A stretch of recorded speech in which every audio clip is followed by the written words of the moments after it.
instead of just closing the freaking web browser. I screwed up too, so. That was all me. I have no excuse for that. Yeah, it's live again. We're back. Aye, Chris. What are, what are you going to do? All right, people are coming back in again. My bad. You should be good to go now, though. Thanks.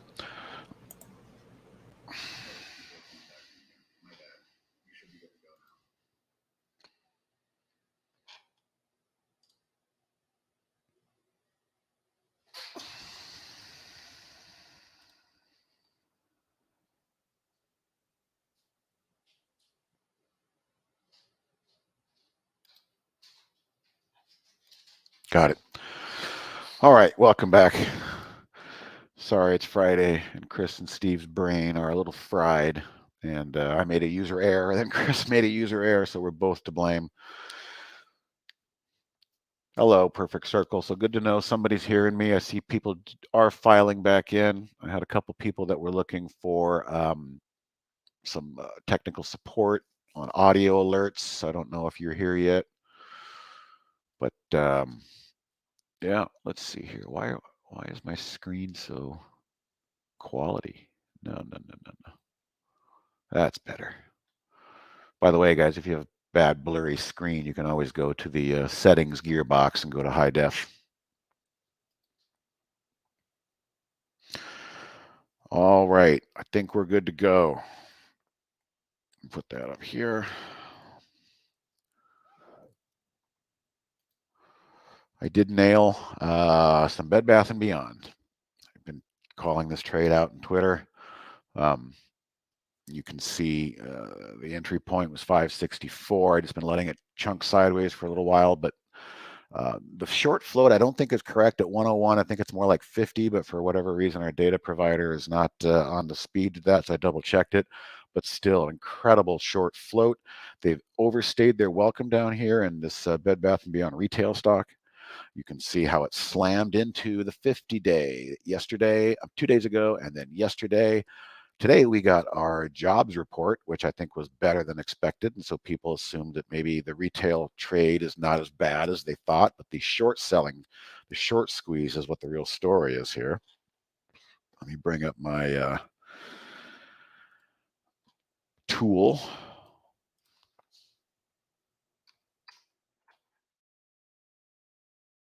And my second observation on this trade. So let me just walk you through it.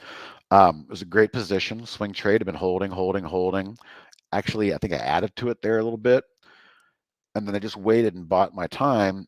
And then once the squeeze was on above the 50-day moving average, big relative volume, still 5.4 relative volume over there. But notice, so far so good. This trade is working perfectly for the way I like to trade.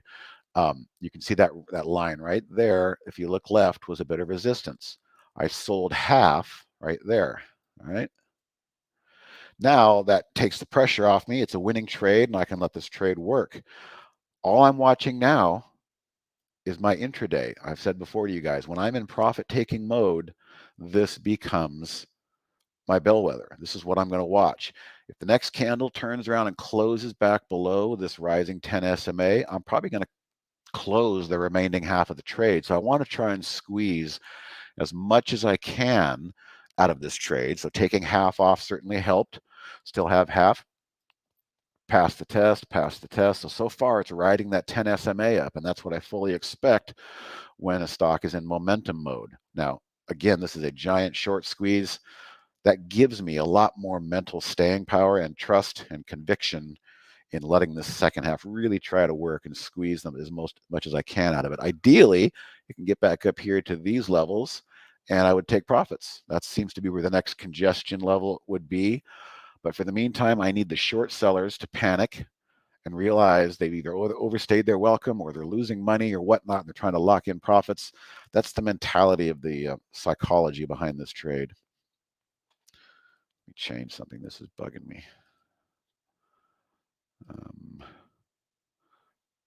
Stop. Server sort delta. Keep those 10-minute races. All right.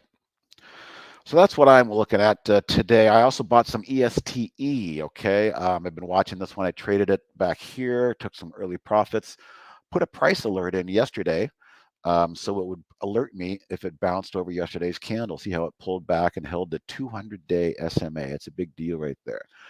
This one also came off earnings this morning or yesterday, and a significant short float. 36% of 36 million. Wow, 36% of 36 million are short this thing. And all it's going to take, it's an oil stock, there's a little bit of upticks in oil. If oil starts upticking, this ESTE will probably continue to short squeeze. So I took that trade today. You can see it right there. There's the buy tag. Bit of a weird pullback midday. Anyway, hi Rajiv, hi Sam, hi Perfect Circle, hi Mike. I don't know if the person, I think his name is Juan from Bogota. If you're in here and you want me to demonstrate how to set up some audible alerts for you, I can do that. But otherwise, we'll talk about whatever you want to talk about. Good question, Sam. Hey, remember back in the day last year, AMC and GME had giant short floats over 100%. And see how those turned out. However, again, whenever I see something like that, I don't trust it. Okay, again, we can only trust our downstream data that our data provider is giving us. Every now and then their data might not be complete. And so what I did is I went to, I just went to Google and did Bed Bath & Beyond short float, looked at a couple different sites, and the actual number seems to be down around 50%. So it's always a good idea when you see a weird short float number to go ahead and like cross-reference it and cross-check it on other websites out there, because our data provider might just have a glitch. But let's say, Sam, for argument's sake, every other site out there showed 100%. What that means is, again, it takes us back to AMC and GameStop. How many people, funds, traders, criminals, whatever you want to call it, how many people are involved in naked shorting here? So if there's only 61 million shares in the float, if that number was correct, that would mean 61 million are short. And we all know that's impossible. The only way for that to be real is if we dive into the rabbit hole of naked short selling, illegal short selling, creating stock shares out of thin air and short selling them in the market. That's not good. It's not legal. And if you ever see something that literally is 100%, like GameStop and AMC were a year and a half ago, that means there might be smoke and fire in there. That's really the entire thesis of the Reddit gang, the GameStop Reddit gang. That's why the diamond hands people are never going to sell, because it's a game of attrition right now between the people who say, I see your bullshit game and I'm not selling. So if we look at GameStop and really pull out here, I'm going to put a price alert in there, because this is a significant pivot level. As you see that resistance, resistance, resistance, resistance, support back here. So if this thing climbs back above 40, that's going to give the Reddits and the apes and the diamond hands a lot of confidence that, hey, I did the right thing by not selling. This is a stalemate. It's a game of chicken right now. Who's going to win? The retail long holders who refuse to sell, or the institutional criminals who need to be exposed for creating shorts out of thin air? Obviously, I would love to see those people exposed. So I'm cheering on the GameStop and the AMC crowd. I'm not long, but I'm cheering them on because I want to see it exposed. All right. Let's see. We got some questions here. Yeah. Rajiv, can you please explain your strategy for picking up trade of the week, swing trade? Sure. Do you mean this particular one in general or every week? Which, by the way, I did sell out yesterday of Riot. Didn't like that big reversal candle. So this was last week's trade of the week.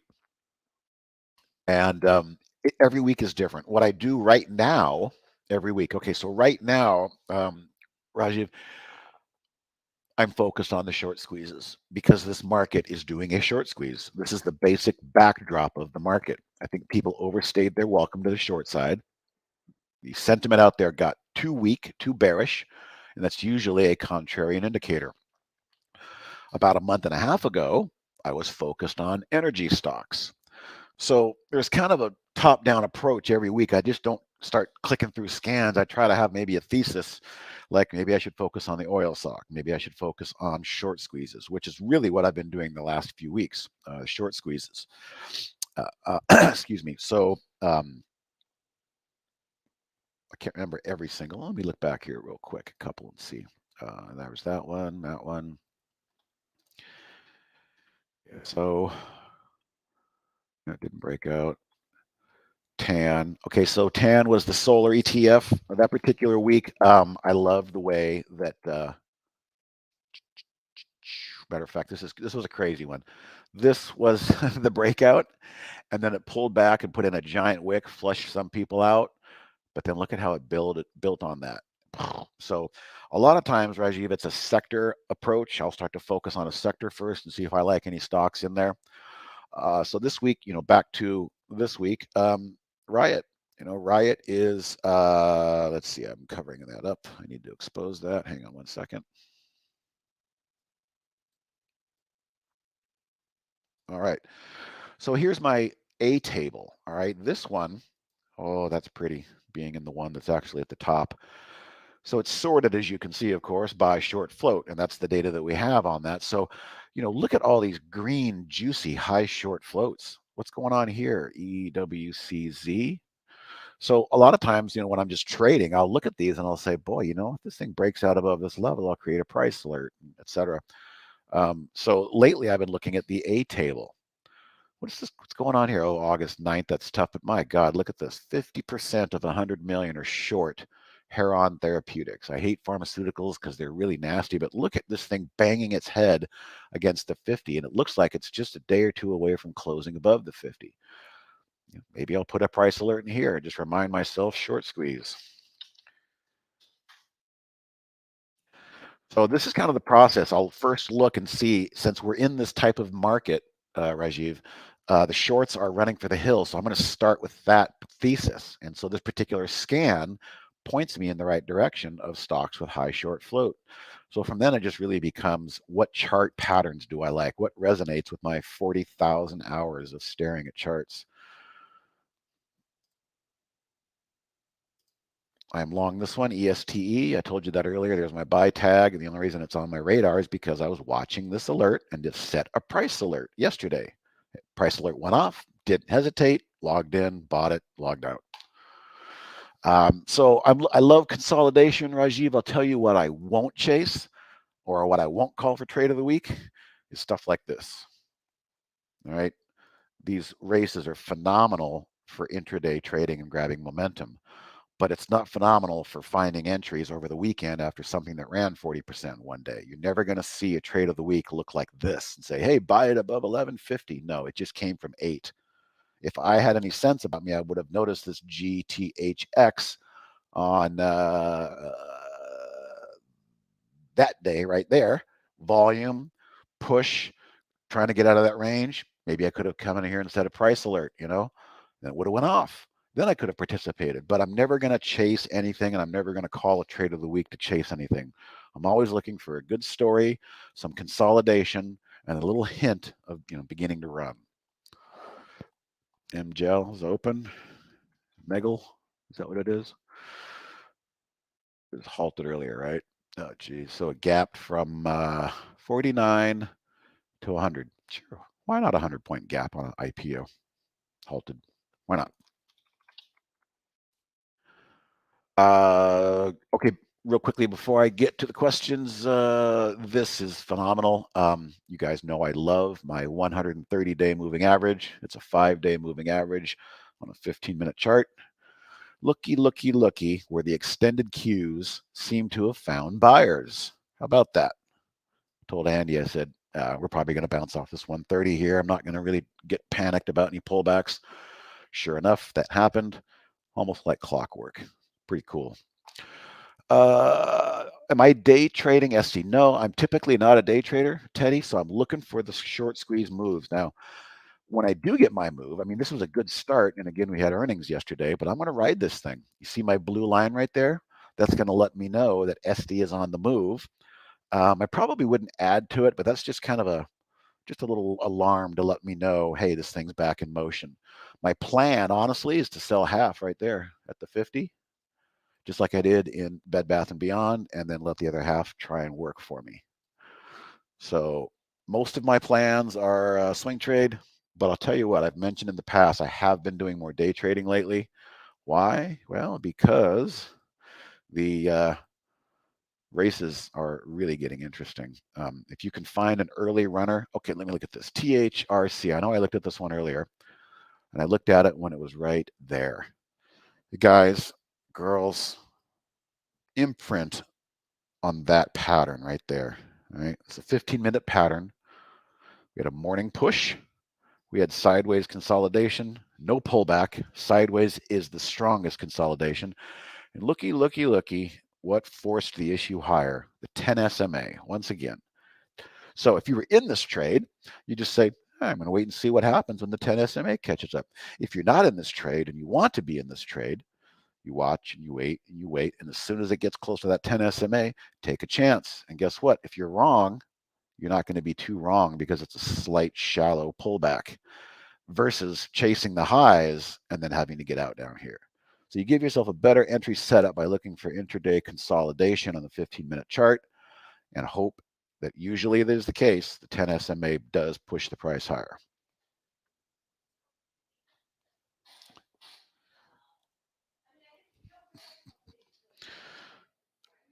Hey guys, give me please give me 5 minutes. I have to say hello to somebody. I'll be right back.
All right, guys, I'm back.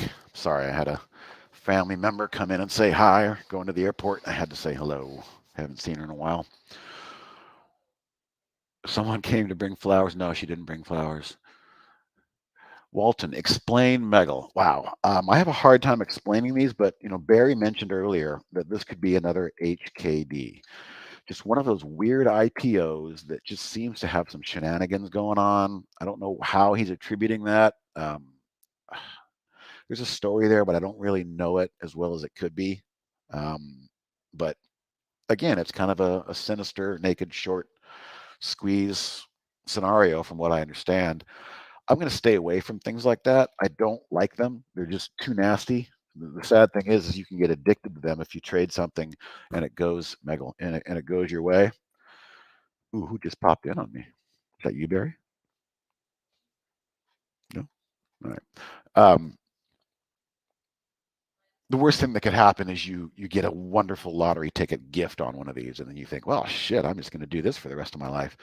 Just be a matter of time before you get smacked pretty hard. So those really extreme volatile plays, I'm not really a fan of, and I'm not going to participate. I just kind of watch the show and be entertained.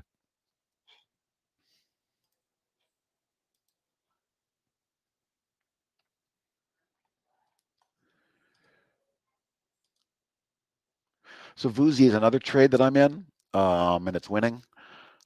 August 9th earnings are coming up, but look, here we go again. 31% short of 58 million. This is a computer peripheral. It doesn't want to break its 10-day SMA. So when these things don't follow through and I don't take profits, I pretty much plan on this right here. And I hope that it finds support, and maybe Monday we'll get a continuation of a short squeeze on these, because that's really what I've been kind of focused on a lot lately.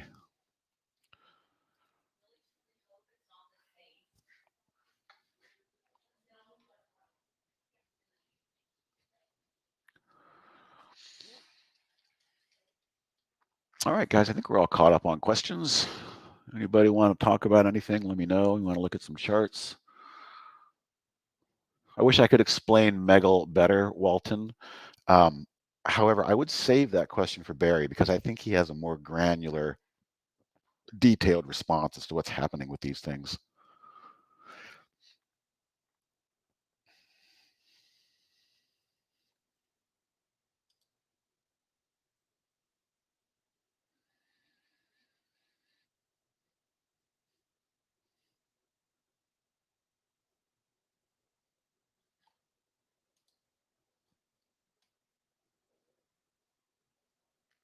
All right, sure. Great question. Two good questions. We'll start with Rajiv first. So this is my short squeeze, and let's take a look under the hood. Now, in the past, remember, we had a really strong market in the past. I'm talking a year and a half ago. So what I did was I created a short float of minimum 15 or 20%, just depending. Right now, it's a minimum 20% short the float. But here's where it gets kind of interesting. In the past, the reason I called this the A table, because in the past, I would use what we have the stock composite rating filter. This literally is encompassing about 12 different filters, a couple fundamentals and a bunch of technicals. And it creates a score. That's why it's called the score filter. And anything above 90 would be pretty darn good. Those would be the A students. But here's what happens. If I put 90 as my minimum rating in there, everything's going to disappear. There's nothing. So the market's different now. So I have adjusted this scan to be extremely inclusive in what I find. And I literally just brought it down to 50, which is almost an F. All right. So show me everything that has a high short float of 20 or higher, and let me be the judge to see if I want to price alert it or trade it. So I'll click OK. And now all of our symbols should come back. And there we are. So it's really as simple as that. And I can share this extremely easily. So I will do so. We'll call it the short squeeze. Scan. All right, there is the cloud code for that. Rajiv's question. All right, how to verify the short float. So what I'm going to do here is I'm going to say BBBY short float and just do a simple Google search. Start looking around and seeing what's going on. So the short interest by the Bed Bath & Beyond by these metrics are 28 million. Let's see, how does 28 million? 28 million into 58 million. That sounds like what I heard. It's about half of what that number shows. Let's see if we can actually get one of these, like FinViz. What is FinViz calling it?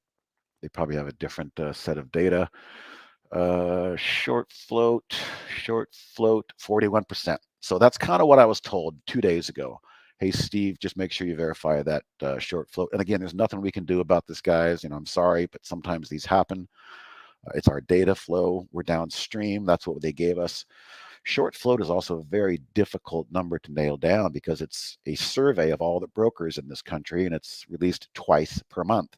So a lot of times different data vendors, for some reason, have different data sets. But what I'll do to answer your question, Sam, is I will go and I will verify 2 or 3 different sites, FinViz, MarketWatch, Google Finance, Yahoo, whatever, and see if those are all in parity. And it looks like 41% is the actual number. So we have to work around that sometimes. I would just say anything above 50%, go ahead and just do a secondary Google search like I just did and see if you can figure out what the consensus says. And that's what I would suggest there, Sam.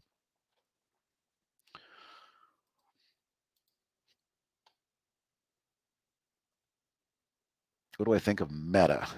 I hate the company, but I know that's not the answer you're looking for. Looks like the market hates the company, as they should. This was a giant head fake right here. Look at all these tests of the 50-day SMA. Another failure of the 50. Fail yesterday, fail today at the 50. I would only be interested in Meta. And what they do over there is if it broke above and closed above like it did back here, even though that fake out was possible, this is what you want to see before you get back involved at alongside. But right now, the market is confirming my suspicion that nobody really likes Facebook right now. Oh, what a fall from grace. And boy, do they deserve it. 380, half of that would be 190. They got more than a 50% haircut. So that being said, we have a very solid base down here, don't we? Pretty solid base at that 155 level. That would give me confidence and hope that, if I did take a starter position, you could take a 1/3 starter position here and try and participate. But I think there's probably a good chance that in the near future, it can break back above this declining 50 based on how far it's really come. I mean, look at that. That's pretty bad. So if the short sellers can't get spooked, how many do we got? One. Nobody's short this thing. So that's not the case. There's nobody panicking just to get out of their shorts. It's just clear as day. I mean, right there, 2 days reversal denial at the 50-day SMA. So it needs to get back above that before I would be excited about going long that thing.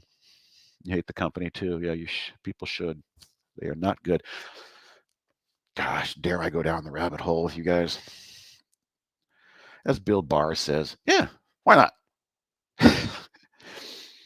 So there was, or there is, a government project program called DARPA, Defense-Related Research Projects. And DARPA created something in the late 90s called LifeLog. They wanted to start collecting information on everybody and kind of create a dossier on all the citizens but the problem they found out was quickly nobody was interested in giving them their information. So in February 2004, you can look this up, DARPA LifeLog program was killed and Facebook came alive. Are you trying to say, Steve, that Facebook is a government DARPA spying agency? Yes, I am. I certainly am. That's why I don't like them. I don't like their censorship. I don't like anything about them. And Mark Zuckerberg did not start that company. The government did. So don't you ever notice how you're talking about a pack of Oreos or something, and then that shows up on your timeline and your Facebook? Yeah, that's pretty cool. That's pretty cool. Okay, back to the market. Rajiv, I can look at your nomenclature, but I can pick your mind. What does composite rating compose of? So more than likely, I'm going to say, is it above its 10 SMA? Is it above its 20? Is it above its 50? Is it above its 200? Is it in a strong 10-day range? Is it at the high end of that 10-day range? Does it have positive earnings flow? Does it have a good balance sheet? How much is it up in the last few days? So those are all kind of filters that we currently have that we came together and created a composite of those filters. And so if the answer is yes, yes, yes, yes, yes to all above all those moving averages and at the high end of its 10-day range, the answer is yes, more than likely you're going to have a high score. Now, these low score ones, they're all in downtrends. Most of them are below their key significant moving averages. So the score composite rating, as I've discovered, can work both ways. It worked great during the bull run because what would happen is if I had 80 as a minimum in there, let's just see if 80 works and brings anything in, a B rating. All right, let's see how many stocks have a B rating, but also have a high short float. So a year and a half ago, the concept was we're in a bull market. This has a high short float. The stock looks strong. What are these short sellers missing? So that was the old way. Now we don't have that market anymore. We have a low market. So here are the 4 that show up with a B rating. Okay, so that's a strong chart. So if you want to play stocks where I went, like I said, go back to my old thesis, what are these short sellers missing? Strong composite, strong chart. Why are there so many shorts? ALLO. Pretty strong chart, bounce right off its 200-day. There's a short squeeze happening for the last 3 days in this thing. This list, this top list, will never tell you when to buy. That's up to you. So if I pulled this up and said I'm interested, I'd probably go right below those lows right there and create a price alert, set it and forget it. And if it pulls back and bounces right there and converges at the 10 SMA, I'll probably like it. But do I buy it here? No. These are just ideas to pin down for something that you might like. Again, another short squeeze in the motion the last few days. So you'll see you can change the content or context of this alert by just messing with that score. And right now, so many stocks are down and beaten up. I want to see which ones have overstayed their welcome and which ones might have a squeeze. So I hate, well, no, I hate, I mean, what was the question?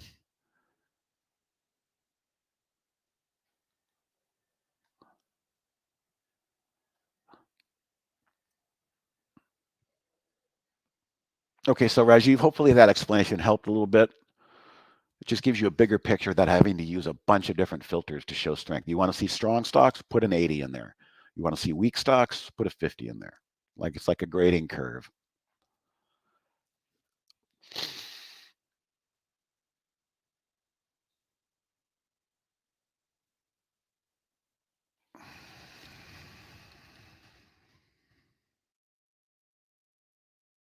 Was a symbol. All right, moving on. E-Trade shows 42%. Okay, good to know, David. Yeah, so there's many different ways that you can reconcile what the right number might be via consensus. How's my Bed Bath & Beyond doing? Is it holding? It's moving. Ooh, uh-oh. Flirty. I don't know. I mean, since I sold half already, and we're not that far above it, I mean, I might be inclined to just give it a little bit more leeway, only because the short flow to 41% is very intriguing. Teddy, good man, hates the company too. How did I find TRHC? Was that on the race? TRHC, or was it in the? Okay. So I was discussing races, and I was discussing how I would never enter a trade that looks like this. What I was saying was, you start to see these on the races early. Okay, boom, it's running. But I'm not going to chase this because I'm going to wait and see how the first consolidation move, 45 minutes, comes in to play. Pulled back, sideways, sideways, sideways. This is, I know your question was, where did you find it? And the answer is stock races. Okay, but this is the kind of stuff you want to imprint on looking for, because that is an excellent entry right there. Only because I know it went up, but geez, look at hugging that line perfectly. And then, oh God, we got to get out of here. The buyers are in control. You want to be looking for that right there. Just imprint on that. I can't show a better example of something that made a momentum push in the morning that you did not participate in, giving you the chance for the secondary push. Now, usually these are going to occur an hour after the open. Once we get into lunchtime, forget it. I mean, these things start to get a little sloppy. So you're only here for the rabbit holes. Good. I got a million of them. Some of them are pretty scary. Mick, hello, Mick. When I use the 10 and 20 SMA as support and resistance, do you give consideration to whether the 20 is above? I would prefer the 10 to be above the 20, but sometimes what you get, and we're talking the daily chart here, Mick. So there are some times when, like, if I can find a good example here. Let's just go back to, let's sort by score here, and we'll go to like some of these strong ones. Okay, perfect example. Here we go. On the daily chart, perfect example of the 10 being above the 20. I really do want the 10 to be above the 20 because that tells me the stock is in motion. I don't get hung up on crosses, but when you see down here, this price action down here, this is a mess. There's really nothing I can glean from that. But once it took off, the first pullback, where did it find support? 10 SMA. Secondary pullback, where did it find support? 10 SMA. So this is why I call this the momentum line. All right. Now I have a term for the 20, and what I call the 20 is the backstop. Perfect example of the backstop. The momentum line broke, but that's okay sometimes because you got the backstop right behind you. And in this case, the backstop, it did exactly what we expect it to. So I use those two on my daily. I do not use a 20 on my intraday 15. I'm only using a 10 for momentum, and I'm using the 5-day moving average, which is 130 candles, to give me looks like this, which I looked earlier this morning. I said, okay, we're pulling back. Look, we hit the 10 SMA on the upside. The 10 SMA grabbed the price and threw it down low, but it found support at the 130. So this is a beautiful example of why I only use those two indicators on my intraday 15-minute charts. Hopefully that helps. Mick?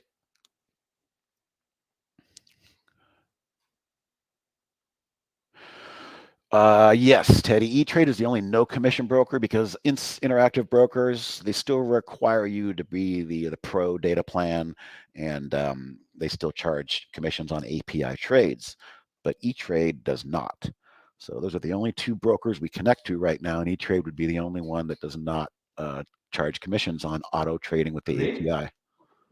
Hello? I'm feeling very fresh. Uh-oh. Barry! What? You can hear me? Yeah. You're How can feeling you very hear me? refreshed.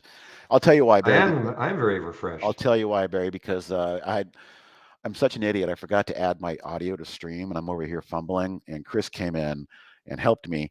And then when he tried to leave, he hit close the broadcast. So we restarted the broadcast. Okay. That's why you're Okay. off mute. Yeah. Okay. What time is it? Well, you want to go for another 10 minutes, or do you want Sure. to take off? No, I'll go for another 10 minutes. All right. I'm Lots to listening talk to you. about. Okay. I'll put myself on mute. If you want, somebody asked actually, what's that stock that just IPO'd? Megel. Megel. MEGL. Somebody's asking, what the hell is going on with Megel? I heard you mention it's similar to HKD, but I don't really have the details of what's going on there. Okay, so again, China Financial. Okay, so the IPO today, very low number of shares, 3 million at $5. Opens at what, $50. So why I was saying HKD, just because I know, remember, I'm not saying this is going to $2,500, but very similar structure in terms of the number of shares and the IPO price, China, Fin. And so you know what it's like, Steve. You get these groups around the world that, hey, maybe this could be the next HKD. Yeah. And so, I mean, now this was even, in my opinion, worse or better, depending on what side of the fence you're on, because at least HKD was, $13 or $14 or $15 the first couple of days. This opened at 50. So I just think that it's one of these things in which people are thinking, gosh, could this be the next HKD? Mm-hmm. And it's halted right now, but I'm seeing a 150 potential on the open. Yeah, so the $3 million share float is certainly not helping these types of things be smooth. No, erratic. It's not going to be smooth at all. But you take 10 shares or something. Yeah. So your downside is, if you get in at 150. I'm not no financial advice here, guys. But you take 10 shares at 150. Your absolute worst is losing $1,500 if it goes to zero, which it could, or if it goes, to it's like an option. You know what your it's like an option. You know what your downside is. Exactly. So 10 share option. But I haven't seen anything like that. Yeah, okay. Exactly. Yeah. All right, I'll finish answering some questions here, and you can pop in when you're ready. All right. Okay. Let's see. Where are we? Iris, I don't know which race it was. It was probably just your typical open from change from the open. Forgot what stock that was. If I go down, I can probably see TRHC. If I want to click through these old races, THRC is probably going to be in there. Maybe not. I don't know. I don't remember where I saw it, Iris. I was just using that as an example for a real-time example. So let's see. BB Swing. How long did you spend researching moving averages and correlation charts? So BB, I have been trading since 1998, actually longer, but with live data on a floor, 1998. And I've always used the 10, 20, 50, 200. And I used to have like the 50 and the 20 on my intraday, but I just started to notice that it was too much noise. All right. Then about 4 years ago, Brian Shannon at Alpha Trends pointed out that if you take a 15-minute chart and divide it by 5 days, you get a perfect 130 candles. So it's an SMA, to answer somebody else's question, Iris. And you can see SMA 130. It's all you have to do. On a 15-minute chart, it'll give you a nice smoothed out line. We'll go back to the Qs because that one's a good example. It gives you a nice smoothed out line. Yes, could I put a 5-day moving average on my daily? Yes, but it would look like this. And I'm just not going to get much information from that. I can get more information on a granular level using the 15-minute view instead. So it's kind of a combined, again, I don't know, I could probably add it up. It's probably 40, 50,000 hours of staring at charts and price action, and they say it only takes 10,000 hours to become an expert. Yeah, I'd say I'm an expert. I've been doing it a long time. I have my own way of doing it. Is it the only way? No, but it works for me. And so simplicity is very important to me. I see a lot of people that put 4 or 5 indicators on a chart, and before you know it, it looks like a vascular system in a medical journal. And it's just too much information. And too much information can lead to overanalysis paralysis, keeps you out of the zone, keeps you out of flow, and all that. All right. How long? Okay, good. Hopefully that helps, BB.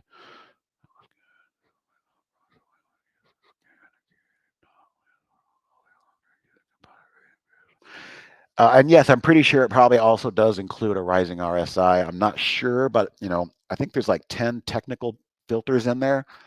Very possible that could be one of them. If you really want a perfect answer, Rajiv,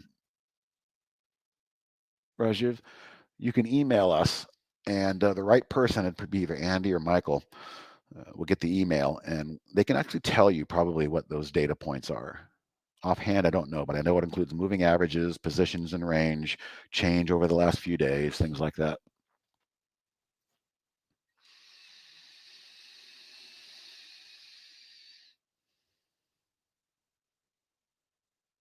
BB swing, but it's funny, Brian Shannon taught me the 5-day, but he has since moved on, and he's moved on to the, what do we call it? Anchored VWAP. So he loves to come in here and take a VWAP and anchor it. We are very much extended above our VWAP from the lows. So, I mean, if this market doesn't pull back, it's just going to show you how strong it is. Very easily could pull back to that. But let me think of a chart here. A lot of times on the smaller caps, I will look, and then this one too. I had a meeting with somebody, a small cap specialist, and they put this on my radar. I participated in that run, bought it back here, participated in that run, and I have bought it back again. And I don't know, this thing's been good to me.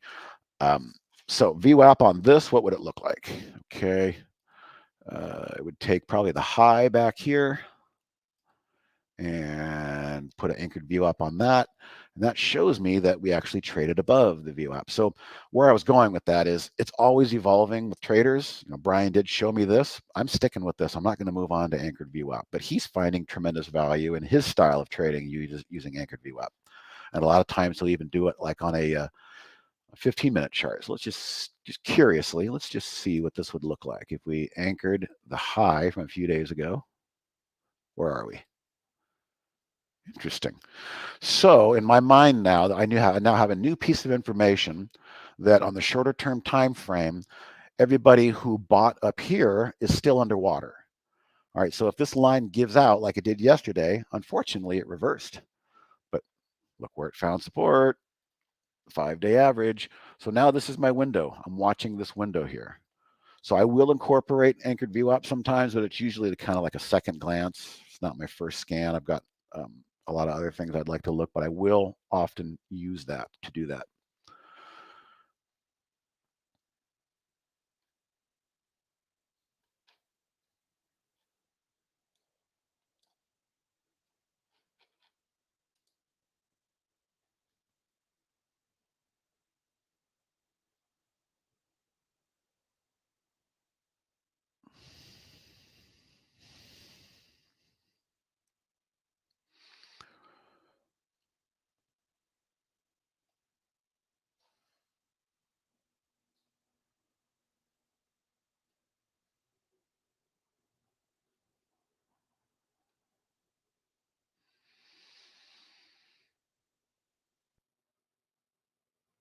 Sorry, guys, I was just reading something.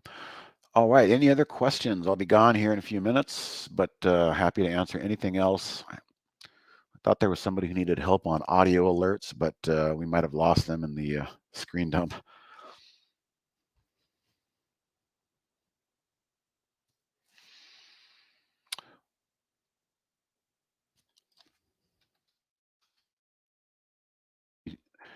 Have a question about Megal?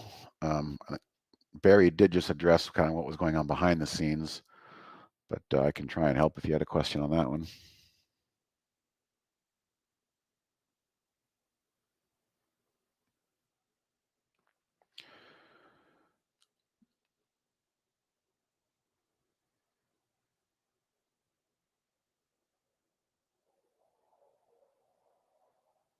All right, let's see here.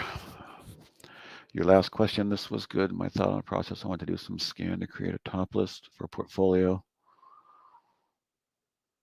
or long trades using composite rating, RSI positive. Okay, so I mean, quite simply, let's do the top list approach. All right, very simple. All we're going to do is we're going to the price, average daily volume, fine. You can change those if you want, but the two key metrics you want are market cap, okay, add filter, and score. Right there, not the U one, but the score. Composite rating, 30 to 100 is the range. F minus to A plus. Add filter. Okay, so stock composite rating. Let's just use 80 as an example for the B students and above. Strong stocks. Market cap. You have to put all zeros in. So let's say I do 3 0 1 2 3 1 2 3 1 2 3. That should be 3 billion, I think. 30 billion. Show me stocks where market cap's at least 30 billion. So that's another number you can switch over if you want. But let's just go ahead and launch this and see what we get. We've got all these names here that have strong, look at that again, guys, sideways action into the 10 SMA. Lean on it. If you're already in it, stay in it. If you want to enter it, lean on that moving average. Okay, so I'm going to share this scan with you, Rajiv, as a starting process, and you can up the score and you can up the market cap if you want, but this is for you. All right.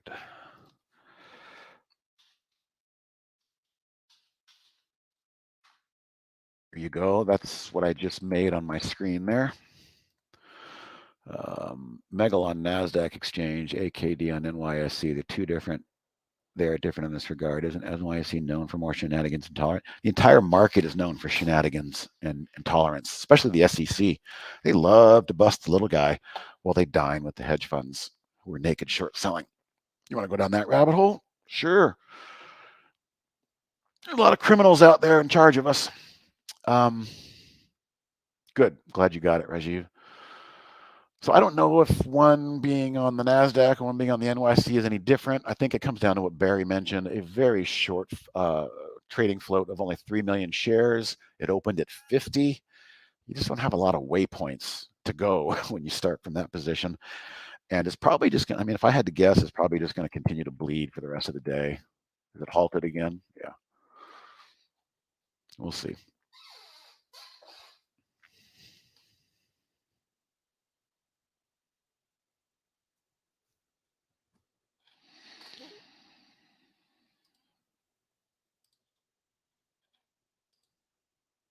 That boy, Bed Bath and Beyond. See, good opportunity for me to explain the rule. The rule is, when I follow it, no close. Not a trade, not a tick, but no close below the rising 10 SMA. It has to close. They will try to fake you out, but you must stay and see how the candle finishes drawing. And it finished above, and all of a sudden our new candle has got some spunk in it again. SD, my short squeeze in oil, coming back, doing good.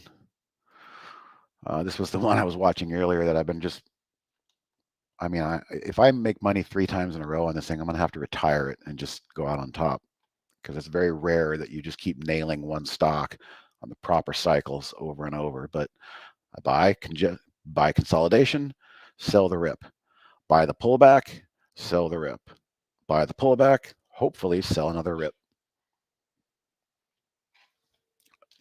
Yeah, I'm going to know exactly what you mean. Siga held and bounced perfectly 2 times here at the 10 SMA. How about that? Barry's been talking about this one. I wonder how much it changes with my constant wondering if the post and pre-market changes it. God, it doesn't really change it that much. That's impressive. You see? Yeah, I know. I knew you were You listening. see? I knew you were listening. Oh man. That's funny. I tweeted a couple of days ago, Bed Bath and Beyond, and Brian Shannon, he's my good friend. He messaged me. He's like, that's under the declining 50. It's already around 40%, and VWAP. I'm like, I know. So this morning, I had to drop him a line. He's like, yeah, don't be that guy. You mean the nya guy? Exactly. I said, yeah, you were saying there, and he's like, yeah, Yeah, don't be exactly. that guy. I'm like, Don't all be right. that guy. You got to be above that, Steve. I know, but I can't help it with him, I at know. least. Oh boy, what a week this has been. I don't know what next week is. It's the low float mania that I keep talking about. I thought it was going to be kind of over today to a certain extent, but we still got a few trickling in. What I was noticing over the last couple of days, though, that we weren't getting any follow through on those crazy ones, say the second day. Right. So that's why I kind of thought today might be it. But man, we're still in that little low float mania. It is hard to And get follow through. It's probably the day trader crowd that piles into it, and they take their profits, and I don't know. well, for sure. But what I was seeing over, say, up until yesterday, what I was seeing is that at least maybe a second day continuation on some of them. And you're right. I mean, I'm one of those horrible day traders, but You're not horrible. that you keep talking about, that evil scalper. But Never but use also. the word evil. But in all seriousness, no. I mean, I really thought I saw a bit of a trend change in which you weren't getting the second or third day continuation on some of these nonsensical ones. But and what I'm really liking, though, they're not earnings play. They're really got nothing to do with earnings. They got nothing to do with anything. Most of them have absolutely no news whatsoever, which is great because that means you don't need news. No. It just needs some Reddit You just need crew participants, somewhere. exactly, and everybody on the same platform. But I think the reason for the follow through is these are musical games of musical chairs, and nobody wants to be the last one without a chair. Before I go, I'm just going to remind people that I've mentioned it before. Some of you probably heard, but in my method, when I get a momentum move, I look for a day and a half. Like I would call Bed Bath and Beyond here day one. If I can get a good close on high, I'm going to be looking to sell in the first couple hours tomorrow, because in my mind, when I get my swing trade moves, my big moves, a day and a half seems to be like the best time frame. If I stick around too long, then everybody starts taking profits. So that's my plan on this one. Sold half today and maybe sell half tomorrow if we can get in the extension, but I don't know. We'll Is the see. market open on Saturday in San Diego? Monday. I am playing golf with Dan and Brad tomorrow, though. Oh man, how's Brad as a golfer right now? Okay, so when we first started playing in our 20s, we were pretty even. I was like a 6-7 handicap. He's probably an 8. He said I used to beat him more than I remember. But then his son started playing, and his son almost turned pro. And so he spent 10 years playing with his son. And I started playing with them again. I'm like, when the hell did you get so good? And but now I'm catching them because I've been getting the bug again. I got a new set of irons. I've been going to the range. I've been watching way too many TikTok videos on the swing. But yeah, I shot an 80 and beat Brad last time. I was pretty happy with that. Yeah. Very good. Yeah. Is that at the course that Dan lives on? This was at Brad's course up in Murrieta, Temecula. It's a country club, so it's nice. There's nobody there. I've actually played a course in Temecula. I don't know if it's that one. Red Hawk, but a long time ago. Red Hawk? Couldn't tell you. Couldn't tell you. I mean, I just remember the name Temecula. Well, if you want me to bring anything up tomorrow to the boys, let me know. Send me a DM. That's usually when I express grievances. Well, no, you know what? There are no grievances. You can tell. In fact, I just dropped this into Brad. I was having all sorts of problems running the race a couple of weeks ago, 3 weeks ago. Lots of lag, herky-jerky action. When I would add another race, it really bogged down. I'm actually running 3 races right now with absolutely no issue whatsoever. So That's good. it's been improved immensely Good. from Well, my end anyway, immensely. I'm gonna meet with him, and what I'm gonna do for the users is I'm gonna create a nice polished video showing you all of the new features and the brand new beta that's coming out for test drive. So look out for that. Okay. Before you go, Yep. because I think I'm going to have to, I just want to share my screen. I have to go do it from scratch. I just want to make sure it works. Okay. So make sure I pick the right. Okay. Yeah, I guess I'm good. Great. You guys can see my screen, right? Let's give it a second. I think I Should just switch. booted you out. No, it should switch over any second. I'm looking at there we go. The YouTube feed just switched. Yep, you're good. Okay. Okay. All right, Steve, we'll have a All right, great time guys. golfing tomorrow, I and shall. Have a good I'll weekend. talk to you Monday. Bye. Okay. Bye-bye. All right, guys, just get my music going again. So I'm back in both feeds now, guys. Just having a chat with Steve. Okay. Now, while I was on my break, I saw that Meggle, we were talking about that in the YouTube room. I see the Meggle opened, potential open at 150, 150. So it got halted right away, I guess at 90. And where this is going, who knows? But, a lot of eyes will be on it to see if it does anything like the HKD. All right, let's take a look at what else is happening here. So the ILAG winning lots of races. Hey, Pepe, are you in the room? Are you in the room right now?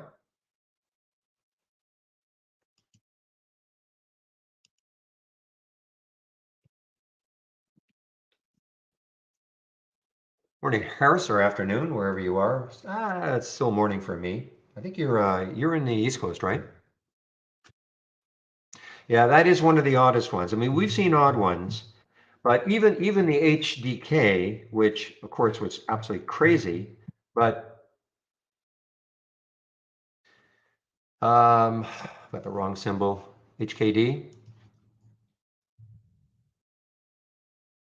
Yeah, so even the HKD though, even though it became insanely crazy, but its first day, I mean, it was at what?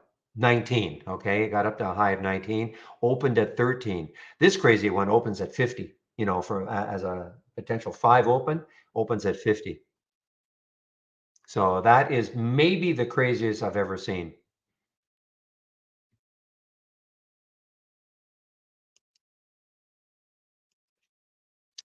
I don't see if Pepe's in. Okay, I wanted him to give me a hand on something.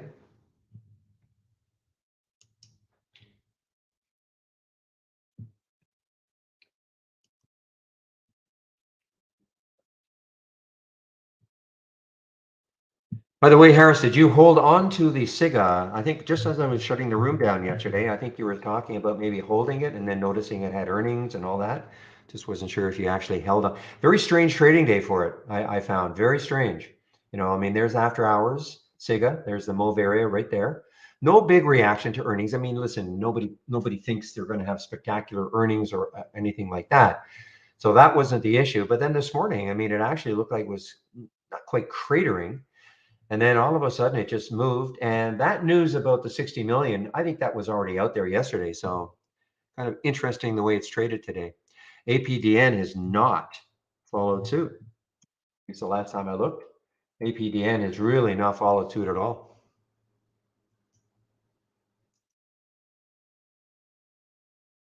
Yeah, so Walton, can you hear me? Walton asked the question, is there a way to set an alert on a future stock JZ, which is JZ, really? It's really JZ. Okay. So can you hear me, Walton, before I tell you how to do it or explain how to do it?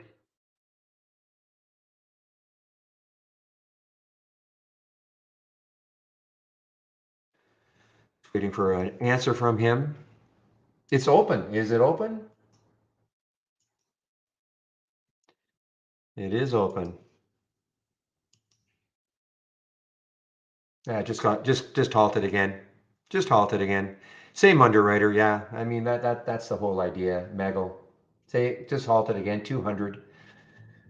Okay, so Walton, and this is for anybody else. The question was, how would I be alerted when an IPO is going to start trading? And this is what I do, okay?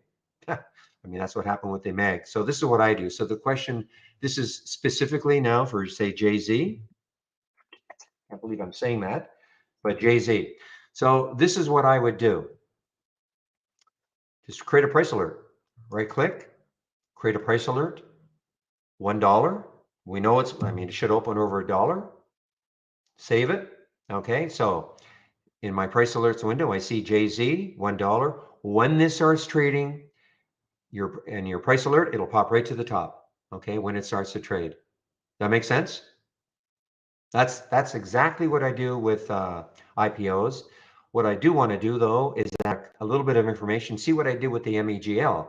I added the fact that it was 3 million in the float and $5. Now it opened at 50, but you know, I mean that is the strangest one we've seen in a long time. But you know, so I want to know what the structure is. So that's what I would do with the JZ. Let me just see, is this on my IPO calendar? I want to see, check it to see if it is on my IPO calendar.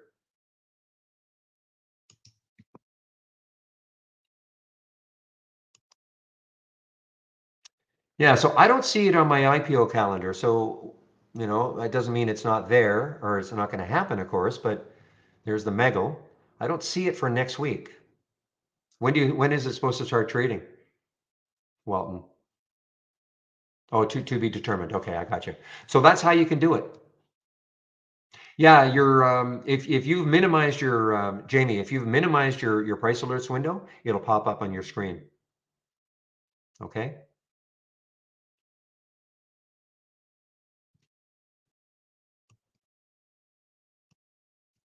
So that is that's all you really have to do. So whenever it starts trading, as long as you create the price alert, it'll. Do you know what the structure is supposed to be, Walton? In other words, the number of proposed shares and the price, because that's what I do like to add. That's the only time I add notes in my price alerts.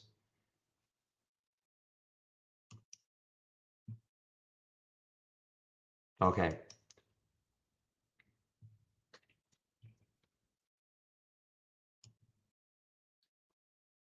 So far, no blowout yet. I know why you're saying that, Zach, because it's in your bouncing or your topping tail scan.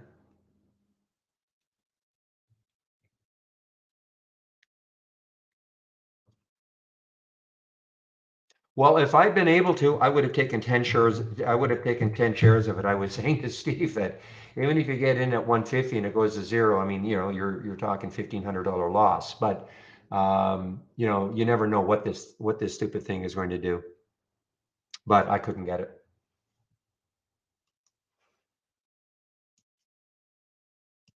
That's just a wild card lottery play. And it's, you know, it hasn't traded very much, but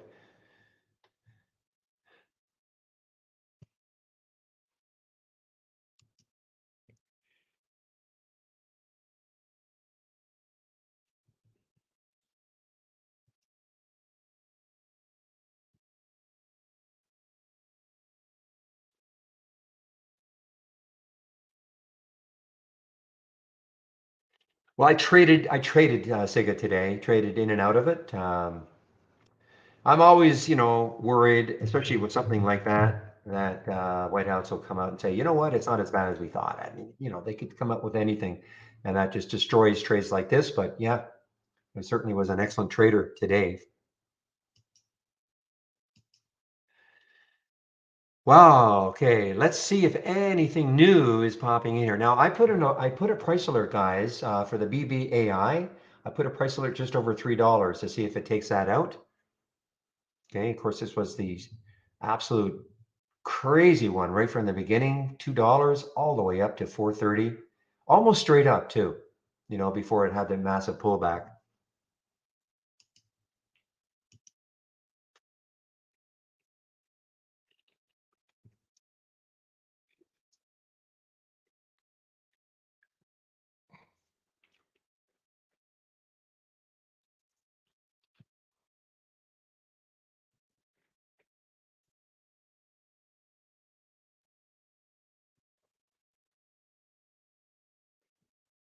AMC on the move, guys. AMC on the move, taking out yesterday's high.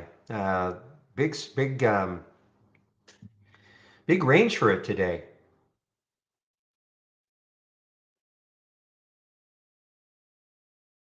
No, yeah, normal range is about $1.28. Average true range is about $1.28. So you can see the low was 16.56. Let's call it 16 and 20. So there's a $4 range right there. Average is 1.28. So for those of you who are interested in, I get the question every now and then regarding average true range. If you want to see something that is, trading outside of its average true range, we've got a great little filter. And this is what it looks like. If I right click and configure, and let me just type in the search, I'm going to type in true. Let's hope that, I think it'll pop up. Average true range, okay? So change from the open, percent of average true range. So if you use this filter, say add that filter.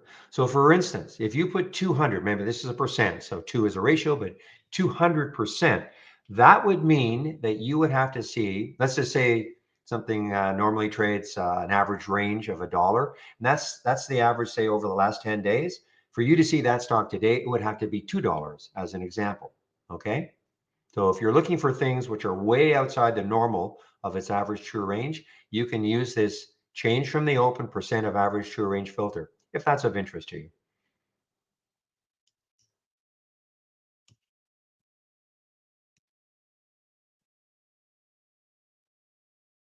Yeah, I know you're kidding. I know you're kidding, William. I think you're kidding.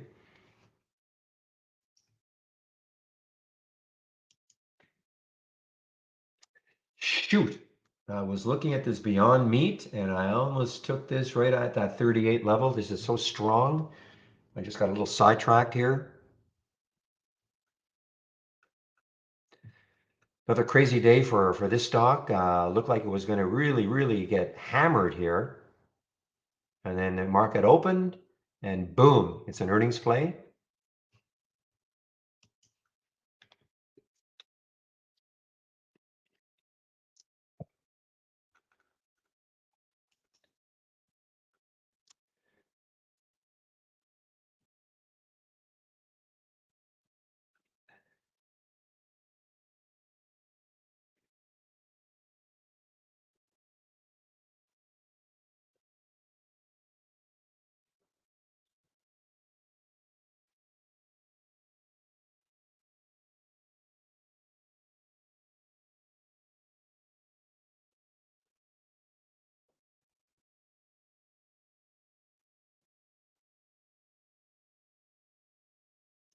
All right, guys, just kind of waiting to see if something like this one, TAOP. I don't think we've seen this one all day.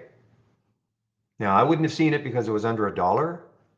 And, wildly, what's the 10 million, another China stock. 112 is the next high looking left. I mean, got up to 173 3 days ago, guys. Not saying it's going to happen. Look where it stalled, though.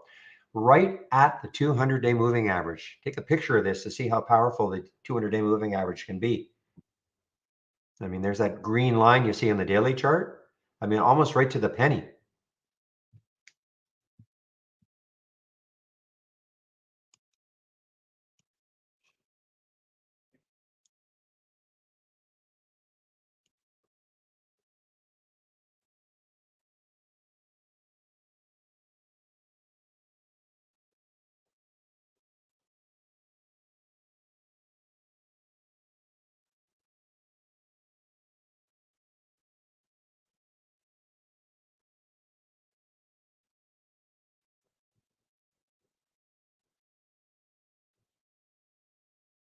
This was one of your grinders at the beginning, Zach. You were mentioning this one at the beginning, AMTX. It's not an earnings play either. Actually, it was yesterday, an earnings play yesterday.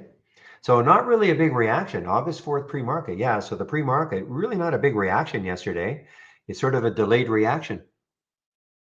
Like an unbelievable delayed reaction on earnings, AMTX.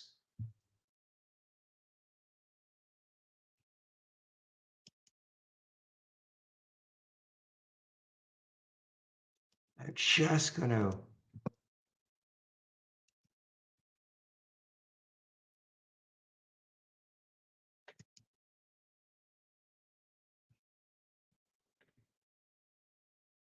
Now, somebody mentioned blue earlier, that was a kind of a sympathy play. It's earnings. Is it earnings also? Yeah, it's earnings also. But it was a sympathy play, I think, to GBT.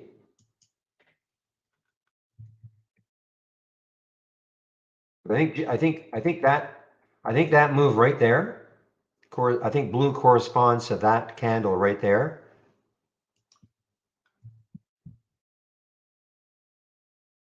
Yeah, that pop right there is the same time GBT popped.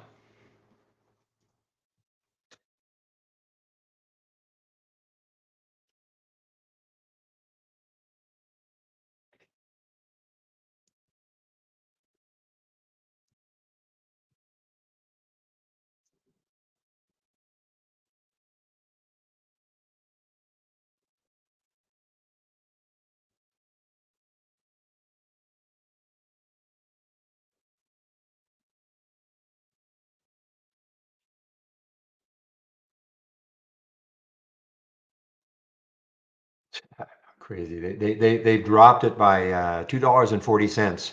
197.60 now, 197.60.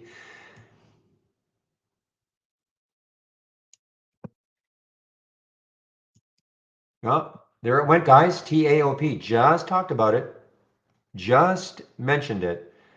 Taking out the high of 2 days ago. This is what you can really start looking for in the races. Something that out of nowhere. When I say out of nowhere, nothing that's won a race earlier in the day. Okay, just something that comes out of nowhere.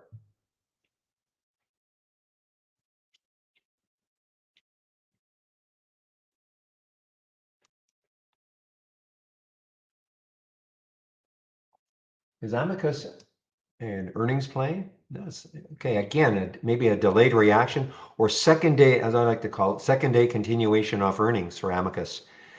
FOLD had earnings yesterday. Not a bad day, but this is the big reaction now to earnings yesterday.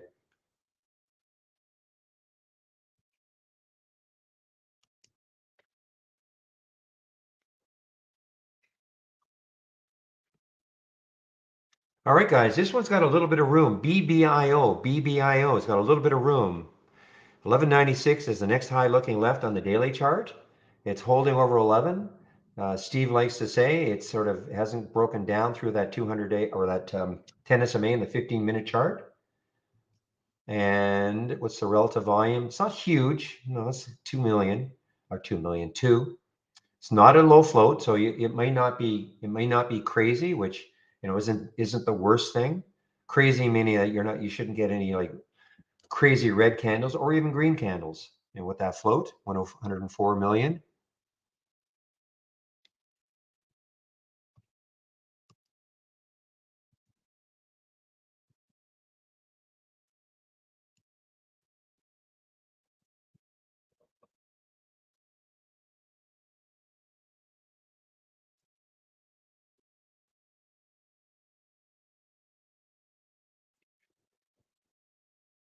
All right, I took some guys, and I don't want to see it get down below 11, and yeah, so that's 1095 right there. So, but my day is basically done. I've done my duty with the SIGA, the BGS short, and the AHPI on a quick long.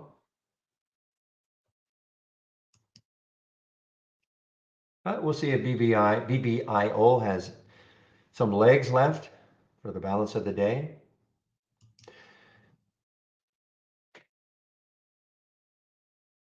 I'm glad you said short blue and not BBIO. Thank you. Not that it matters. I don't care.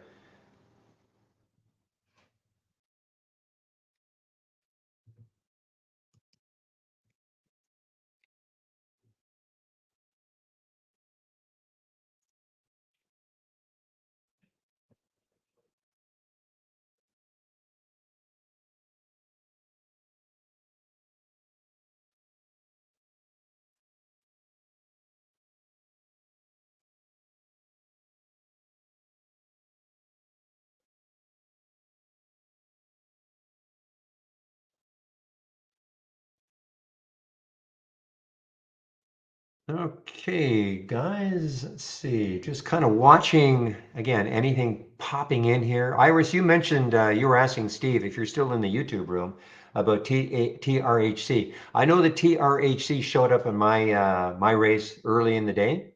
I know that for sure. And one of the improvements that I want in the racing, it's well and good to just show the ones that win races, but it's sort of look at blue now, guys. Wow. But it's sort of because you can't see that it. What if something finished second? I mean, I'll exaggerate. Something finished second 20 times today, and so it's not showing up in a top 10. So I'm trying to get them to figure out a way in which we could maybe see the ones that finish in the top three, and a list of those stocks that finish in the top three, and then those you can concentrate on. I am not on mute. Hopefully, my mic is on. The mic icon is on. So you guys can hear me, right? Okay, thank you.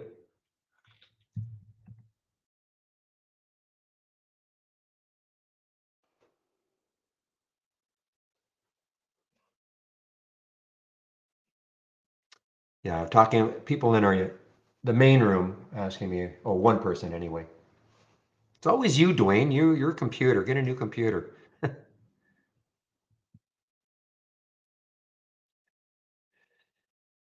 Yeah, the Beyond is definitely a nice one. I mean, I was eyeing that one right there, that 3780.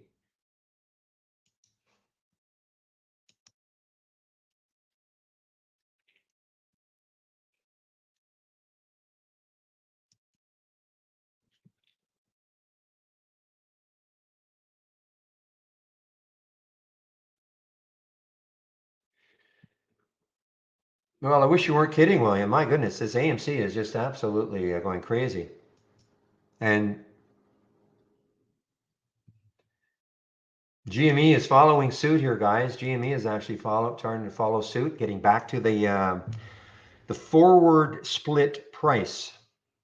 It hit it yesterday.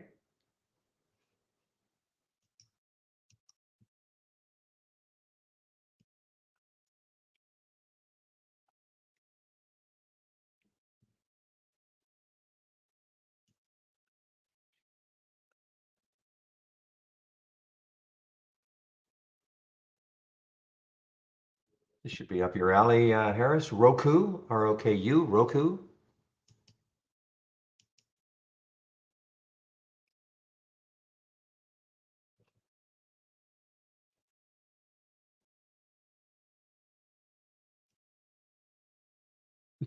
When is it? I know you don't really expect an answer, Jay.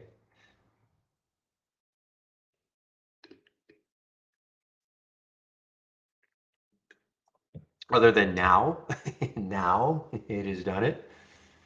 So getting it now. So I mean, I don't know if you're kidding or not, but there's the VWAP 4384. Let's see what it does at the VWAP.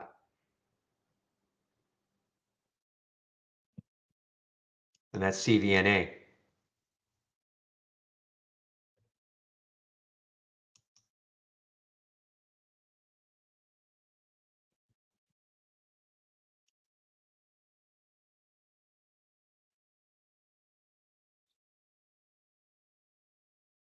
Speaking of the 200-day, I should be looking at this BBIO, making sure I'm not hitting it. No, there's the VWAP. Okay, so sometimes, even I forget to look where the 200-day is.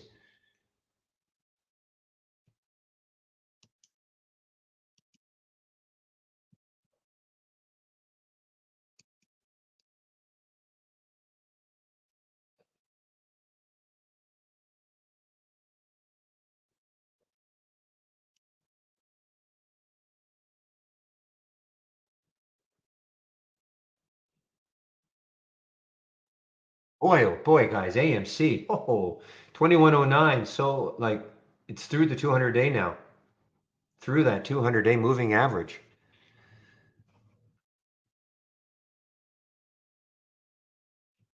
Wow.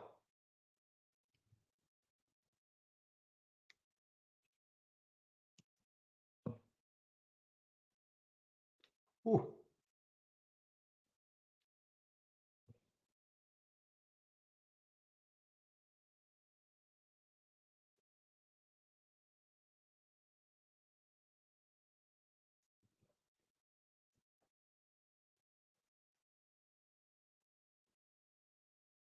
Nope, they certainly don't.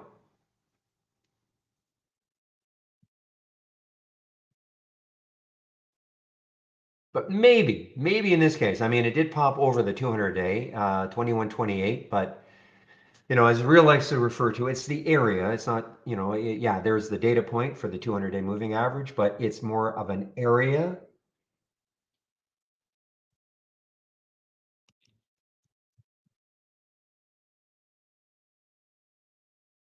Man, I mean, but that area has been taken out. Wow. Lots of shares available to short. Did it open? EGL? Yeah. Yeah, I mean,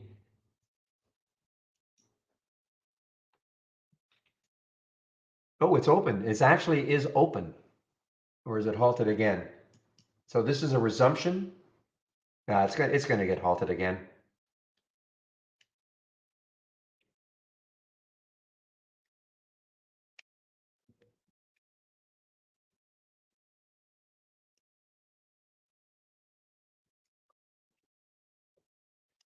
Well, I see it here. 214.15, 214.50. There's the halt.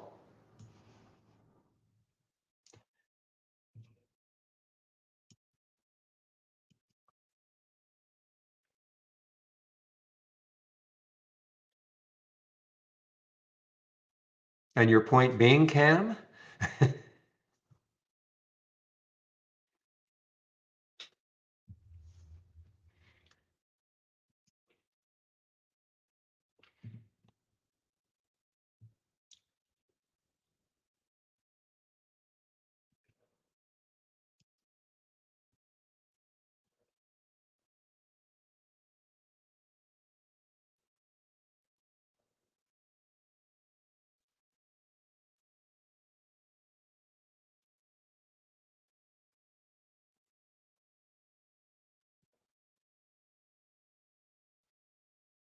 Well, there it is on your topping scan, AMC. Man, oh man.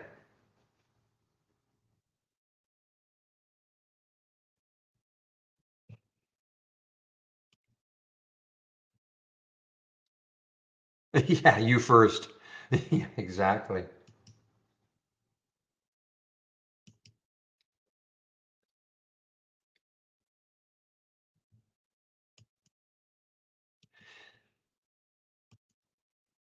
Okay, guys, I have to let you in a dirty little secret here. I actually have some GME. I said I would do it, and I'm doing it. I've done it. Did it yesterday. Not much, just in case.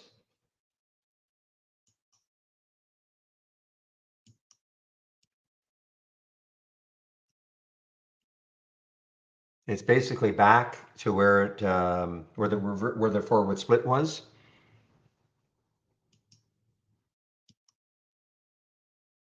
I have a few more than that, Jim, but yes, just in case.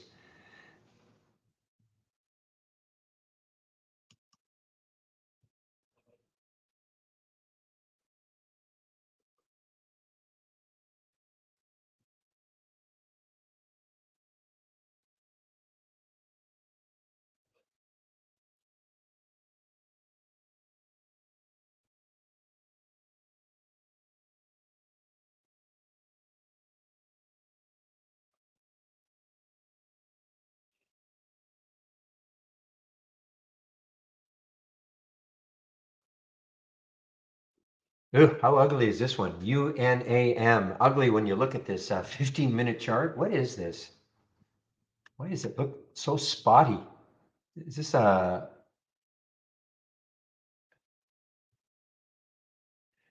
Yeah, I don't understand this at all. It's like it's trading for you as UNAM for the first time today.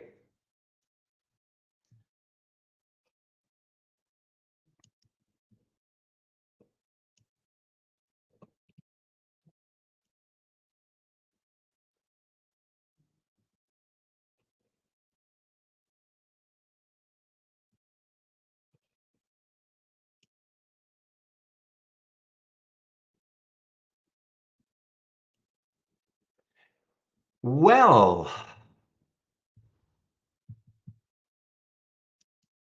I haven't looked at oil at all.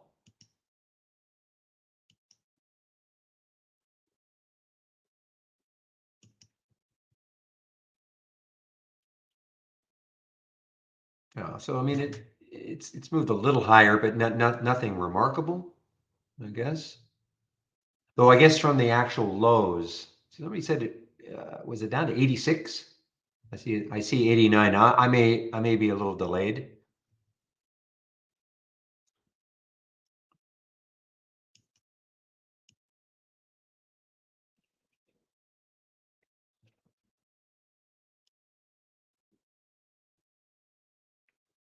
Yeah, held it on the way down. Okay.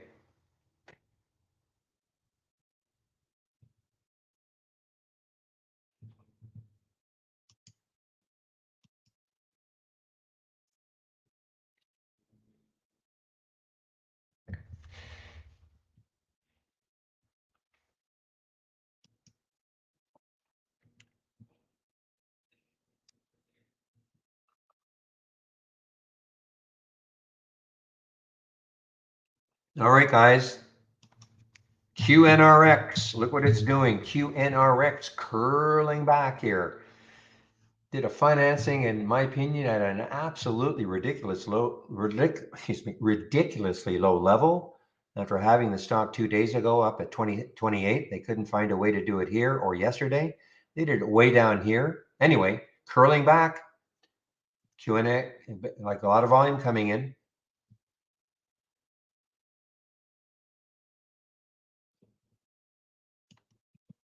And that is QNRX.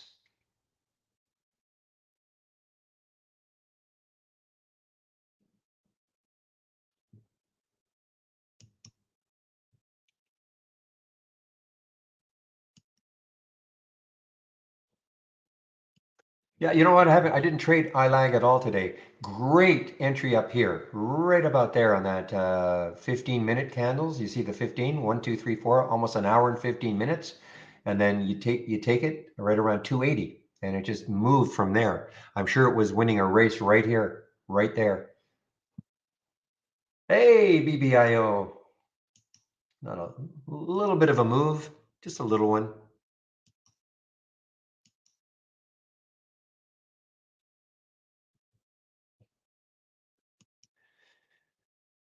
NA, that was another wild one from last month. And even this month, I guess. Yeah, even this month. Really? I don't remember it being up here at 13.95. That was 4 days ago, 3 days ago. I don't remember that.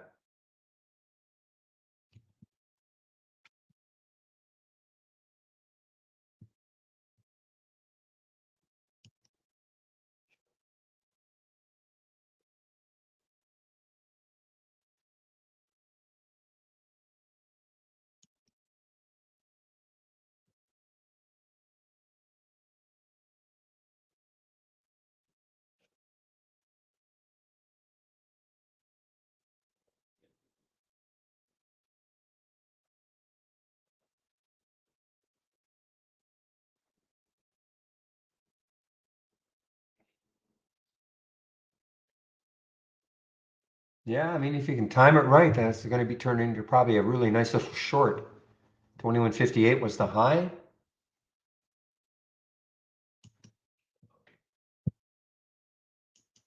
But very hard to do. Very hard to do. You know, something you think it's got to be over now, base, maybe now, maybe now. And then, you know, you look at that and then the next one was still green. You know, it's always a gamble.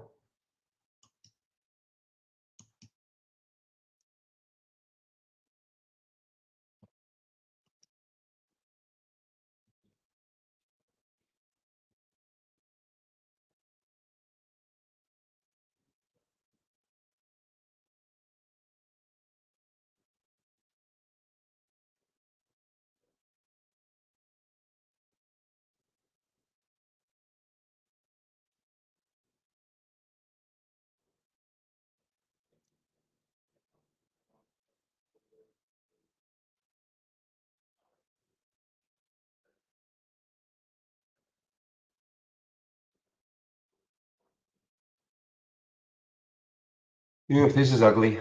Hi ho. Great for a while. Reefer. It's not reefer, I know, but Research Frontier. Okay. REFR. Wow.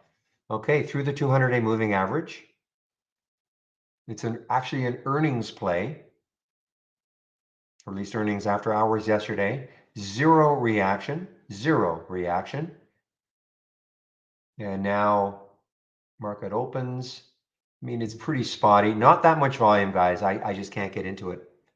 Not that much volume.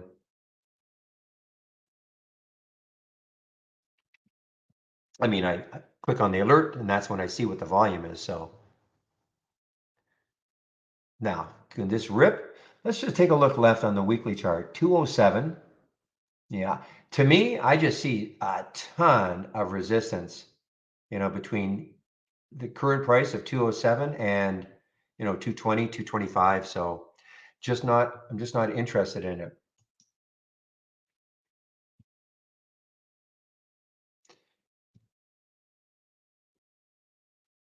See popping? Yeah, C-pop is a popping and it's showing up right here. Again, out of nowhere, guys. Look at that, 14%.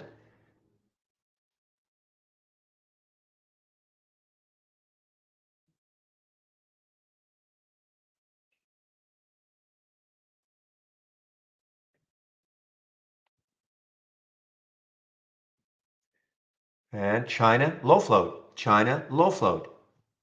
Repeat after me. China, low float. I mean, they're not all China with these low floaters, but boy, when they are China and low float, fireworks can happen. No, no pun intended. 220 is the next high looking left on the weekly chart.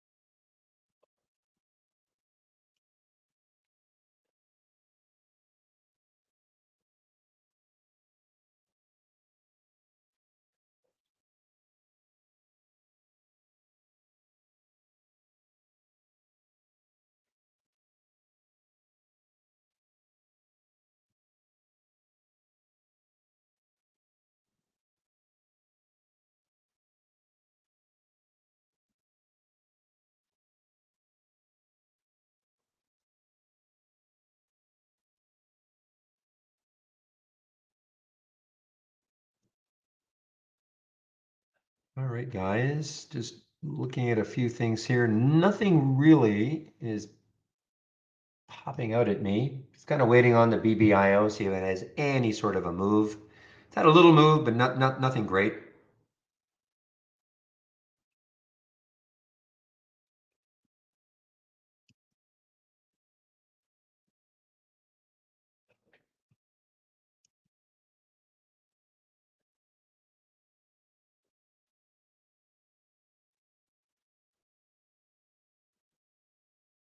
This one was very wild a few days ago. MHUA. 3 days ago, got up to 1018. Another low float. China. Repeat. Low float. China.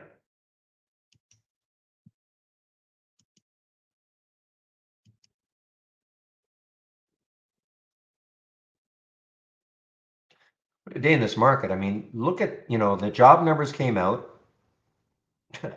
Market wanted fewer people working. So they punished for a while, 45 minutes straight up, almost wiped that out. But now we've been in recovery mode since then again.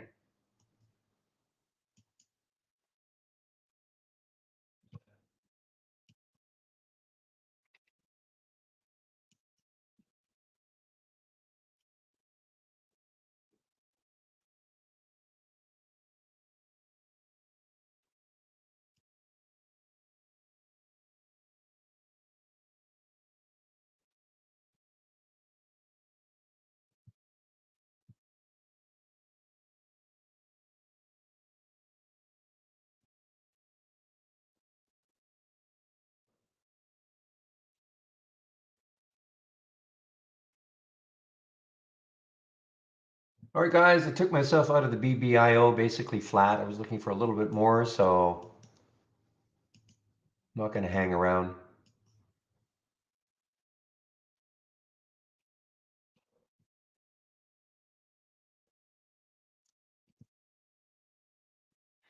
May look at it again if it gets back into the, if it gets into the 1120s, I may look at it again, but right now.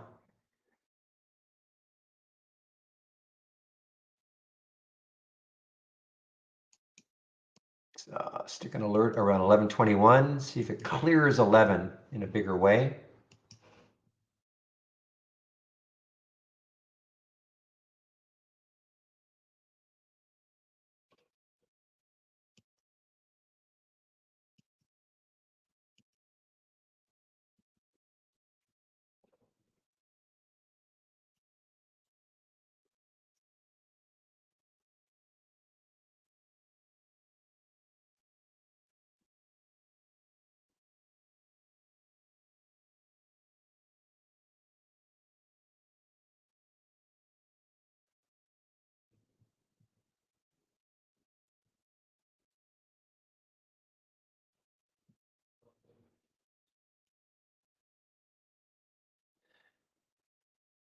Well, not much happening for me right now. What time is it? 1:43, so winding. Here's one that's showing up for the first time, I think. HYPR. Yeah, ugly in the 5. Forget about it.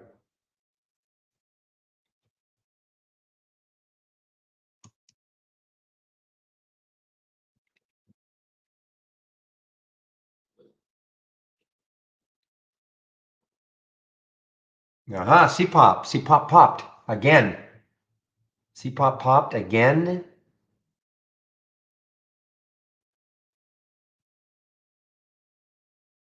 And then dropped. Wow, you got to be really careful on these. Low float China, low float China.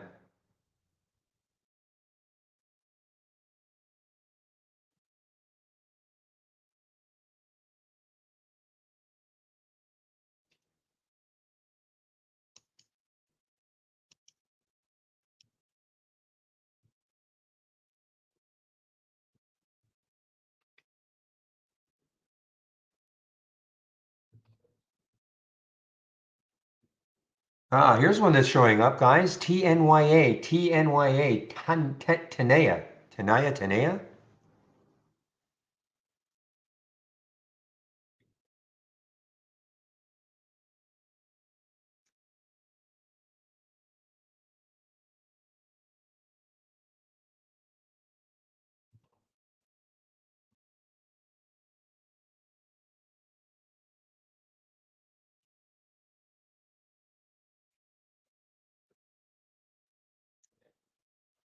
Tenaya Twain.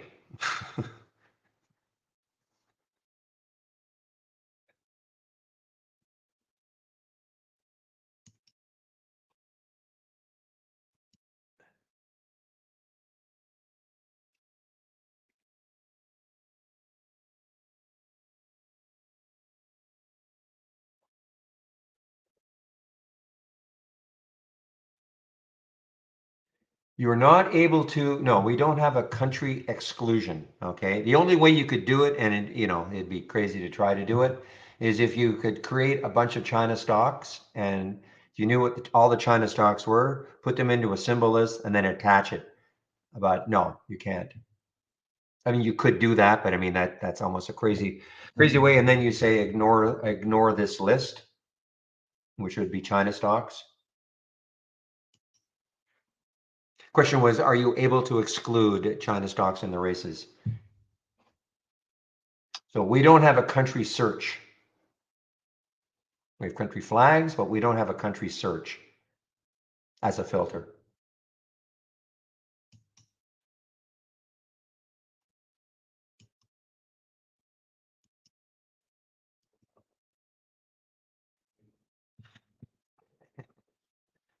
Good for you, knowing in the jolly old knowing Shania Twain.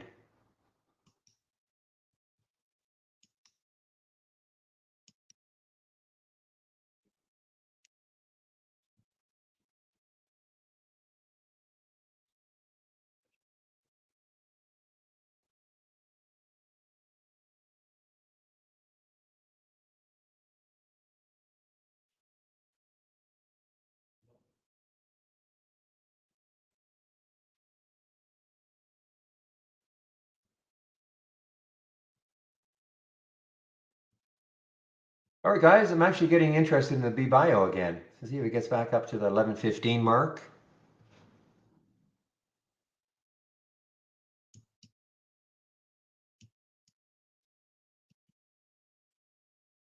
I don't mind the Chinas, Jamie. I mean, they really are can be pretty exciting. So I would like personally, I would never get rid of the China stocks.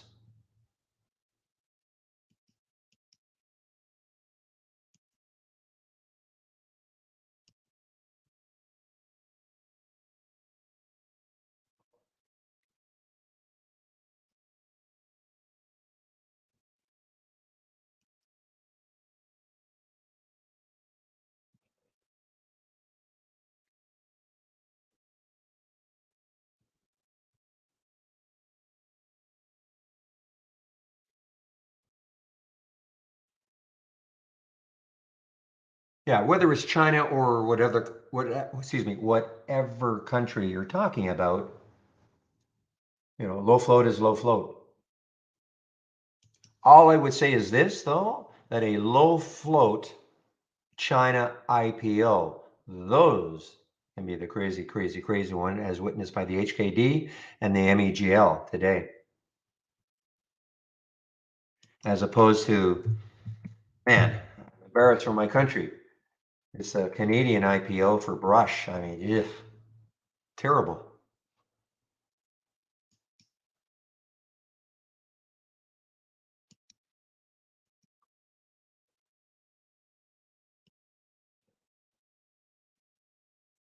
But guys, give me a moment. I'll be right back.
All right, guys, I'm back.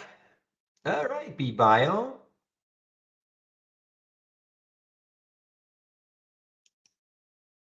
Maybe now you can do what I thought you might do.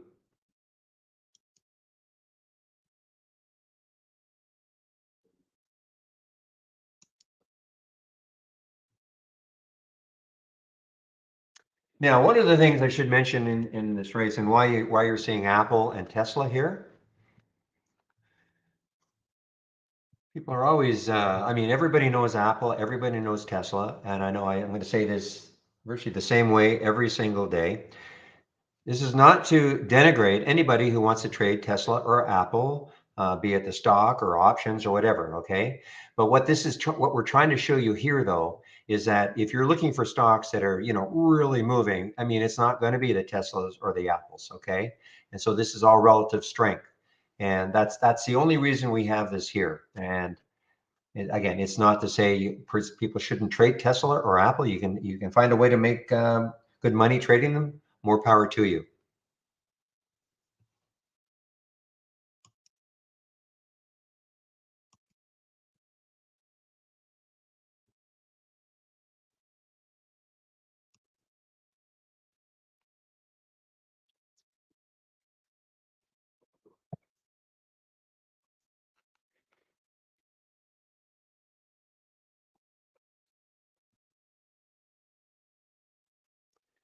Yeah, one of the few thumbnail charts I have is SIGA. I'm seeing that it's yeah, trying to get to that 23 again, SIGA.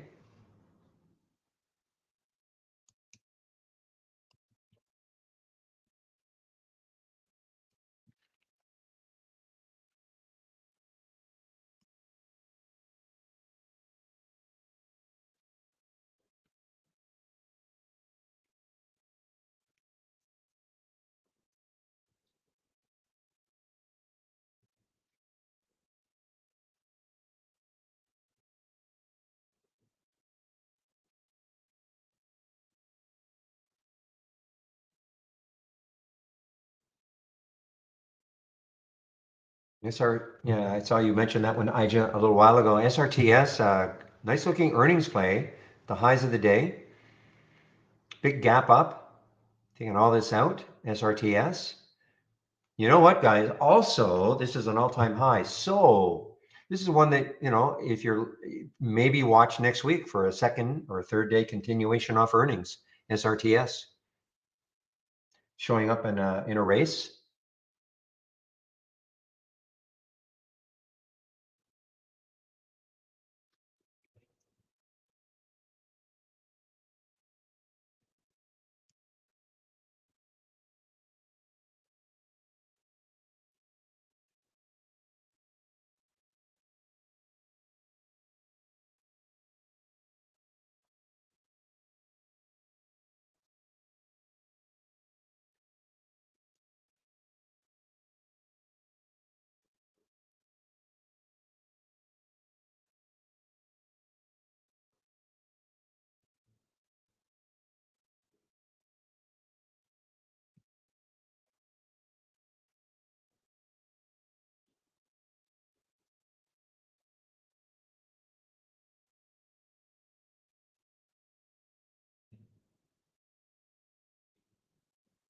I actually see that pattern, the cup and handle. I never ever pay attention to patterns really, but I see what you were talking about, Sandy, cup and handle on the QNRX. I actually see it.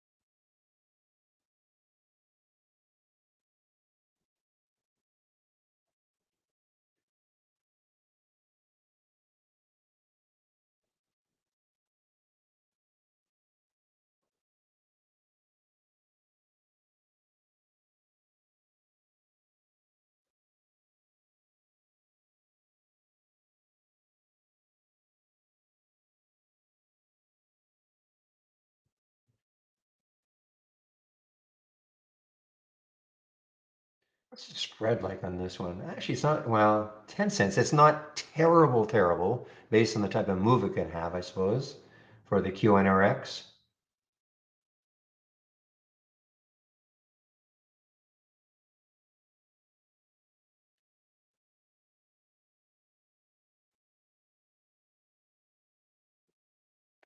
And these are fibs, right, Sandy? These are fibs.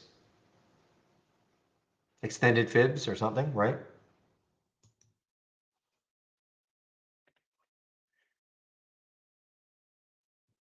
Well, let's see if you're, I mean, it's obviously got a ton of room, guys. $22. They've done a financing.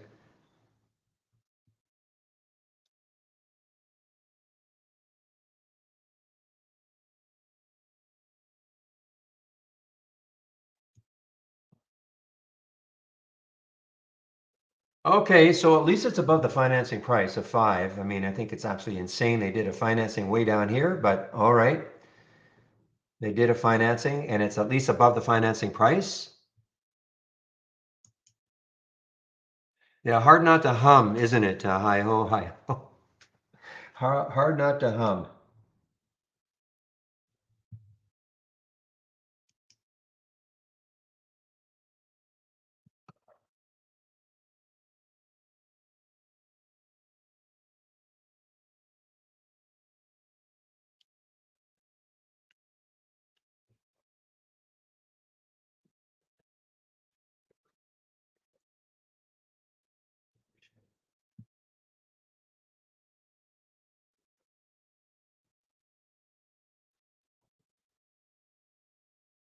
Well, I'll put a price alert at the ominous 666.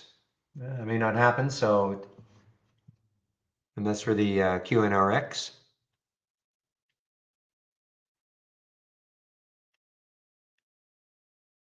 Interesting on Twitter, somebody put a, just a minute, Twitter, downgrade on Twitter today. Yeah, there's that 200-day moving average. I can't remember who it was, but somebody downgraded Twitter today.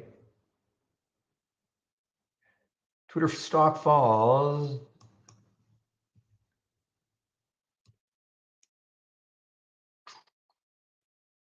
Susquehanna. I don't know. I know the name.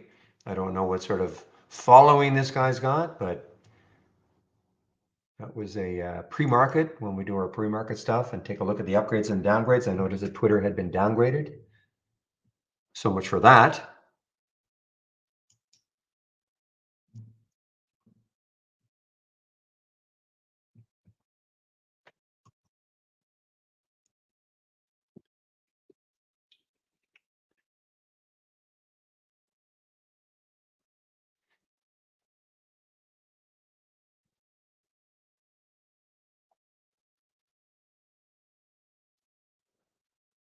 Haven't seen Wafu for a long time. Boy, we used to see that one. This was the one. Didn't they weren't supposed to go bankrupt or something? Or that's something else. I think that was a Washington something. Yeah, China low float. It is China low float.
It's Wamu. I remember somebody went bankrupt, but they kept trading it. They meaning the became a big meme stock.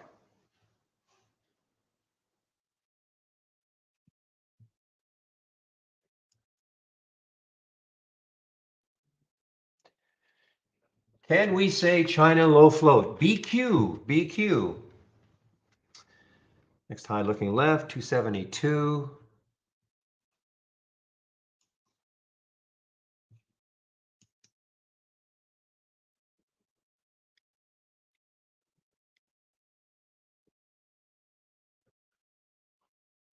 You know, it would be the best thing that happened to Megal if it got back down to 5 or something. Okay, and then we can maybe trade it next week a little bit. Did not happen, but it's getting halted on the way down all the time now.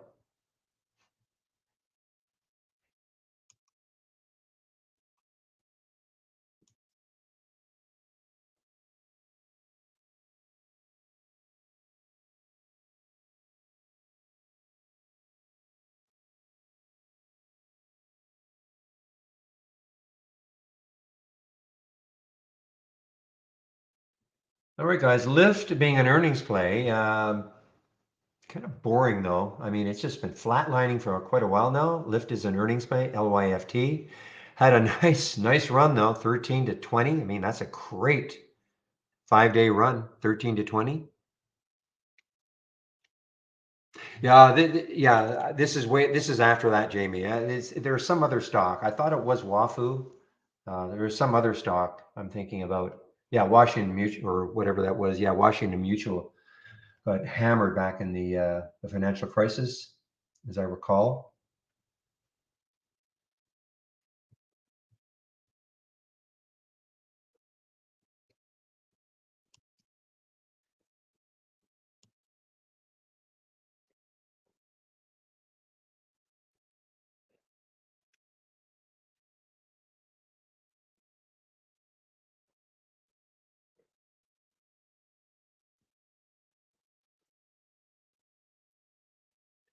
You too, Jay. Have a Guinness on me.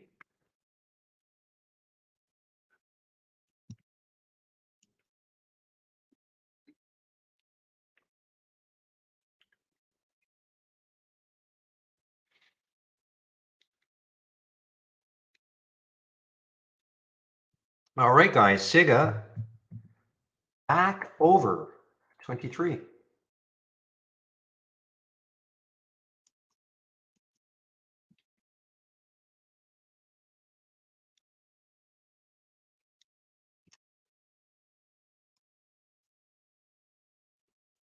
course, this is the all-time high is up here earlier today.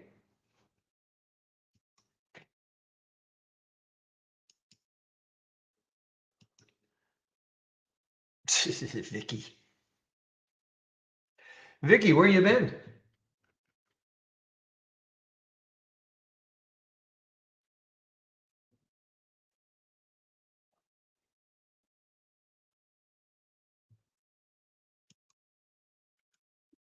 Well, I know where you live. I know where you live. You know what I mean. Okay, guys. I say I'm back in this BBio. I just going to try to have some patience on this to see if it can really pop out of here. Boy, you were very, very different from me, Harris. I'm rarely in more than 2 at a time, even when I wasn't moderating a room. Rarely was I in more than 2 at a time.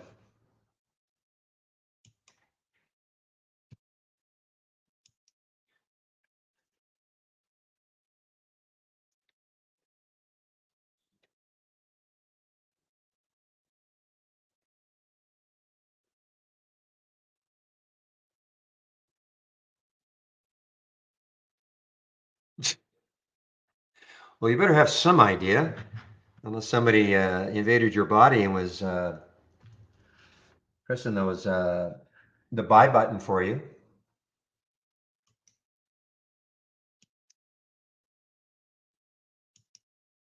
How do you manage your exits? You must have I am some auto program. It's the only way I would, well, not necessarily auto trading, but I would be having to put auto stops in for sure if I were in 20 positions at once.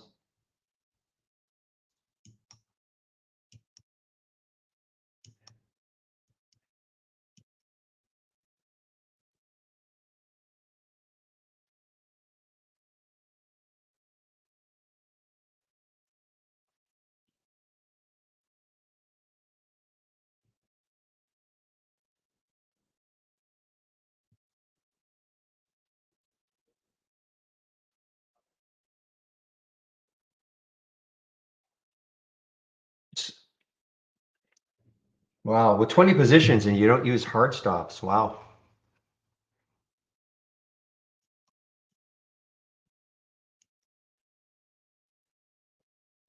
Okay, guys, Beyond had a little pullback here, and now it's starting to run again a little bit. Beyond, BYND, starting to run a little bit.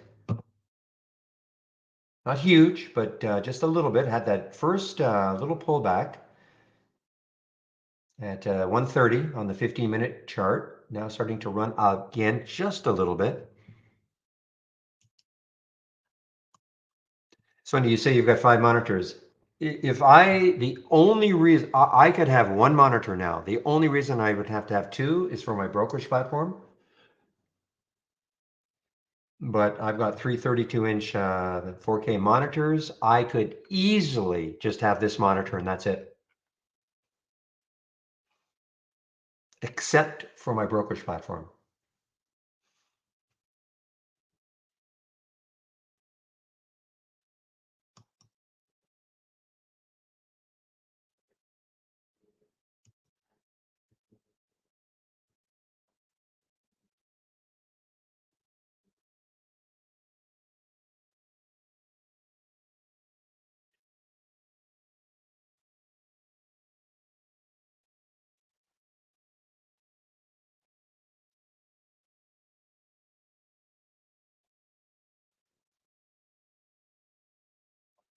All right, guys, I haven't dwelt too much on my home page or the test drive, so I'll just talk about it one last time for the end of the week. So the test drive starts very soon.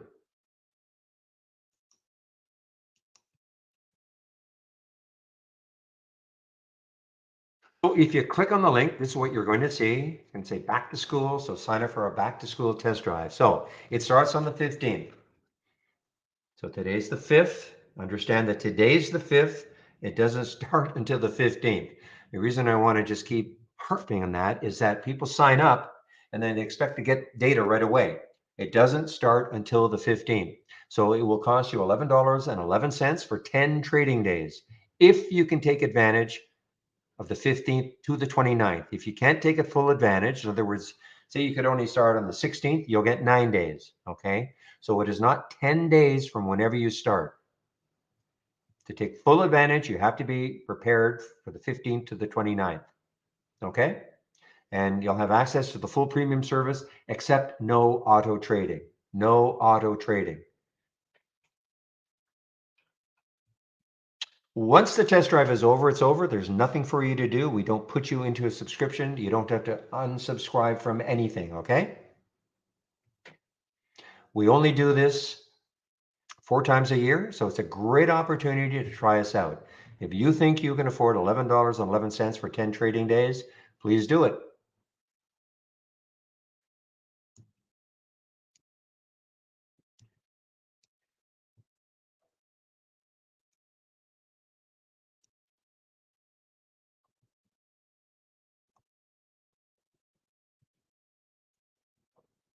Now, the test drive, if you're using the races, which, you hear me talk about it all the time, and you're going to hear me talking about it constantly from now on. But if you're using the web-based version, unfortunately, the races are not available. Okay, so you must either have a PC or be prepared to have an emulation program like Parallels. Obviously, if you're using a Mac, okay, or Amazon Web Services, something like that. So if you're using our web-based version, the races are not available.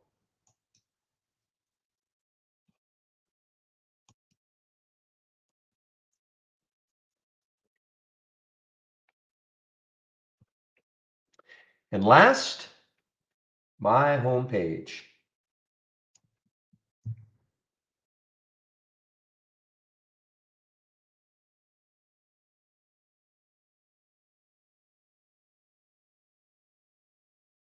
So I'm not going to go over it in any great detail, but if you click on my link, a lot of information. Just save my link, guys.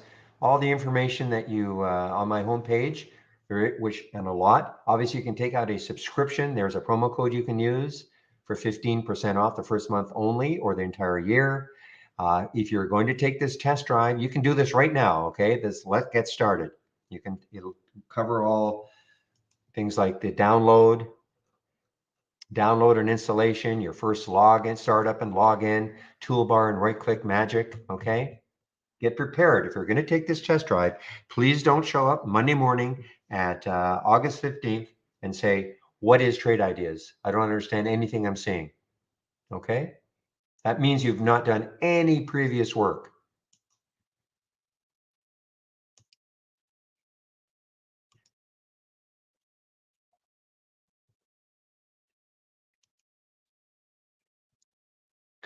And let's see, more information on my homepage. You can sign up for my daily stock of the day video that I do at noon Eastern. That's free. Trade of the week sent to you before the market opens every Monday morning. That is free. We had a great one this week, Riot. If you're not getting it, if you sign up and you don't seem to be receiving it, check your spam. Or if you have Gmail, check your promotions folder, okay? And all the education is here. So if you're going to take the test drive, just take a look at the user guide. Don't have to learn everything. You should have done that. You should do the getting started.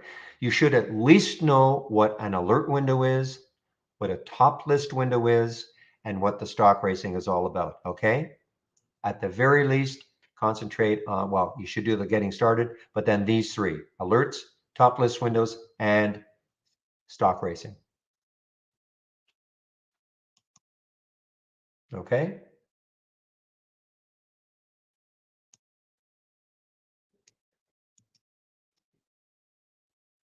And where am I here? Okay. The daily support session. So Chris will be in the YouTube room this afternoon between 3:30 and 4:30, but I guess he's on vacation next week. So unless somebody else is going to step in, and I'm not sure anybody else, I'm certainly not going to do it. There will be no YouTube live sessions between 3:30 and 4:30 next week. Okay. In fact, we should put out a,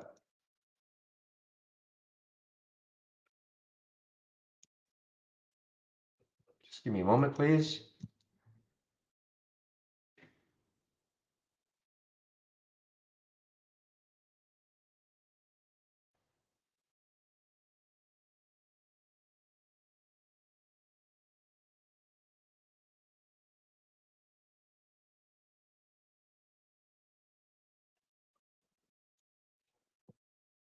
Okay, daily webinars. So next week will be the last week until the test drive is over.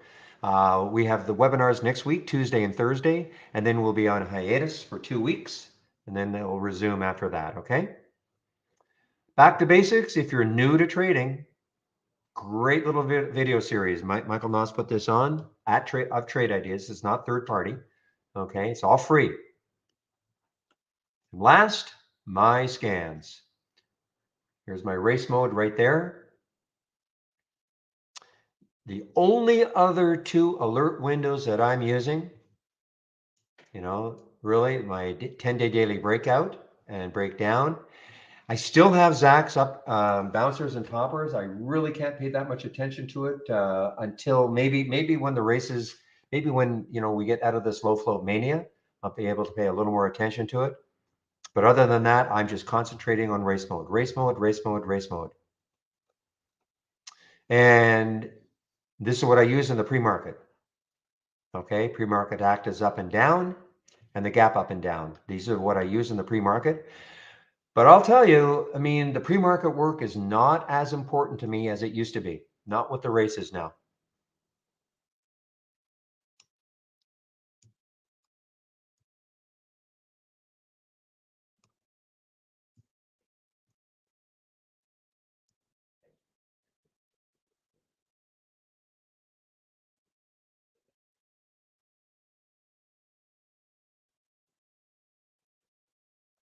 No, I like to run the races all day, Teddy. It's because I want to see the top 10. I mean, it's up to you, I mean, it's totally up to you. If you want to stop the race and then run it again, starting a power hour, but I just like running the races all day long.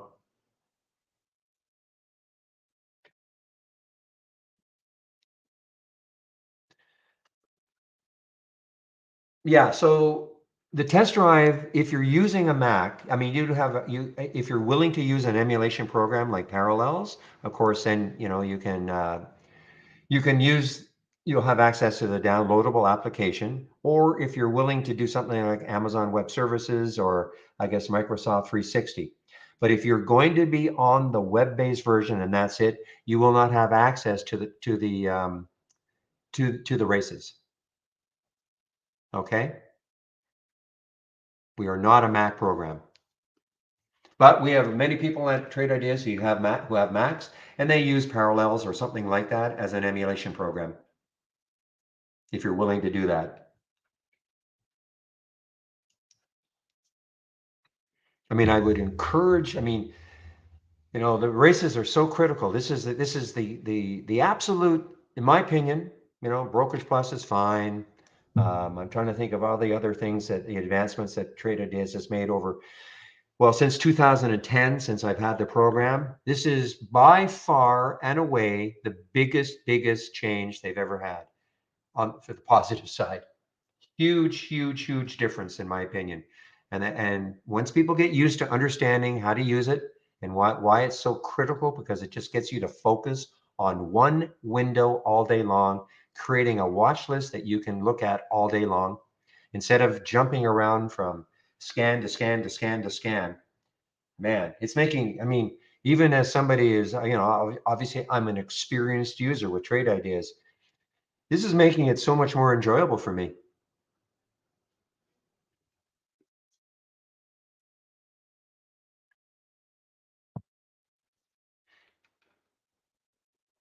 And again, you want to more backdrop on the races. If you go to the guide, just look up TI stock races. Oh, absolutely, Jado. I would say absolutely.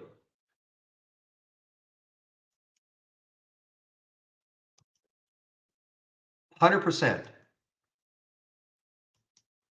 because of focus. I'm not, even though yesterday and even today and going forward, I will miss things because, there is a lot happening. But before, I mean, I had my gap continuation in reverse. I had my basic new highs and lows. I had, of course, well, I had my daily breakouts. I had, I think, up big yesterday, down big today, things like that. I had a lot of different scans up and running. And now 99% is right here. I don't know about that, Jado. I mean, I don't follow it. All I know is that, I would never go back. Never, ever go back.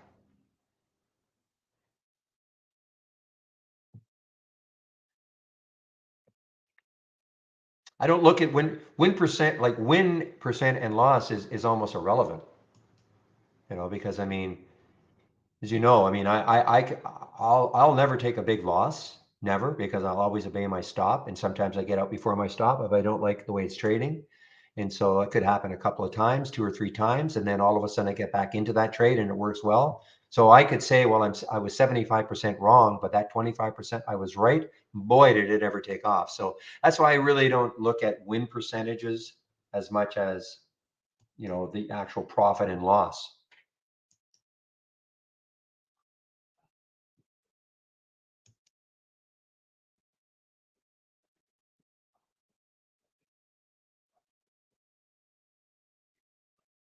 Oh, I don't know, Al. I'm sure they're thinking about it. I mean, Dan, I mean, I don't know how far they're going on the patented of this. This is going to change too. I mean, I've seen the prototype. Unfortunately, it's not going to be tomorrow. Hopefully by the end of the year, because it involves a complete change to our platform itself. So I don't mean the look. I'm not talking about the look, but I mean the actual guts of the way our platform is designed. And so I've seen a prototype and how much more smooth it is and all the cool things that are going to be added.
Hey guys, I'm just checking some internal discussions happening at Trade Ideas.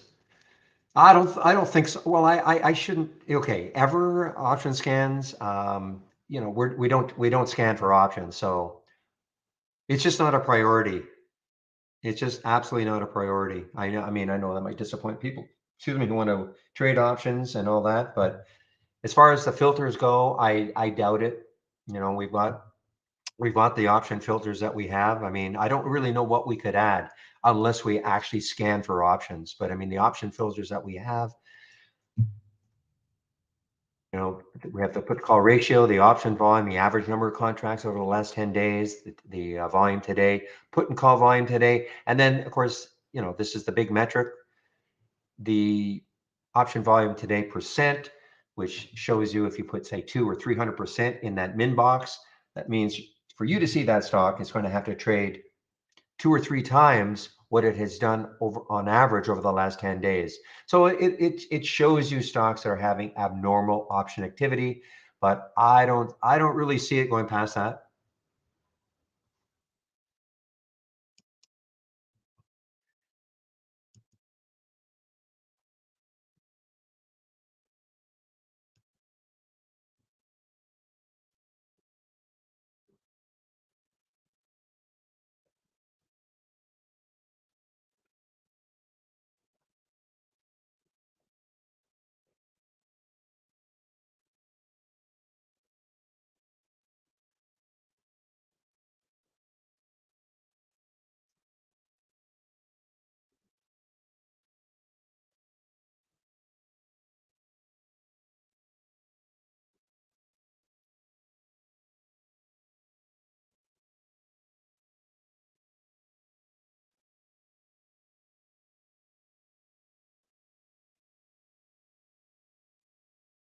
Yeah, the CGTX. So that had the big news Alzheimer's play yesterday. Got all the way up here to 626. Really collapsed, guys. I mean, that's a bad pullback.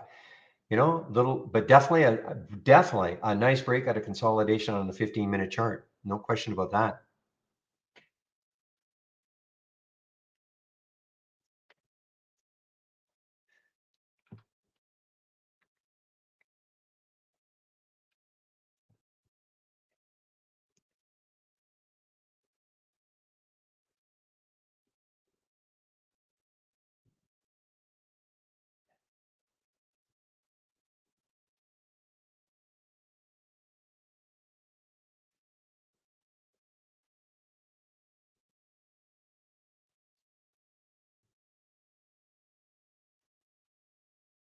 Just a minute, please.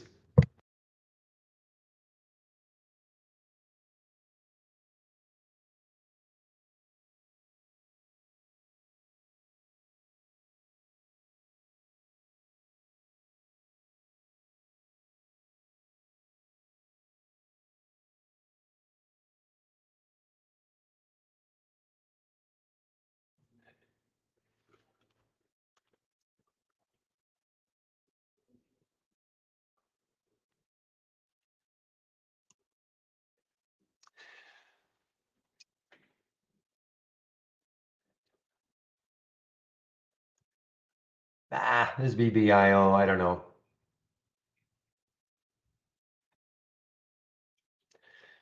I'm going to just see if it gets back into the 15s again before I turf it for a small loss.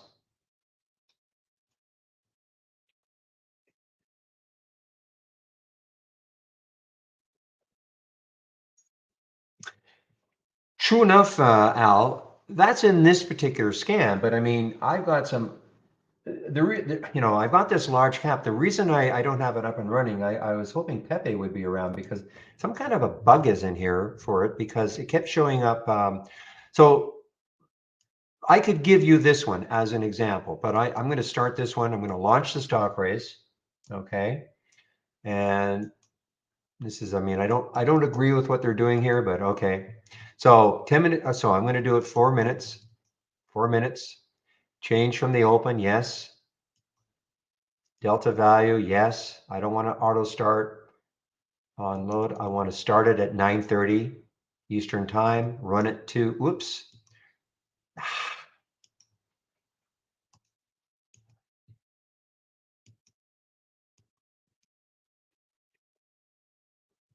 Oh, I see what I did.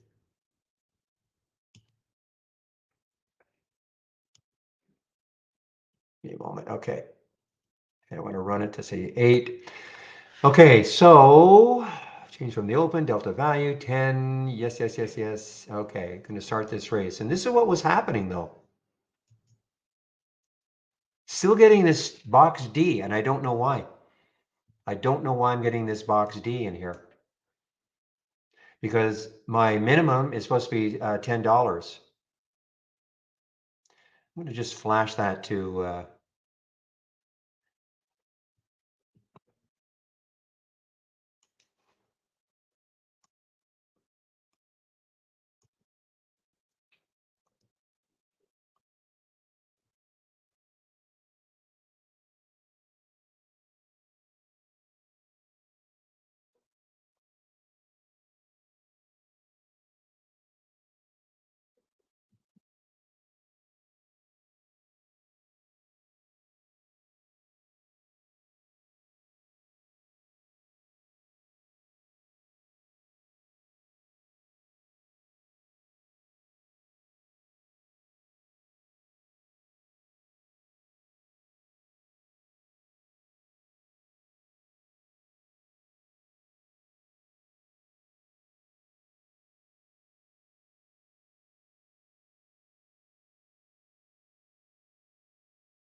sorry guys, I'm just trying to Pepe.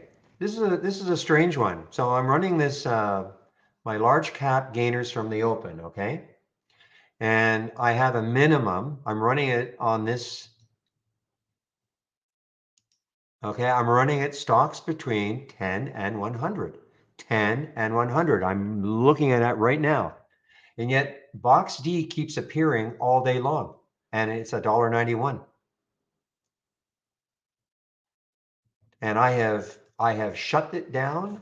I have redone the top list several times just to see if something crazy is happening. And I cannot get rid of that box D.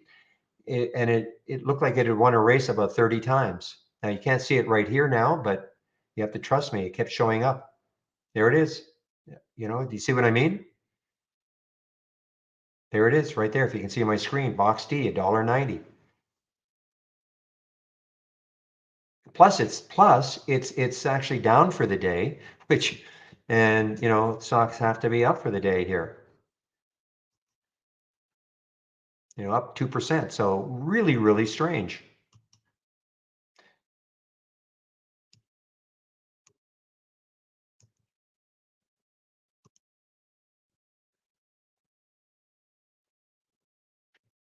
Well, there's no symbol list attached. There is, oops. There was no symbol list attached to it, no.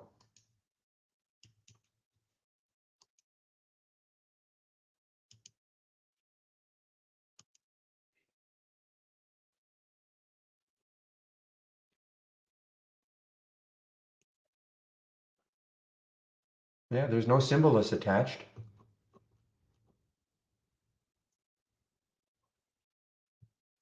But even if there were, well, but there isn't. There is no symbol list attached. I mean, it's just a standard top list window right here. Again, configure, summary, up for the day and between 10 and 100. And yet Box D has appeared all day long. It's driven me nuts.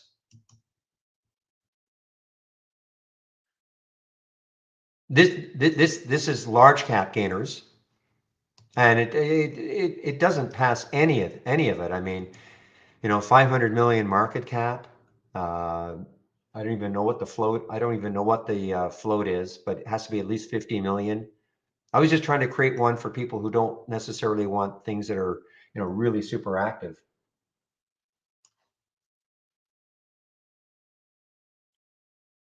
So you've got this one. Well, give it to me and let me run it, if you don't mind. Maybe, I mean, I have no explanation.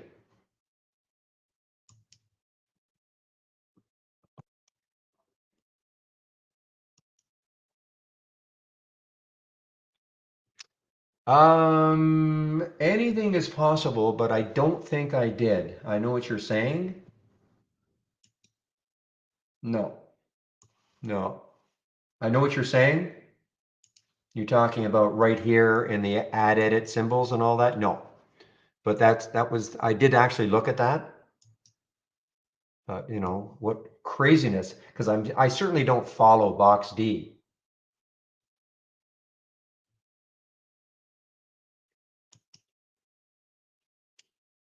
Ooh, you know what? You're right. I looked at the wrong one. You're absolutely right. You win the gold star, look left. I opened the wrong one. You're absolutely right. Thank you. Why I would add Box D, I have no idea. Solved.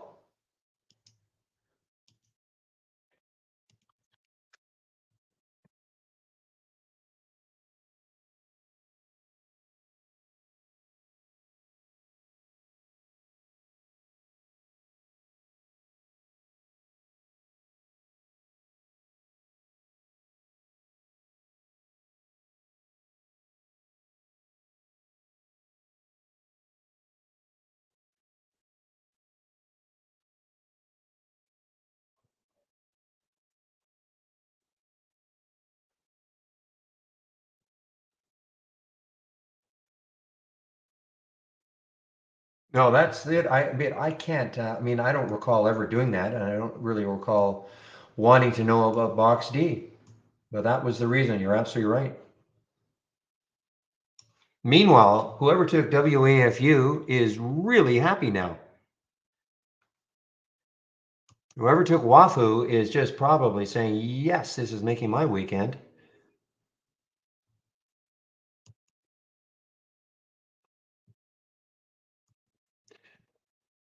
Okay, let me.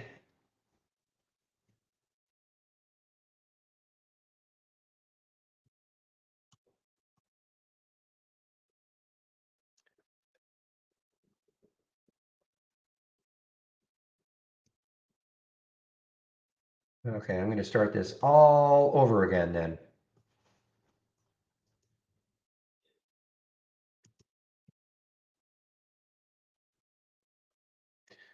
Well, that's scary because this is like a default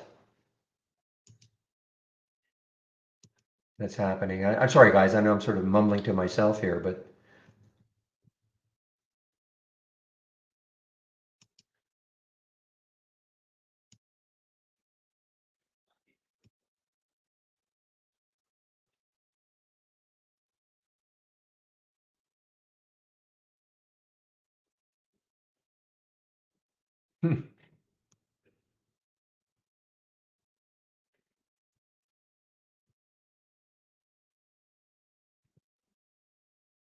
problem is it doesn't seem to want to go away even when I get rid of it.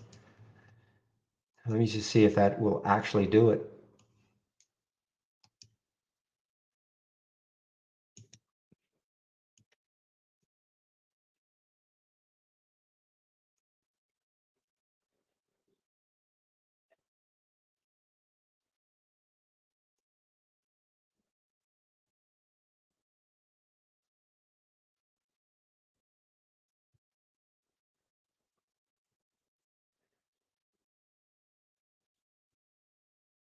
Give me a moment, guys. I'm sorry. I'm just trying to get this thing set up.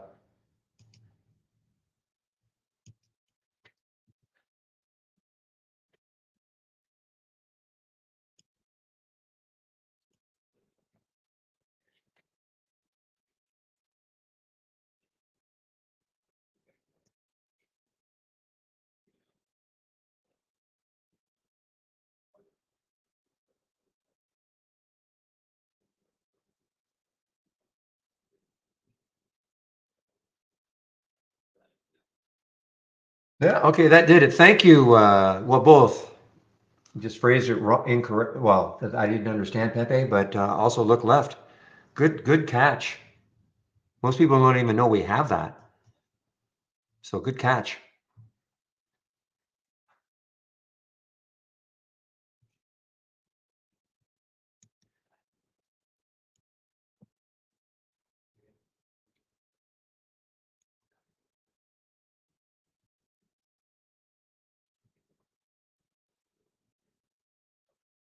All right, guys, one more. Wow, 2:39. One more break. I'll be right back.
Okay, guys, I am now completely out of, well, everything. VBIO, a little loss on it.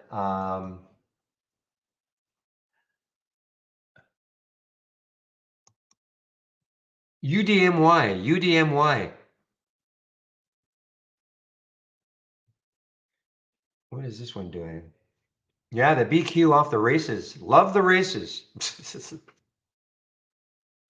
Love the races. How can you not love these races, guys? Look at these things. They're just all of a sudden, almost out of nowhere, they just start to run.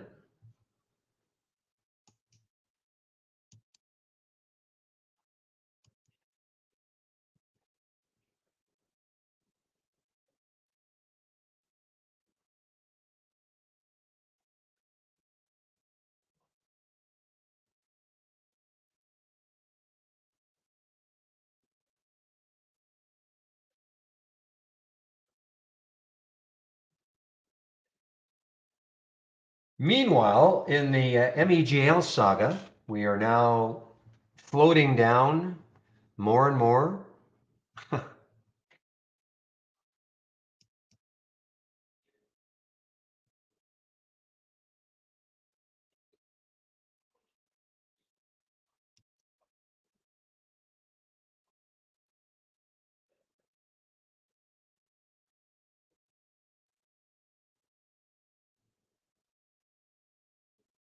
Well, I cannot believe I'm becoming a GME cheerleader, but here we go. GME, come on, baby. Don't believe it. All the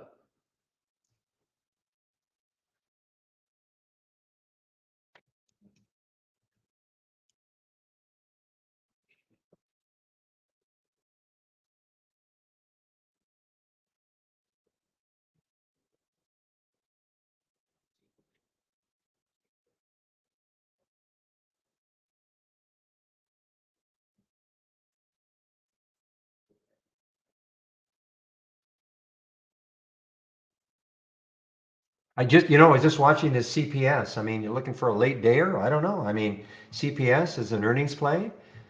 Um, crawling away. I mean, this was a $150 stock. Earnings play. I don't know, crawling off 9 maybe. Won't be as well. It's only 16 million in the float.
Saw STEM earlier in the day. Yeah, nice inching its way up. Earnings play. Got something going on here. Wrong.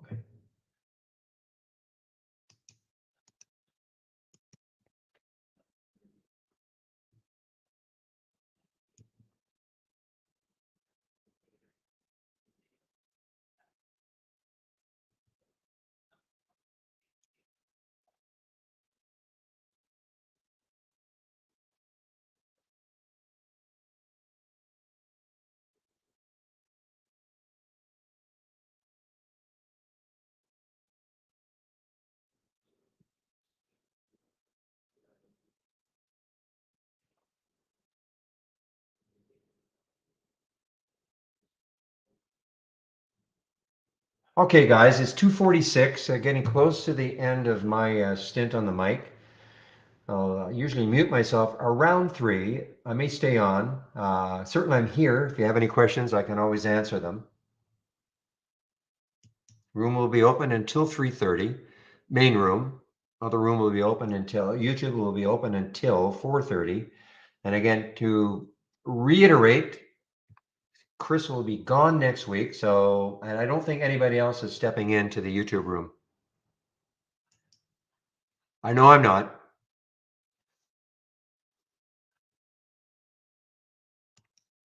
Yeah, 22%. Not bad. That's since the race started, okay? It has moved 22% from the open since the race, or from when the race started. And that is, what, a minute, 2.5 minutes ago.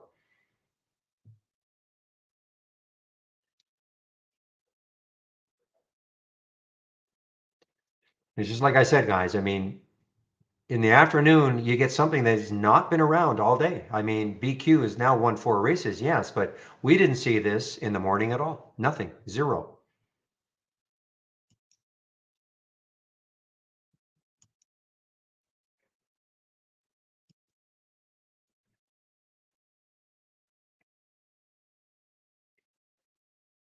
You know, it's a little bit like the surfing, if you think about it.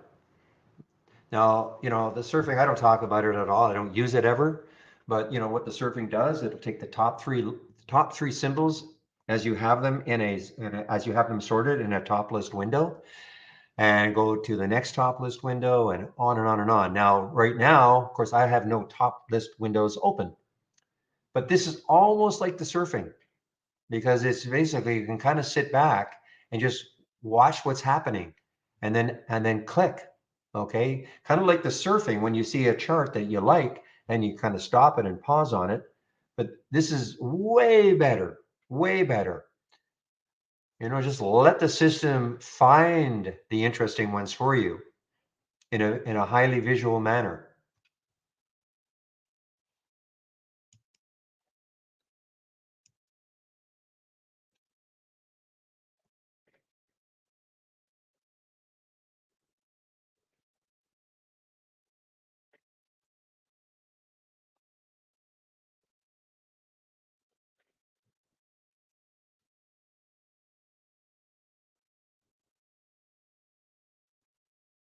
Okay, so now this is fixed. Okay, so this large cap gainers from the open, which I may have gave out yesterday.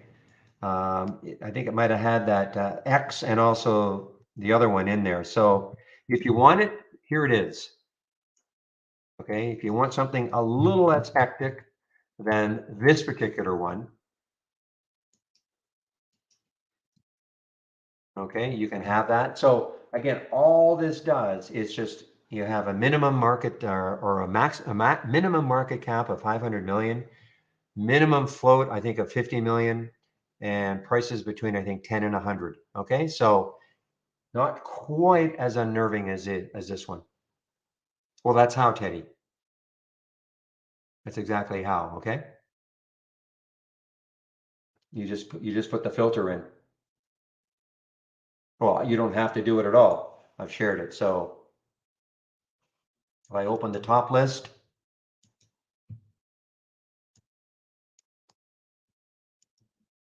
and click on the summary, so 10 and 100, 500,000 shares have traded at least. It's up 2% from the close, so it's positive. And then right here, the market cap is at least 500 million, and the float is at least 50 million. So you're not going to get, the crazy moves, but for some that might be better.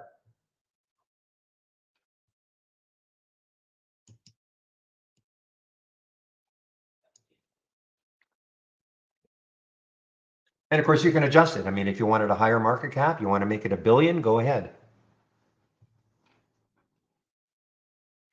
You want a higher float, 100 million, go ahead. I'm just, this is, call it like just a template that you can use.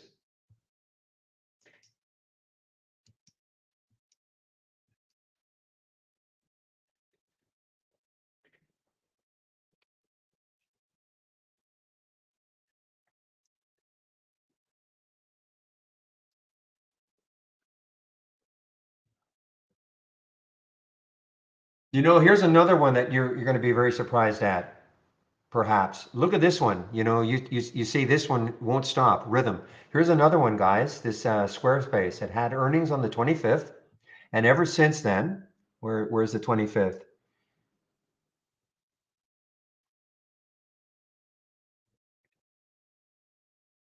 I guess right here.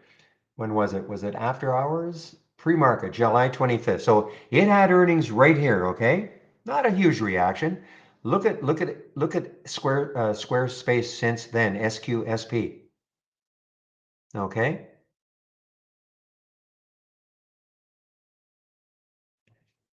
And there's another one. See if it's still doing what it was doing. Okay, well, this one, the BBWI, Bath and Body Works, finally making a little bit of a downturn. Not much, but another one that just had a tremendous run, 26, 27 to 40 in a couple of weeks, 2.5 weeks maybe.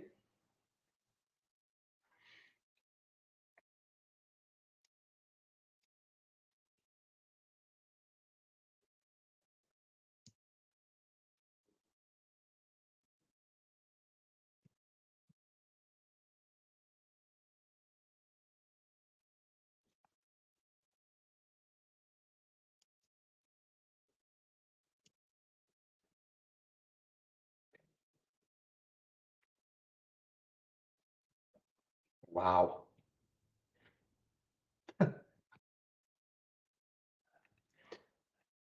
Well, guys, I mean, those of you who've been in the room for a long time, you know how I sort of detested this GME, but I'm not stupid. I mean, you know, the fact that it did that 1 for 4 and it becomes more attractive price wise, you know, and if you get the crew involved again, you never know what's going to happen. So I had to do it. I waited on this pullback today.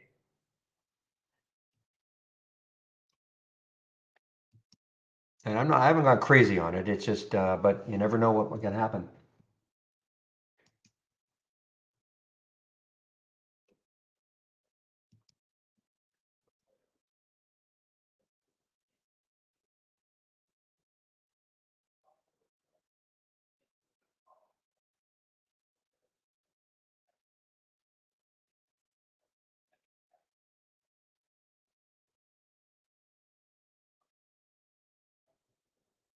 All right, guys, 254.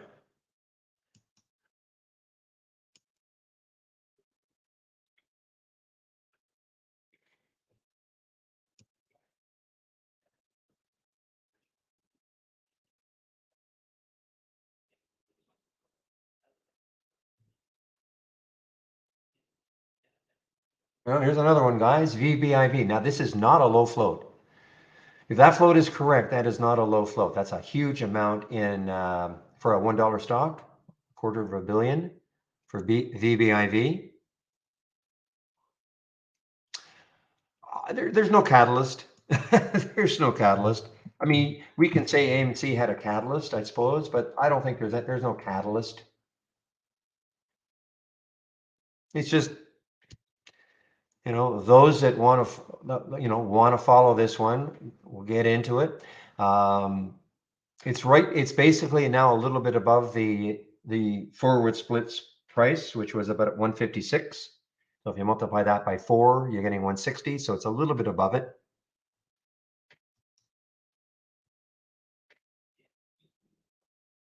So Bob, you can have my scans, okay? So let me just take you to my home page.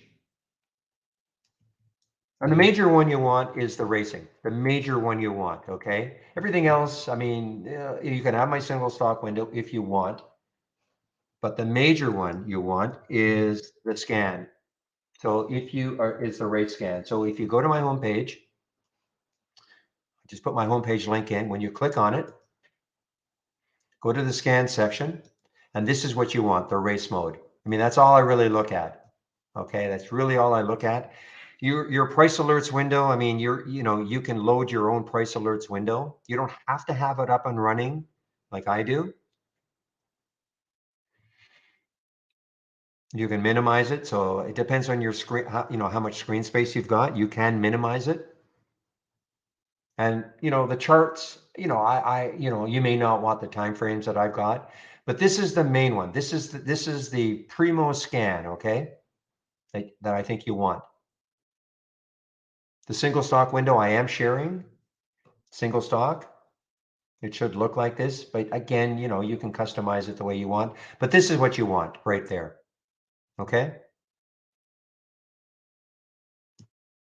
Ah.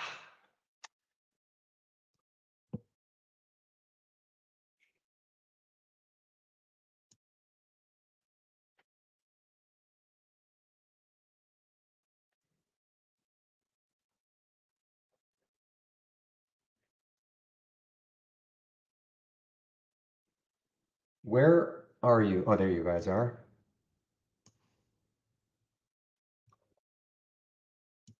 Okay.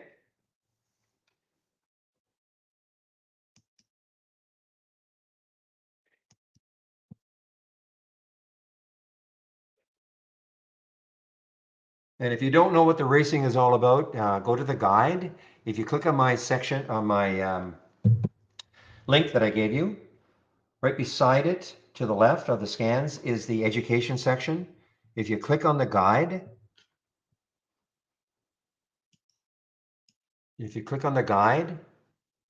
from the education section, and then click on the user guide, and then click on TI stock race. It'll give you really detailed information about what the stock race is all about. Okay.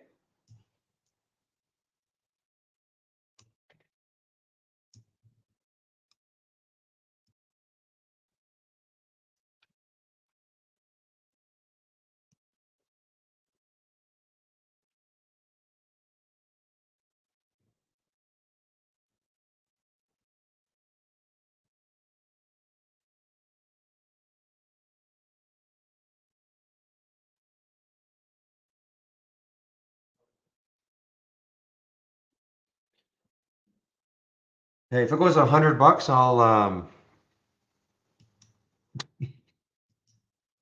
not sure what I'd do. Somebody said I need an ape shirt now.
All right, guys, it is now 3:01. So what I'm going to do is I'm going to put the announcement here. I probably am.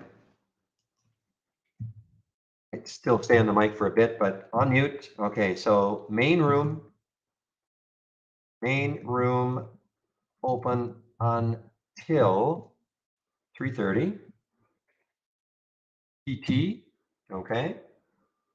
YouTube open until 4:30 ET. Okay. So I will put myself on mute right now. Though I don't know why. Look at ALR. You know what? You know what this is really what I'm really finding, guys, is that everybody talks about power hour. I'm finding that we're getting stuff in here in power hour. It's awesome. I mean, I don't want to brand necessarily the last hour, but from 2:30 on, my goodness, we're just getting things that just pop into here. Don't have to create any special scan.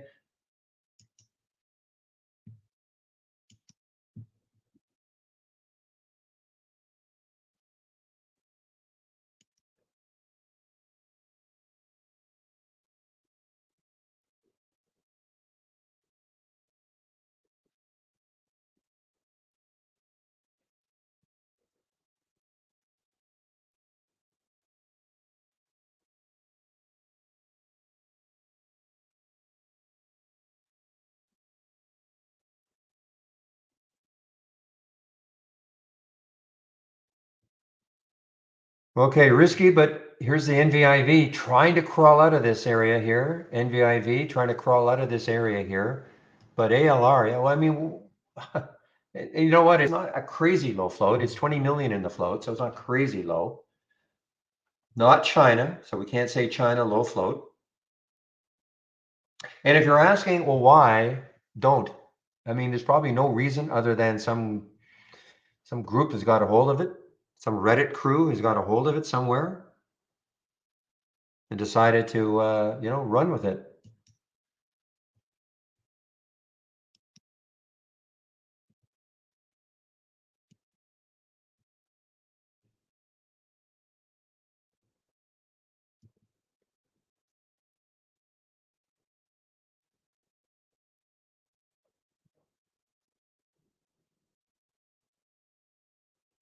But you guys, can you not see how exciting this is?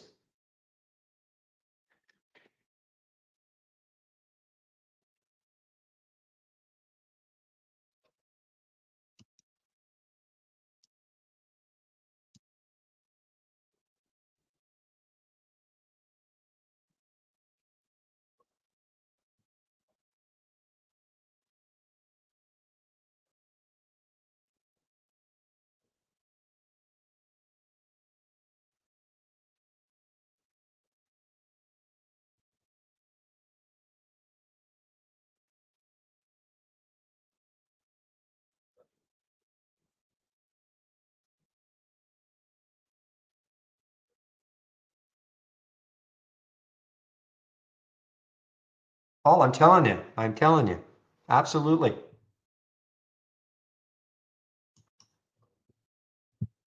You know, there'll be times where, you know, maybe not much is happening, and all of a sudden something pops in.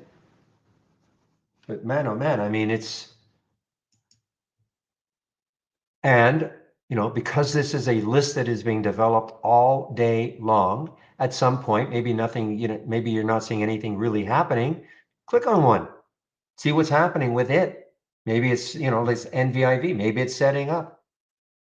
You know, it's number 6, only won 3 races today, but, you know, I mean, maybe it's setting up. Great watch list for the day.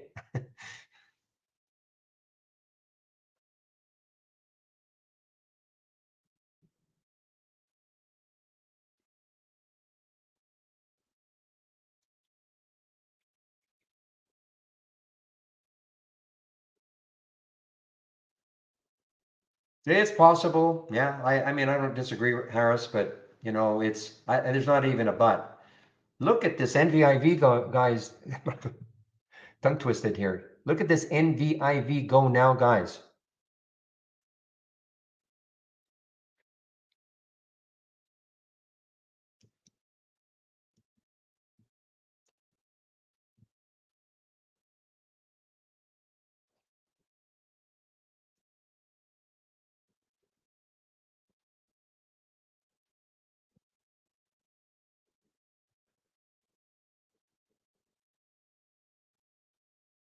The only thing I'll say about that, Harris, is that there, you know, when all the tech stocks were just getting tanked, okay, and yet GME was still sitting up in that, you know, 120, 130 mark instead of going back to where it really should be, 10. Something was keeping it up, but anyway.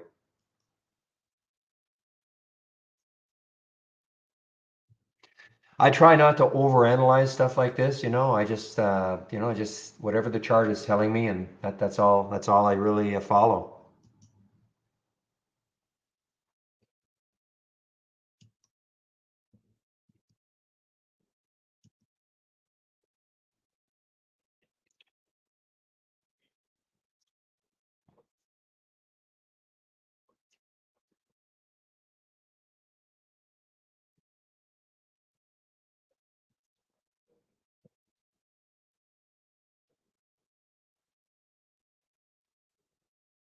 QH. Let's take a look at QH. I don't see it showing up.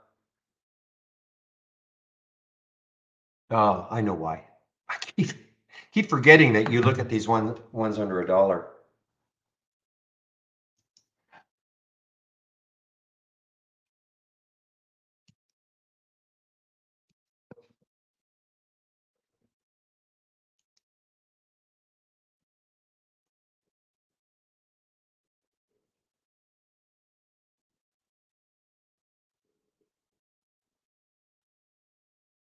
Don't understand this one at all. This UNAM.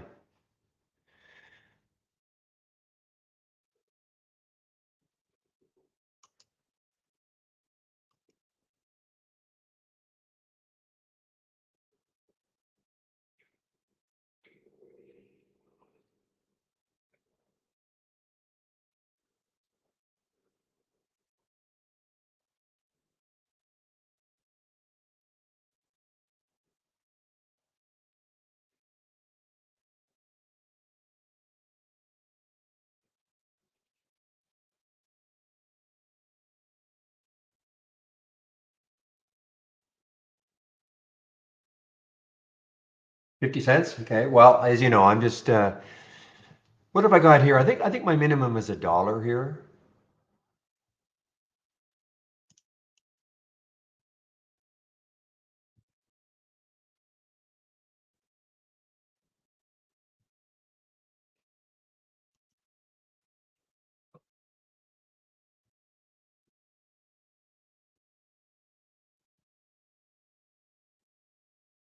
I've never met anybody, Harris. I've not met anybody.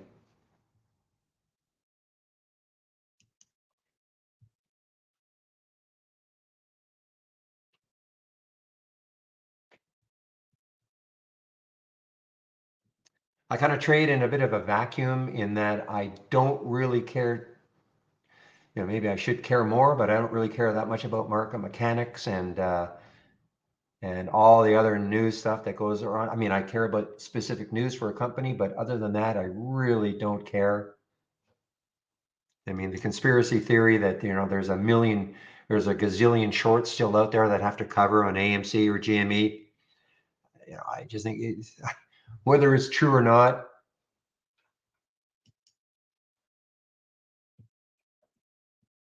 Bottom line is though, and I've never met anybody in the industry.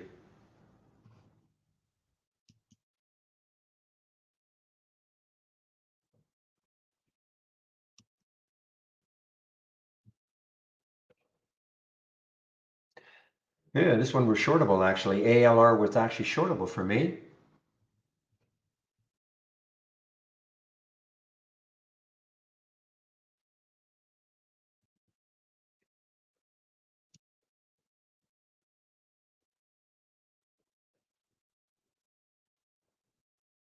Okay, I should take a bow. Take a bow for your SRTS. Take a bow. Thank you, Cody. I just in our YouTube room.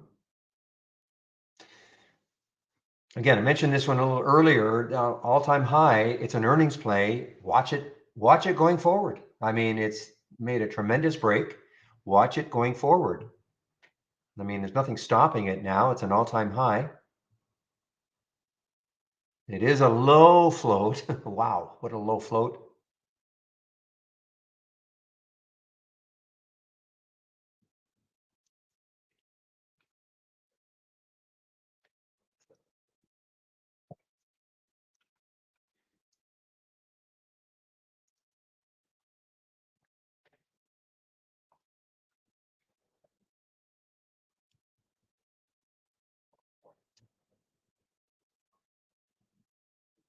Well, Cody, my enthusiasm has gone way up since the races, honestly. I mean, look, I can get stuck in a rut just like anybody else.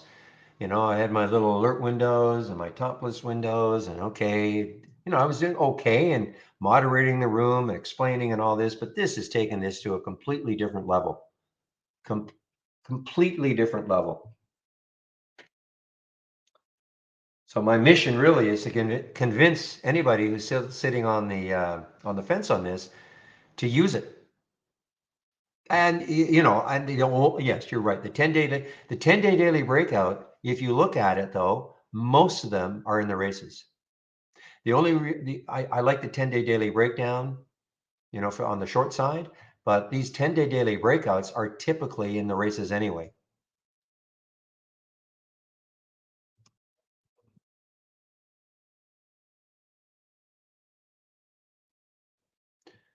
Well, yeah, it's more fun to trade. I mean, sure, if I created an alert window, look at Bonzo. What is Bonzo doing now? Low float, China. Low float, China. No, Hong Kong, okay, but China.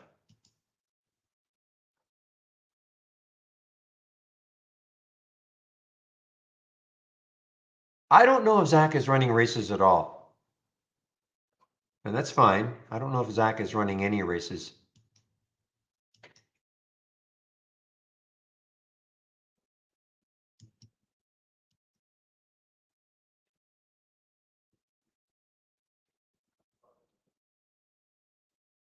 I have two races going. My main concentration is this. Is on this one. I'm just intrigued by the large cap gainers from the open, just to see what sort of percentage moves you can get, and that's it.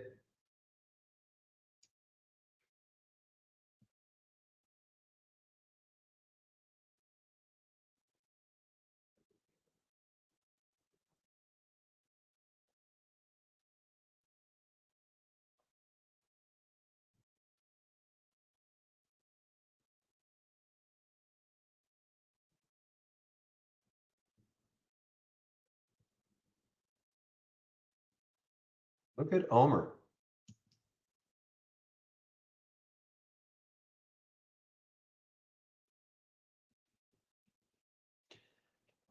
Yeah, I mean, I'd scrap the AI. And I just, yeah, I'd call this the premium service. Like, in fact, thank you very much. That's my, that'll be my message to Dan to do that. I'm kidding. He wants everybody to succeed. So this will, this will not, well, I shouldn't, I mean, should not be a premium service. No.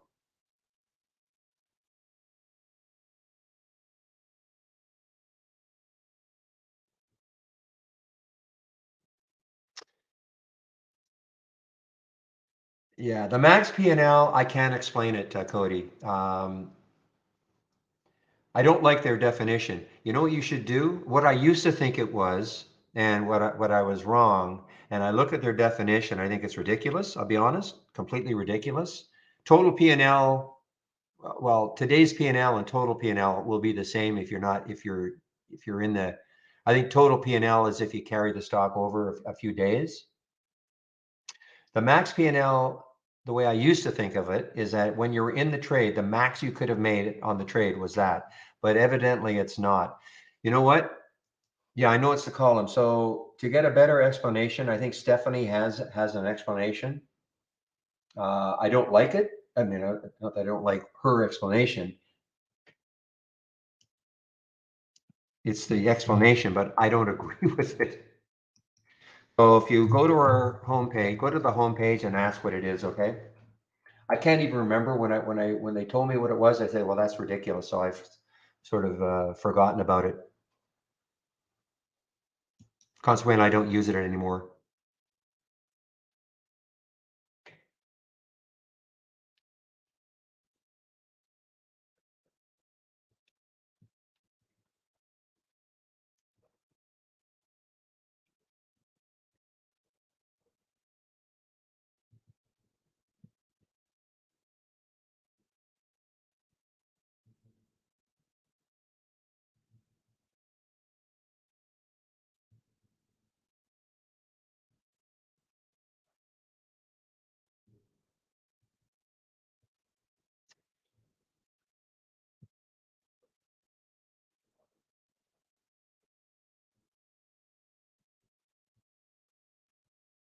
Thank you, Big O. I will. Big O reminds me of the Olympic Stadium in Montreal. I'm sure that's not why you're calling it Big O.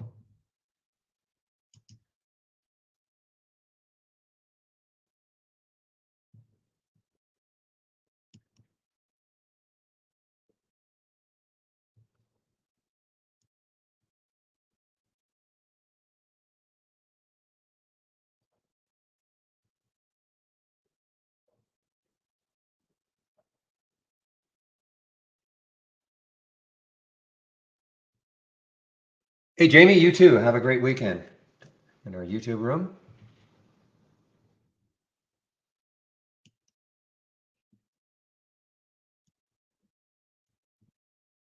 Oh, I got rid of my announcement. Sorry, I shouldn't have done that.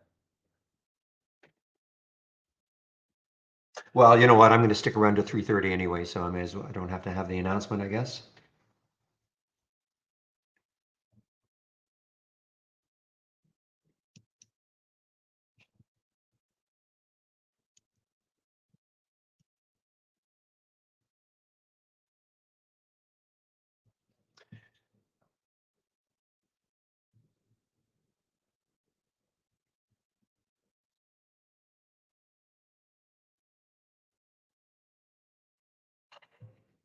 I don't know about that, Teddy, but well, it's funny you say it like that, though, because trading can be very lonely. And listen, a trading room like this is not everybody's cup of tea in terms of, somebody talking to you all day long.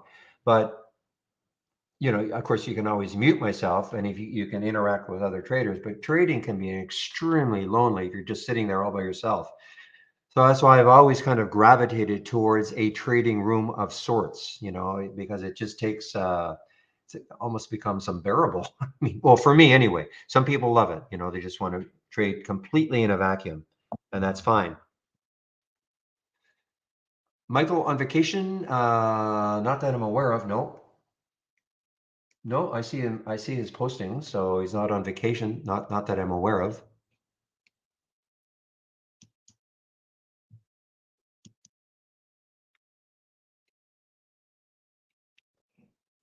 You're giving him feedback on the MFI?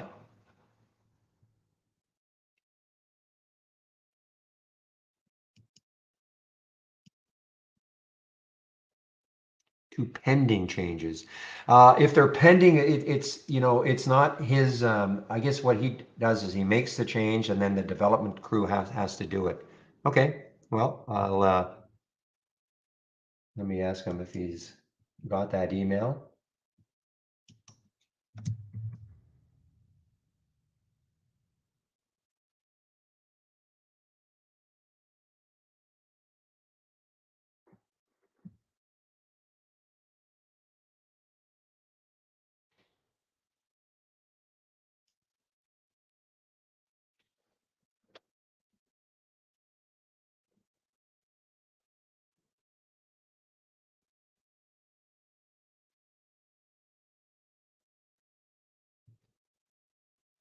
Mr. Majestic or Tank, appreciate that.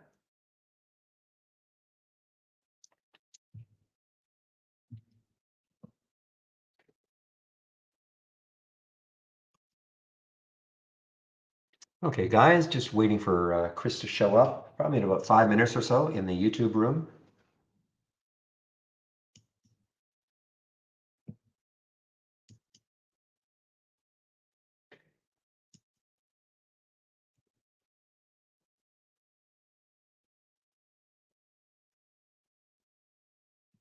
Yeah, the thing is, I mean, it's possible, not possible, it's probable. I'll probably even try to, maybe it all depends on what happens when these low floaters start disappearing. I might have to revamp it a little bit, add a filter in or take one out or do something. Right now, I'm just going to keep it the way it is, though.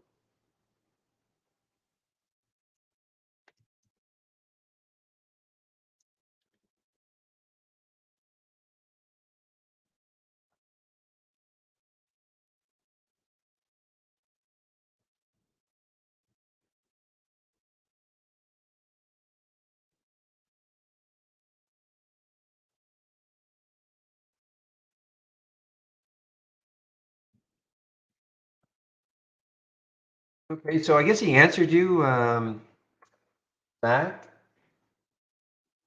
You wanted 4 different scanners. He says, I think I have a way around it. I'll work on it later. Okay, so that was his answer from that he's giving to me regarding, I guess, the email. You're looking for 4 different scanners or something.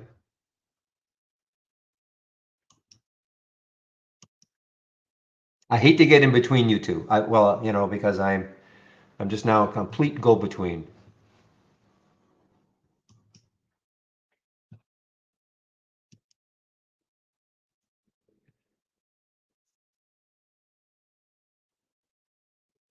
Yeah, I mean, yeah, I mean, if you were looking at the market today, a lot of people will look at this market as how could you trade today? Because look at this, down, up, down, up, down.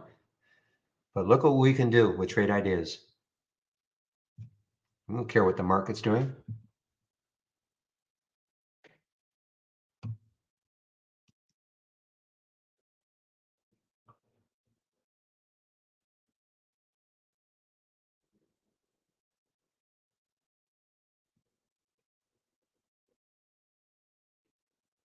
Well, Cody, if you do start trading real next week, make sure you start off very, very, not too many shares. Don't go crazy, even though you've made money 2 days in a row in the simulator.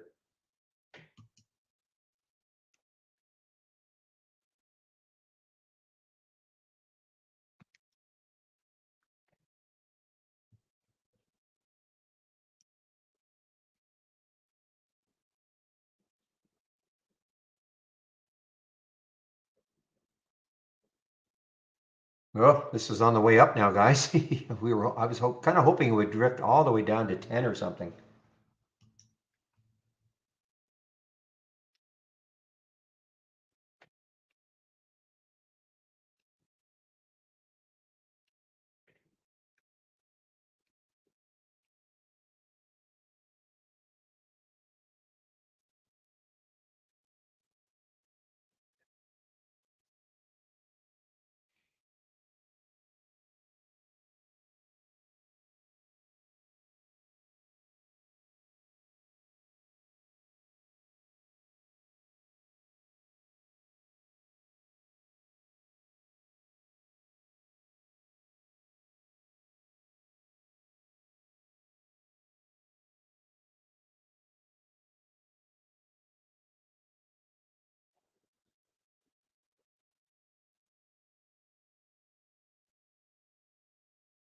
Your chart shows GRVI.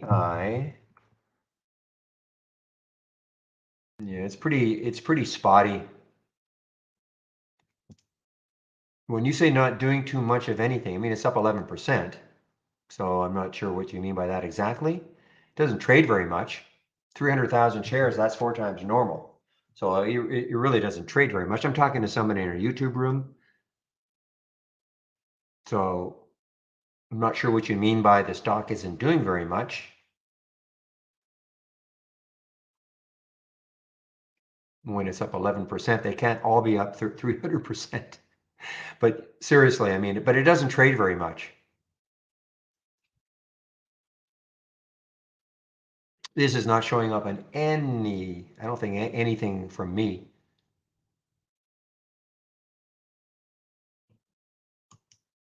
Chris, and Bear with a little ping, pinging away here. pinging away. I was. So you're off next week. I am off next week. Yes. Is this a happy time or a? Yeah. No. Family vacation. Oh, good. Yep. Okay, excellent. Our once a year. Once a year. That's all I'm allowed to get away from the desk. Yeah. Well, where are you going anywhere? We are going to the beach. It's called Long Beach Island, New Jersey. It's a little barrier island in the south of New Jersey. Oh, cool. Yeah. So a huge portion of my family goes. I see. Okay. For a fun personal note, my dad was one of 11. So. Oh my gosh. There's a million of us. Oh my gosh. I can't imagine it. We take over a whole hotel for a week on the beach. Oh, send pictures. Of course. Well, I'm listen, sure man, you're eager to get off and running. Yes, I am. But have a great time. Great time. I appreciate that. I'll let everybody know that there'll probably be nobody from 3:30 to 4:30 next week, but that's fine. We'll go full storm for the test drive. Exactly. Okay. Well, again, have a great time, and we'll see you, I guess, on the 15th. Sounds good. I'll probably pop into Slack once or twice. I can't help myself. Okay. Take care, Okay, Barry. Chris. Have a good one. Okay. Bye-bye. So, all right, everybody. Happy Friday and all that. Got eyes on my screen here. Sound is good. A quieter day, I would say, today than the rest of the week overall, but still some movers and shakers. Interesting notes of the market itself, I would say. Jim, what's happening? Happy Friday. I say one of the big notes that I want to point out here. Let's get right to some SPY charting. And this was a big deal here for today. Maybe for overall, let's see. But big gap down. We reversed. We came back positive, or just shy of positive, I should say. Came back down here, but we bounced off 410 and made our way back, and we're coiling. And so we've been making higher lows throughout the day right now. We did not make a higher high though. So we're kind of coiling here right now. And this is going to have to resolve itself at some point. That. It's kind of symmetrical triangle look that's happening here. And so we'll see. Also, you got to note that little curl that's happening right there. We're still technically a bear market, even with this nice bounce. So we'll just see how that plays out. That's all there is to it. ILAG, yeah, I tweeted that one out earlier right before it really broke free. I caught it here, actually. Somehow I missed it here. It was on the scans, but I wasn't watching. But I found it on this candle. I said, it looks like it's getting ready to break. And it took a little while before it really, really went, actually. I thought it was going to go sooner. But, man, that thing went, blasted through 3, came back, tested 3, blasted right back up again. So, very nice looking overall. Very, very.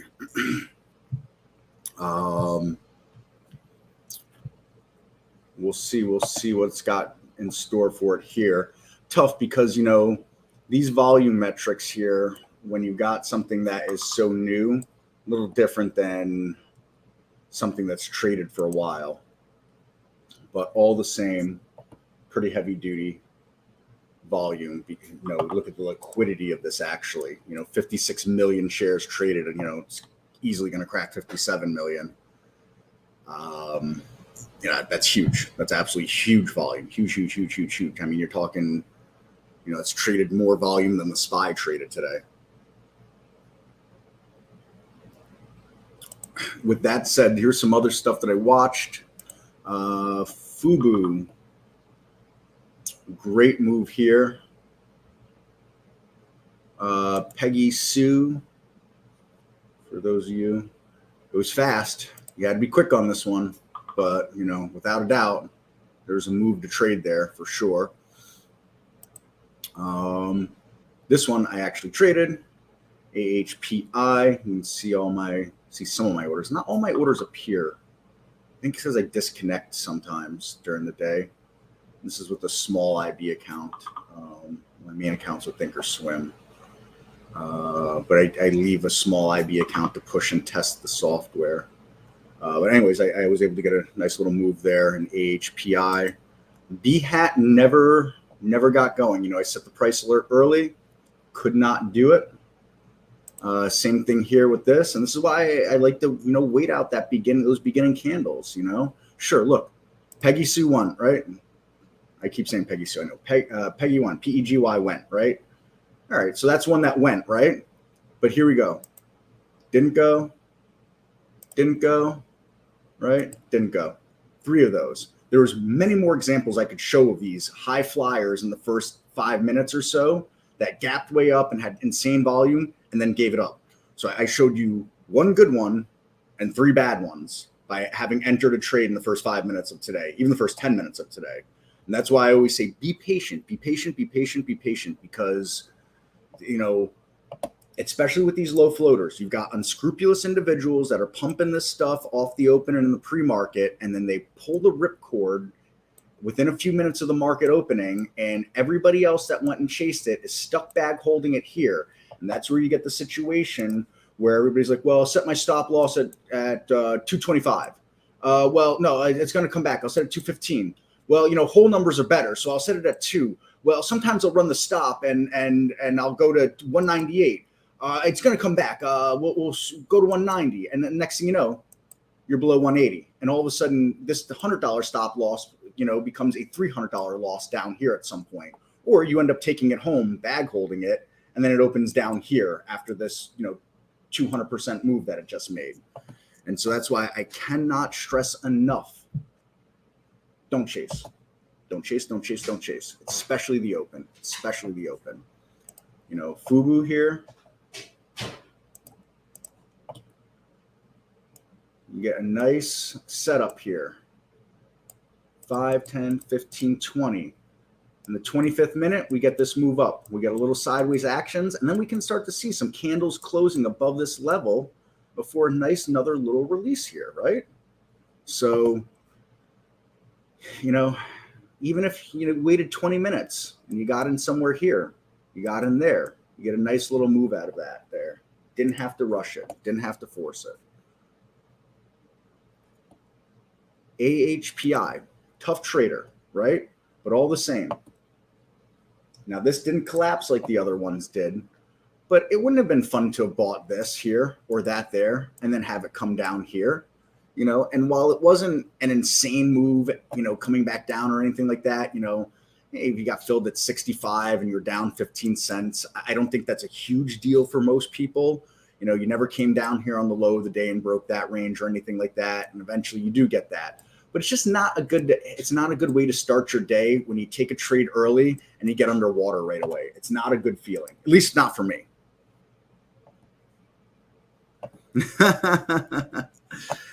Oh, perfect circle. If I had a nickel for every time I traded like that, I would, I'd own a boat.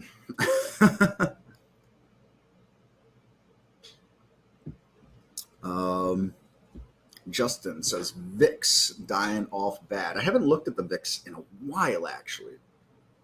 I don't have a chart to bring up of it, but I'll just bring up in my Thinkorswim app. Wow, VIX is at 2093 right now. Ain't that something? Also, look now, but oil and gasoline are getting crushed. And I just want to toot my own horn about this here. I said right here, before this last set of capitulation here, that the government is talking about price caps, and all the governments around the world are running their mouths about oil and energy. Probably not a safe bet right now. That happened. Light bounce, right back down. The entire market's up today, the entire market gapped down and turned around today. So I'm not really calling this much of anything. We're not even above the open of yesterday. So while I don't think that energy prices come down all the way, I also think that oil stocks suffer more than the overall prices of energy do. I gain nothing by any of this. It's just what I think in the charts here. That's all. I would love to see gas back down to $2 a gallon, or whatever it was before this all happened. But I just don't know about that. STEM, if it did not have 21 positions on it, I would take it for a swing. If I did not have 21 positions, STEM, let's take a look.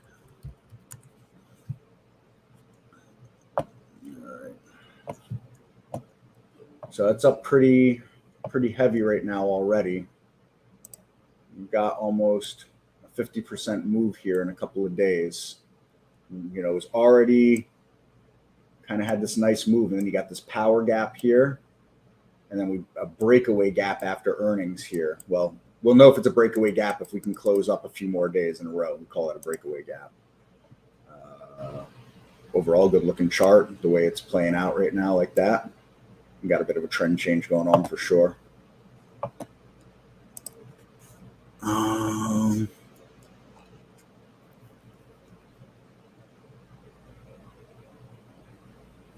I would say, Raj, for me, I really think waiting half an hour after the open, but an absolute minimum of 20 minutes after the open. And then, if you get, look at FUBU here, all right? We get 20 minutes after the open of sideways action, and then we get a power move up. I wouldn't argue with jumping in here somewhere on that candle, but if you didn't jump in there, all right, the next 5-minute candle opens above here, right? And that next 5-minute candle also opens above the close of that 2 5-minute candles ago. And so I think entering on either one of those candles was also a solid bet there. I like it when you get, we got consolidation here, and then we opened up above here. I would have preferred an above here open, but we didn't get that, right? And we do have to realize that when we're playing some of these smaller price stocks, a 15 or 20 cent move is actually a very large percent move on these. So we have to consider those things. Now, this was not a low float. So this was also not something that some random trading room could be pumping on their own and then pull the ripcord on you. There had to be more interest than just a trading room in this. So, but that's my thing is you want to see after some consolidation, a candle open up above and move up, and we get that a few times here. Also, we can note here, drill down on this a little bit more. So after this consolidation that we have here, and this candle opens above, this candle opens above, this candle opens above, we come back down and we test that 340 level. And if you notice, sellers tried, couldn't do it. Sellers tried, had even less strength that time. Sellers tried, less strength. Sellers tried, less strength. And then the buyers get a hold of it here. Now, yes, always, this is much easier to look back in hindsight and Monday quarterback and say, it looked like this. That was easy. But what I'm trying to illustrate here is what we have to look for in real time. We got to be quick on our feet or quick in our seats or whatever. Some people are at standing desks, so quick on your feet. Some people are at a sitting desk, quick on receipt. So either way, you know, this is stuff we have to be able to recognize and quickly.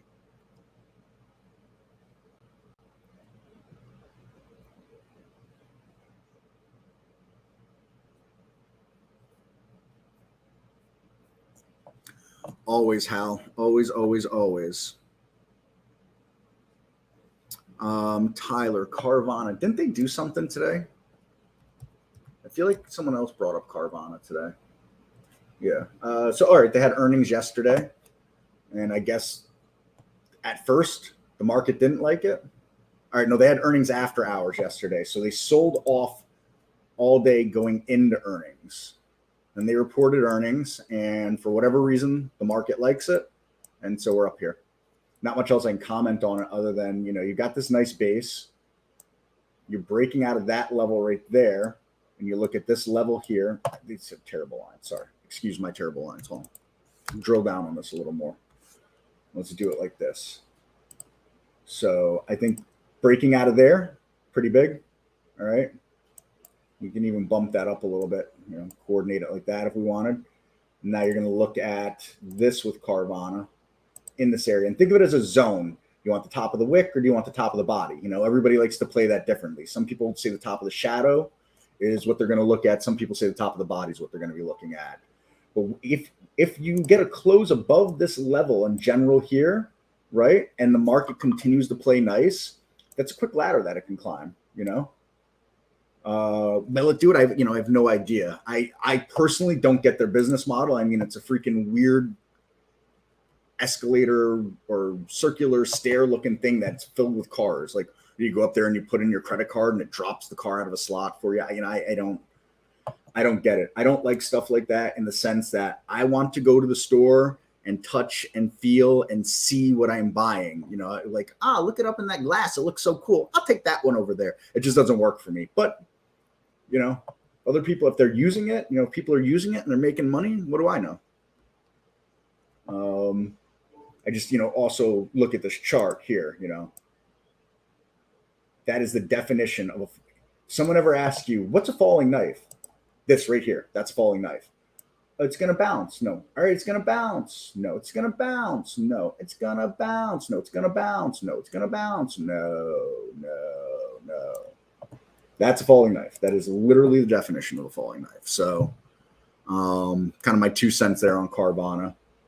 Can it do some stuff? Obviously, it has. So it obviously can again. It's not exactly a massive float either. I mean, you know, just shy of 100 mil on that float. You want to, for the fundamental fans in here, their current debt, $6 billion, their current cash, less than $1 billion. That's not very good. That's like really not good. Their revenue is claimed to be 14 billion though. So I guess, okay. I don't know. Not crazy about those fundamental numbers there, but I'm not a fundamental guy, so I don't really care, to be honest. Kind of irrelevant. Also, I didn't even notice till just now, but look at this. I drew these lines looking at a daily chart, right? I wasn't looking at this at all. Look what's happened here on this intraday chart on the sell-offs where it came back and tested resistance. I had no idea that was going to happen when I did this. I just noticed that I was about to change the chart. So we ran up through that, came back, tested it, came back up, tested it, came back up again. That is no happy accident that is happening at that level. I will tell you that right now. There are a lot of players looking at that level, deciding whether they want to be participants in the stock or not at that level. I am very confident in that.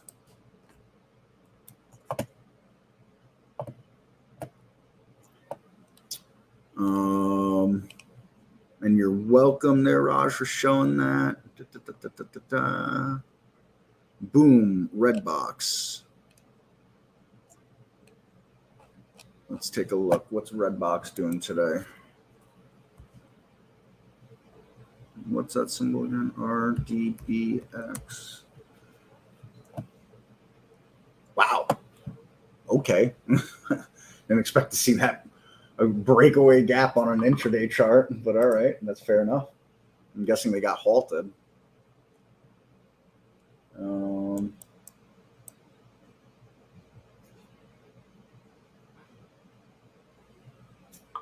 Interesting.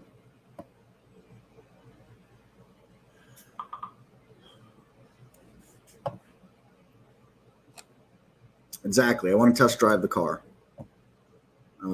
Yeah, car vending. Listen, I'm not saying it's not right. I'm not saying it's not a good business model. All I'm saying is it's not for me. That's all.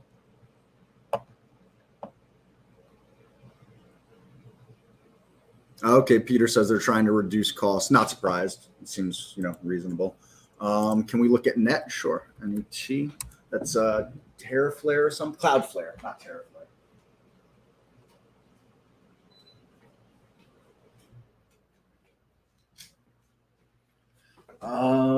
So another one of those super duper high flyers that came back down to earth. Building a nice little base here.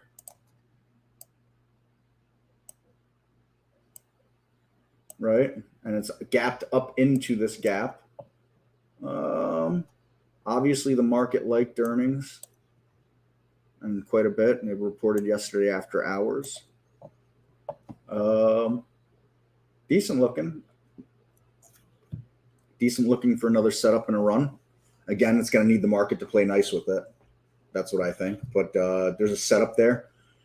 Just remember, gaps like to be filled, right? So this thing gapped up. Look, it's up $15 today. All right. So keep in mind, gaps like to be filled, and you do not want to be long it if it gets below this level. That's my personal thoughts there. So I would keep this in mind, how big of a move it just made. And not just today. Look at this going into it, right? It was down here under $50. So it's made a $25 move essentially in a little over a week, in 2 weeks. $25 in 2 weeks. So I would keep that in mind. Yeah, that's a cup. Well, we can call that a cup there. And now we need some action to come back up again, some down and back up action again for a handle.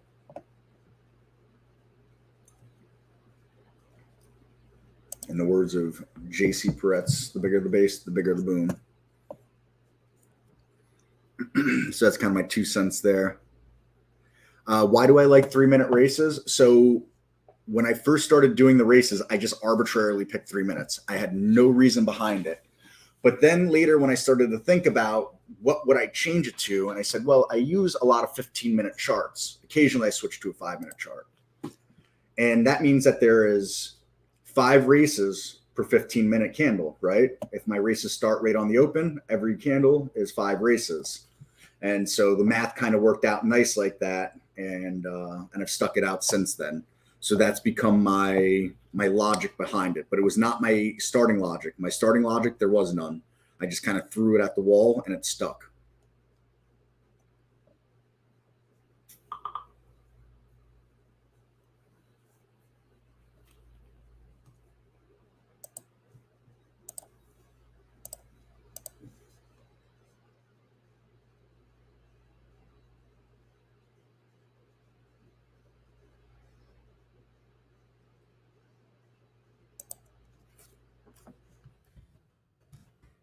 All right, really important message just came to me.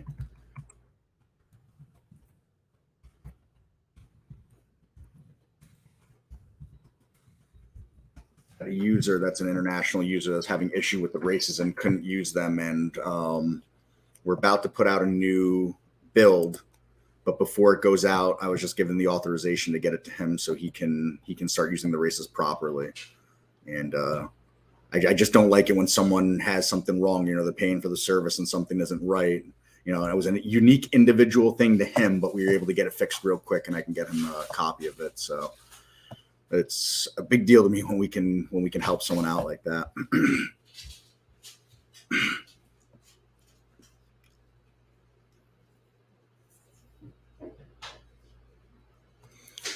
Oh, thanks, Jim. Appreciate it. Well, if you're sticking around for the next, I'll be here for the next 30 minutes or so, depending on how things shake out. But I appreciate that.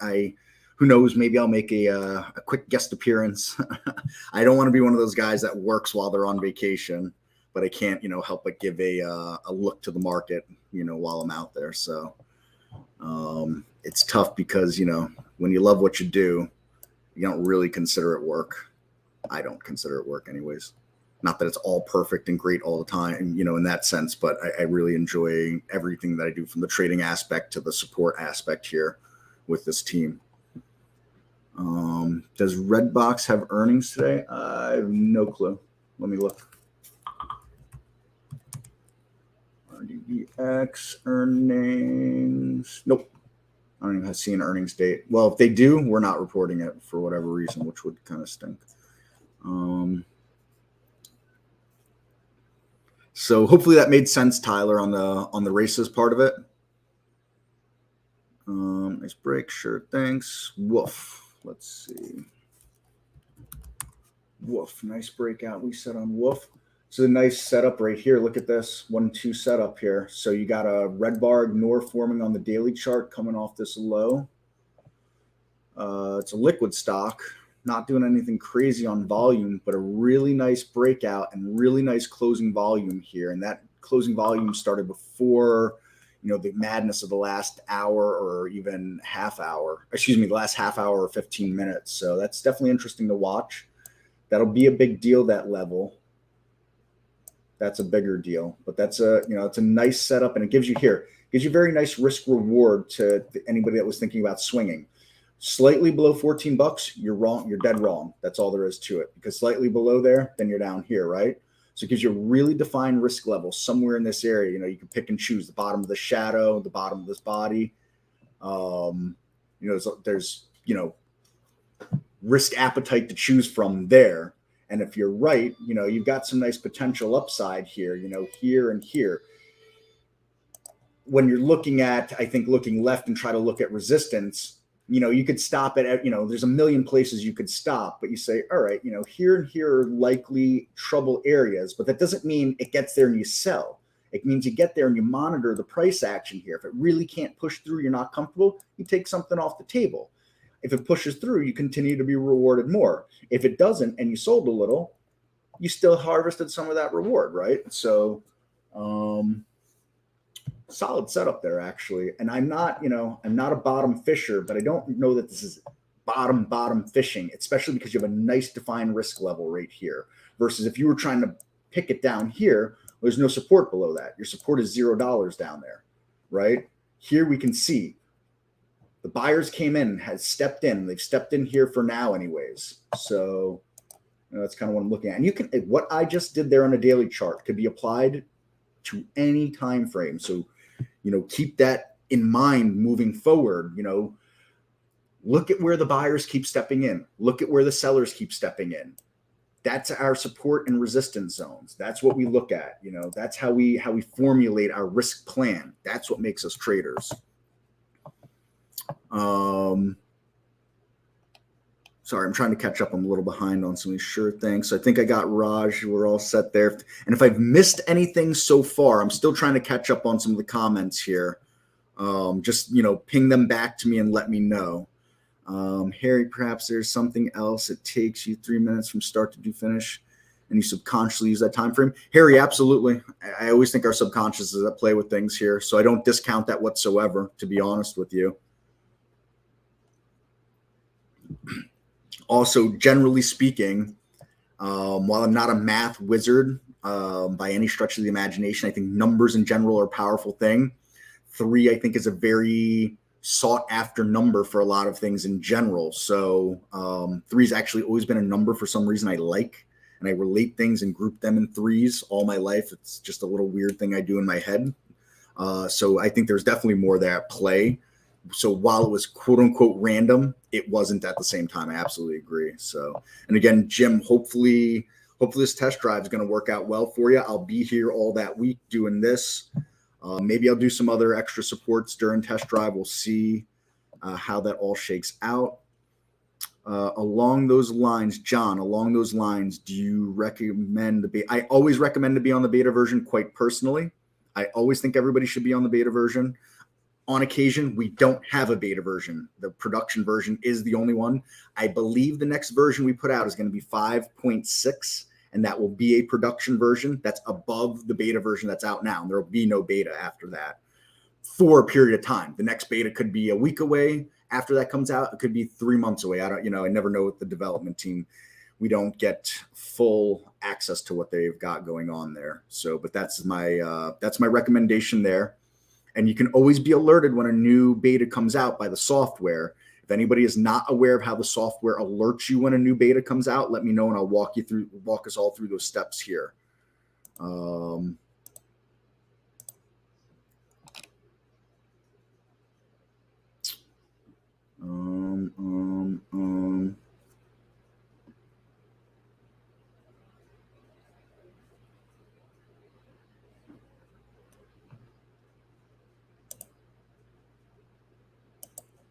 Sorry, I'm just trying to catch up on a million things here.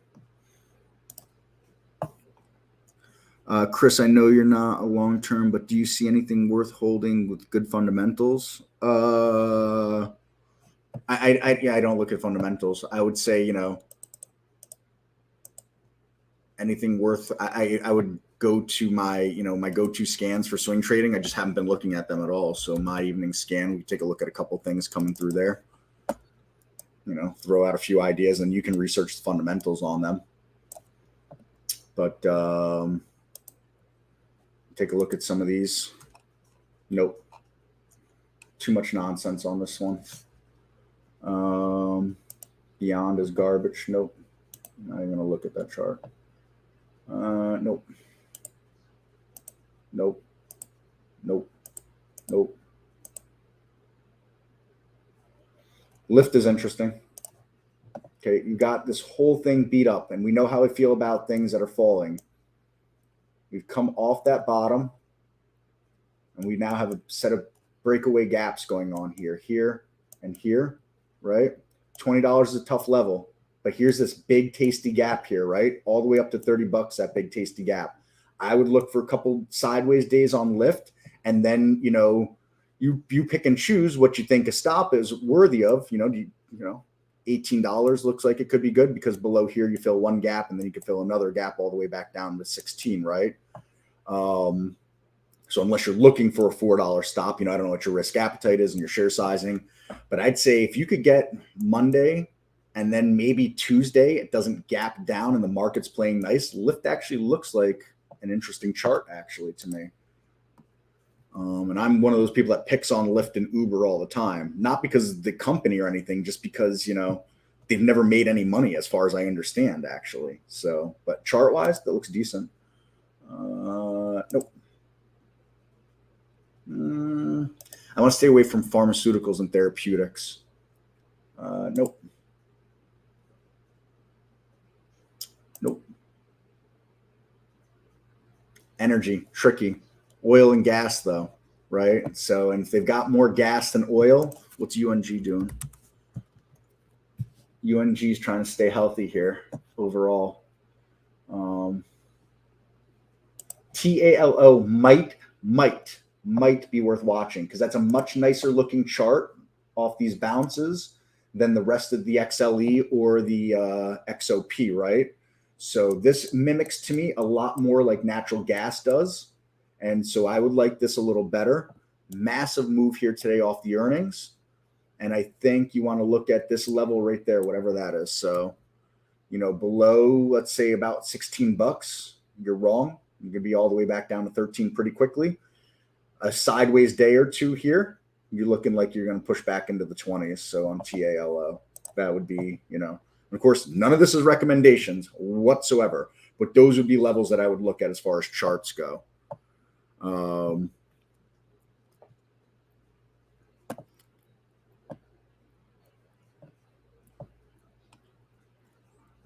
So that's there. Tyler made good sense. Redbox earnings on 8/12. Interesting. I don't know why we're not showing it then. Tyler, that made sense. In a group in 4, and my race is set 4 minutes. All right. I mean, I dig 4 minutes. I dig any time frame. Just happened to be that way. So, all right, John wanted to walk through on making sure we're always on the beta. So, all right, and this is for everybody. So get your menu bar here, right? And we're going to go tools, options, upgrade, and you're going to select all releases. and you're going to save that. And when you do that, anytime we have a new beta out, or if the production version is above the current beta, this new right there is going to turn a bold green for you. And when you click that new, there'll be something to bring you to the download page. And then remember, generally speaking, there's a production version at top and a beta version below that you got to scroll down to. So one more time, let's do that one more time here. We've got the menu bar here. We're going to go Tools, Options, Upgrade, All Releases, Save. And just as easy as that. And like I said, the new, that's right here, that new will turn a bold green. And there'll be something to either take you to the download page, or you just go right to the download page yourself and look for the beta, right? Because like I said, generally speaking, there's production and beta. On occasion, only production, which I do believe is what will happen soon. So I hit you with a few there for you, Michael Anthony, on some ideas. So you take those for what they're worth. We did that walkthrough. Upstart. Let's take a look at Upstart. UPST, or not UPST. Upstart. And this one a little tougher because really coming off that big high there. And we haven't really based out as far as I'm concerned. We're still kind of floundering in this down level here. And while, yes, there's a red bar ignore forming on today, I'm not crazy about this. It can't get through this level right here off this last little gap down. I'm going to try to move up. So that's a tough level there.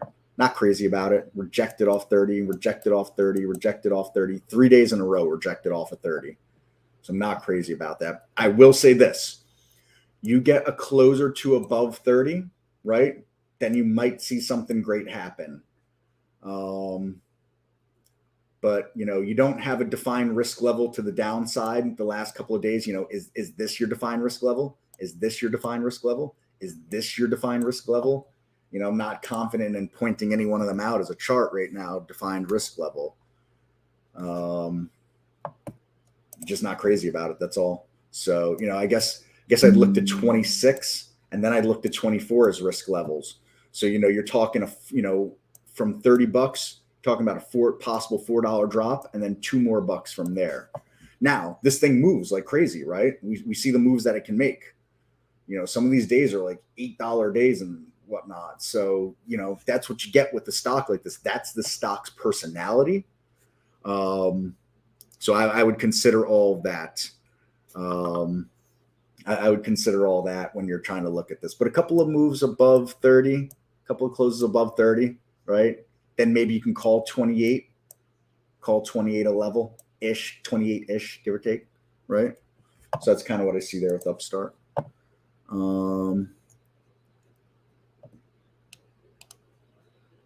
Meta, oddly enough, has some of the best fundamentals out there. Bullish sweeps and extremely strong. Sell puts on Meta each week, and I'll be happy to be assigned. So, this was one. So, all right, funny story, personal story about Meta, Facebook, whatever the heck you want to call them. My ex-wife wanted to buy shares of them when they first IPO'd, and I said, all right, go ahead. And, we were investing in some different stuff, Apple and Kinder Morgan and Coca-Cola and Pepsi and like a lot of stuff like that, just like buying stocks that we, like the products or whatever it was, more fundamental look. I wasn't a trader at all or anything like that. We're just, we had money, we want to invest, we wanted to manage it ourselves. And this was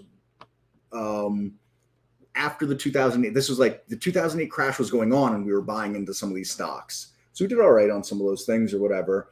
She wanted to buy Facebook. And I was like, I don't know. I don't get it. How do they make money? And she couldn't explain it to me. I said, buy it if you want. I said, I don't get how they make money. Apple, I get how they make money.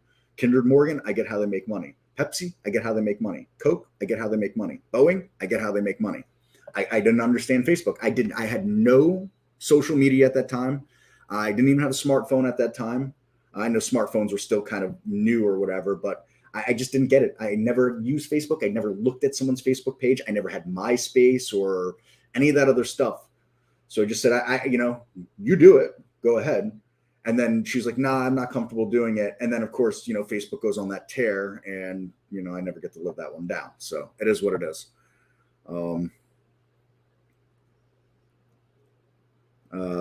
Hate technicals on Meta. Yeah, I get that. That makes sense. You know, it's tough because, like you said, all the fundamentals look great on it, right? I don't know. I'm taking your word for it, but look at this. You know, that doesn't suggest to me good fundamentals. So that's why fundamentals that just don't mean anything to me. They mean very little to me. Very little to me. Chris, they're poor. Yeah. Okay. So we said that. Thanks, Michael Anthony. Do you use E-Trade? Sorry if you've answered this right. No, Ted, I haven't answered it, or if I have, I don't remember. So, and I'm always happy to re-answer a question. No, I've never used E-Trade's platform ever, ever, ever. I've used Fidelity. I've used IB. I have used TD Ameritrade. And I even tinkered around with Robinhood a while back just to kind of mess with it and see what it was like. So those are the four I have experience, and I have decent experience with all of those there. Thanks, Will. Appreciate it. All my oil stocks are down. Which oil going down has hurt the ones I'm in. Yeah, that's why I said, Michael Anthony, you know, it's just like as soon as the government wants to get involved in anything, I don't want to be involved in it. Whatever it is, the government just, you know, I'm not an anarchist. We should absolutely have government. There should be rules and laws and regulations. I just, you know, politicians and diapers, like Mark Twain said. That's all. There should be a lot more accountability for government officials when they screw things up. There should be a lot more penalties for them. They should be held to a much higher standard for the power that they have. None of that exists. And you can be sure as the sun will rise in the east tomorrow, you can be sure as that if a government official is pushing for something, it's because they have money to be made in it. And that's all there is to it. So when they started talking about energy, it was time for me to get out on energy.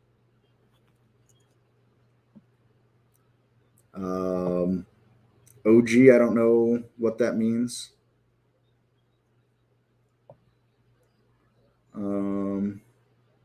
Mine says software up to date and upgrade available. What to do? That means, Peter, you're on the production and you could upgrade to the beta. That's what that means. So you're on 5.5.69 right now.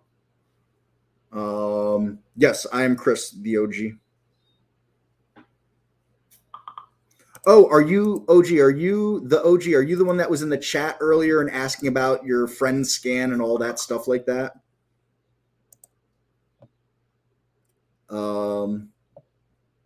Let me know if you were the person that was in the chat and asking about that scan. All right, perfect. Give me 2 seconds to catch up. I'm almost through the rest of these questions, and then I'm going to go over some of what we went over there. And it'll be better for me to articulate what I was trying to explain there and why literally there is no limit to the amount of scans that could be made. Also, upgrading, always note, Peter and everybody else, when you upgrade the software, it may require a system restart. Okay, so just always keep that in mind. So do you not use trade ideas interlinked with to trade with a broker? I have a small account with IB that I test things with, but I stopped using Brokerage Plus a while ago to do my main trading with IB. I moved my money back to Thinkorswim. My main account's back with Thinkorswim. I just like Thinkorswim, that's all. I like their ladder system for orders and things like that. So I externally link to Thinkorswim, but I share size and execute through them, my main account. But I do have a small brokerage account with IB. It's a small cash account that I push trades through and do it like that. So that's where that goes. All right, so the OG here. Now, this is what I'm talking about with your friend scan. So, all right, if I go new and I go to alert window, because that's what your friend has, right? And if I search volume, right? I have all these different volume metrics to choose from, all right? And now I understand that you're looking for something that's, you know, on a short-term time frame and things like that. So both, I would say the 1 minute and 5 minute could work, and you could use one, the other, or you could use both, right? So here we start with two different volume metrics, right? But let's say I add that filter, right? Now I have to give it a minimum and maximum value, right? Do I give it, you know, now this isn't a percent basis, right? So 100 means that the stock is doing its normal 1 minute volume based on a 10-day average, right? 200 means 2 times, right? 300 means three times, right? So, but think of all the numbers I could put in here. I could put 3,000. I could put 2,999, right? I could put 2,998. I have no idea to know what your friend has put into that scan. Already, just with the volume metric and the fact that I've got to program what it says here, I've got to tell it what to find here. There are more combinations that I could do with just this than license plates that could be created in the US combinations. So that's why there's no way to say, oh, I've got this scan and it has a title. Also, I can name the scanner whatever I want. I can name it anything I want. I can name it shorting stocks while the stocks that are moving up the whole time to trick someone with the name. So again, there could literally be 1 million scans all named the exact same thing, and not one of them does the same thing at all. So that's why, I can't look into his scan. Now I can make some assumptions based off the name, but that's assuming he's being true and honest to what the name of that scan is essentially. There's no way for me to really ever know any of that. So that's that. That's how that works. My numbers, you're all dropping out. I had like 60 of you in here. Now there's 40. 20 of you have abandoned me at 4:11 in the afternoon. I'm sad. So the OG, let me know if that makes sense. I get it's a volume breakout scanner, but what value did he set? Let's just pretend for 1 second that he used a 1 minute volume, right? Did he set it at it's just doing its normal volume? Did he set it it's doing 5 times his volume? Did he set it at 6 times? Did he set it at 10 times? Did he set it at 100 times? There's what's volume breakout to you? What's volume breakout to him? What's volume breakout to me? Again, and we have dozens of scanners that are pre-configured for this. So for example, here, I'm going to load up some scanners onto my screen that do things like this, that are low float scanners and all that. So I've got this Master Blaster, Extreme Master Blaster load. This scanner has like 8 scans in it or something like that. This has 1, 2, 3, 4, 5 different scans in it that are all high volumes, and some are low floats and some are higher floats and things like that. There's literally 5 scanners in here, all based on volume, right? But wait, there's more. Load from cloud.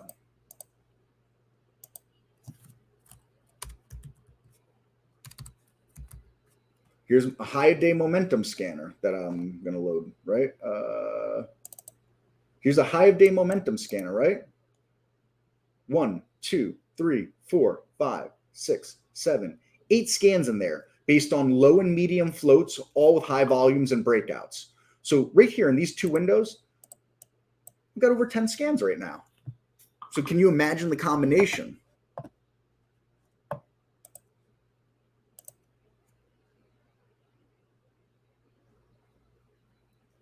So, like I said, we can set you up with a bunch of different scanners with a whole bunch of different volume metrics. And then, you can observe and make any adjustments. And none of this is overly complicated to set up. I mean, look, very easy. When we're starting fresh, new alert window, right? Search, type volume, right? I got all my volume options here. Okay, I want 1 minute volume, right? Like we're discussing, and add that filter, and brings me right to the Windows specific filters tab, right?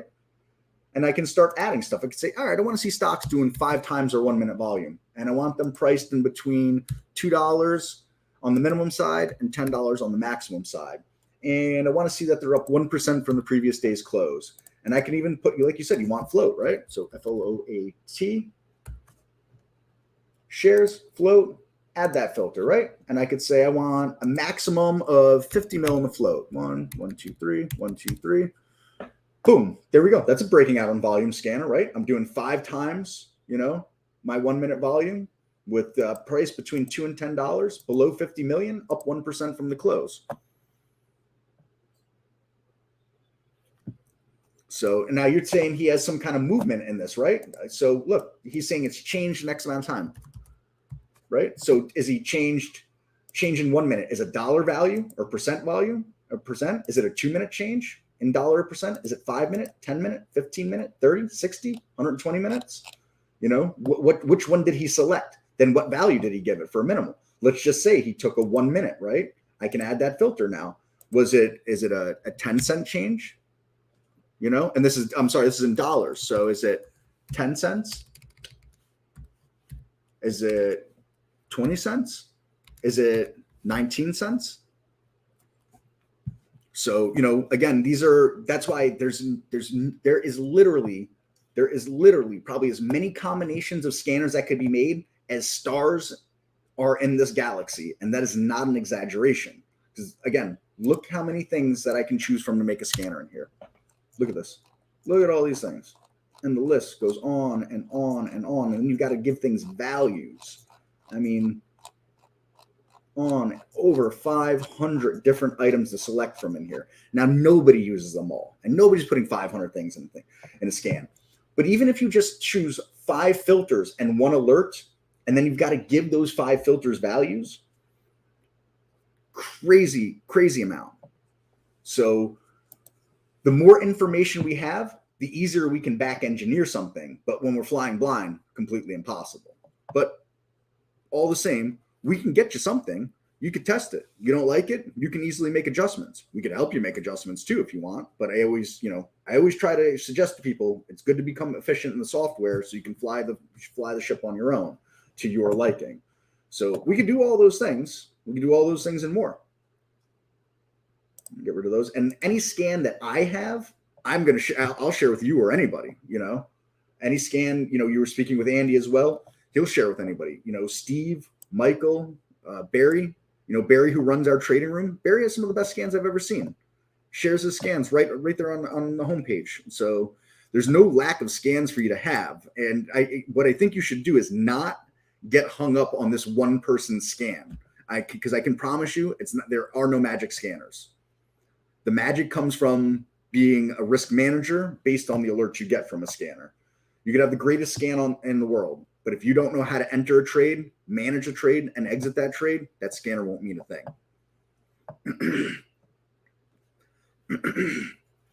So Tom, sorry. Hey, Chris, I made a post-market scanner that looks for new post-market highs and low.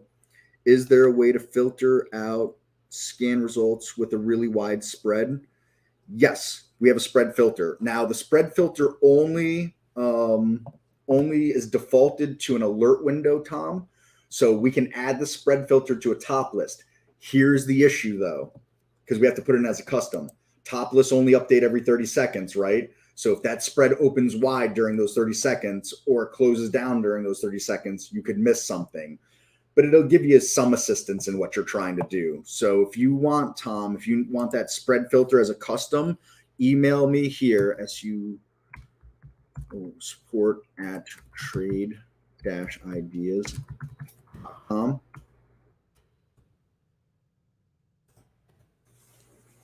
And it's an alert window, so you can just add that right in. So if we go alert window, where's new alert window, spread, and it's in pennies. Keep that in mind. The spread filters, the units are in pennies. So you've got that filter right there for your alert window.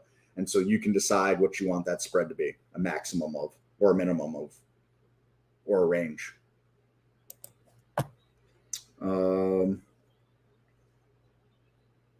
Do I know of any scanners that are like this? I don't personally have one, but again, you saw how fast I could build that. I mean, I could build whatever, if the more information you give me, regardless of how much information it is, I could probably build it in between 90 seconds and 180 seconds. The OG.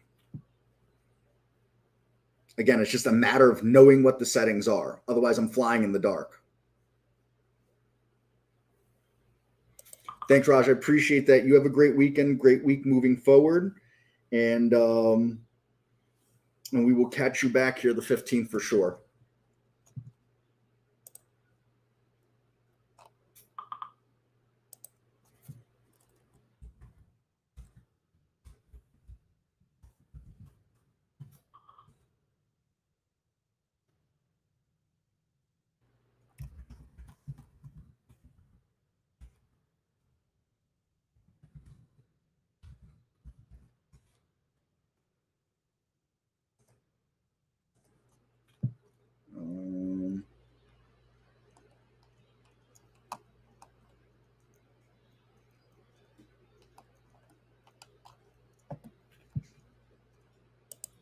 Sorry, just all these messages coming in here.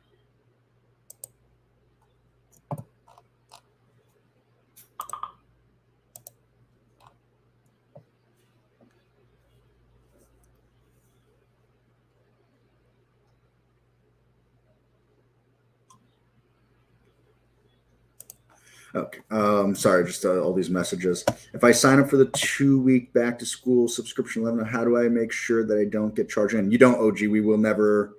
If you somehow get charged a second time after the 2-week trial's over, you'll be the first person in 20 years to have that happen. Literally the first person in 20 years. So I would also suggest you then buy a lottery ticket after that. But if somehow you become the first person to get charged after that, we would refund you. We'd absolutely refund you.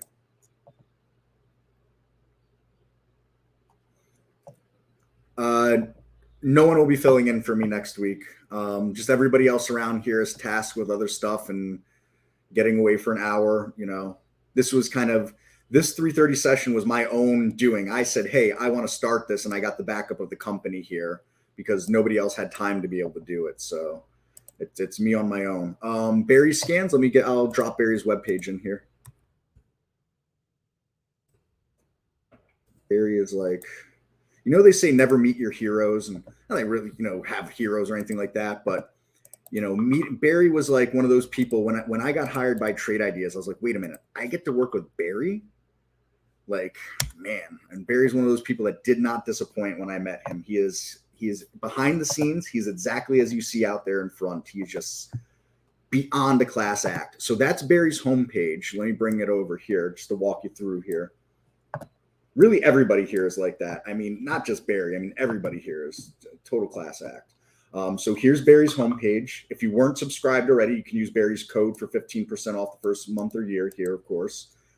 And then, I always like to give Barry a pump here. Subscribe to Barry's videos, especially if you're still learning to trade and you're still trying to figure out charting and all that. Watch Barry's videos every day. You should absolutely be watching Barry's videos every day, 100%. And then if you want Barry's scans, down here says click below to view a list of Barry's scans. Click here, and you can right-click, copy link address on any one of those, or you could click like this, and it'll bring you to the cloud link here like that as well.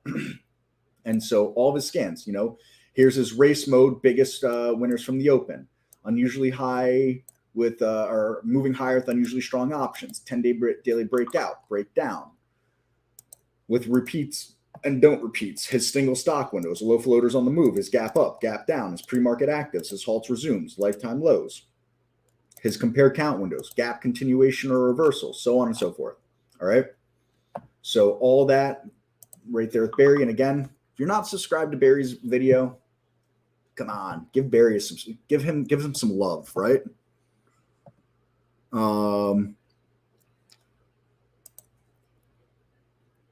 Do I select? I'm not sure what you mean. You have to fill out agreements with all three. With all three of those, OG, you have to fill out that you're not a professional with all three of those.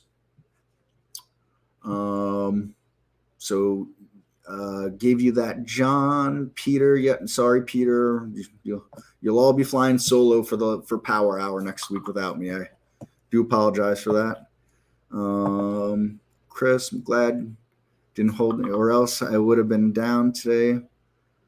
They lost a $1.50 share. Yeah, that's why, Michael Anthony. I said, WBD. They didn't have that look to me. They were going to break away, a couple of days ago. Now look, they went on to this here, right? They made that move here, right to the top of that level right there, and gave it up. And that's why holding through earnings is a no-no for me. Big time no-no. And you can always get back in. And I get it. Yes, sure. Could it have gapped up and could it have ran away and then you wouldn't be getting back? Of course. But what would you rather do? Would you rather risk doing this versus that? I would always rather miss out on the upside than participate on the downside. That's my philosophy. There will always be another trade. There's always another trade. Always another trade.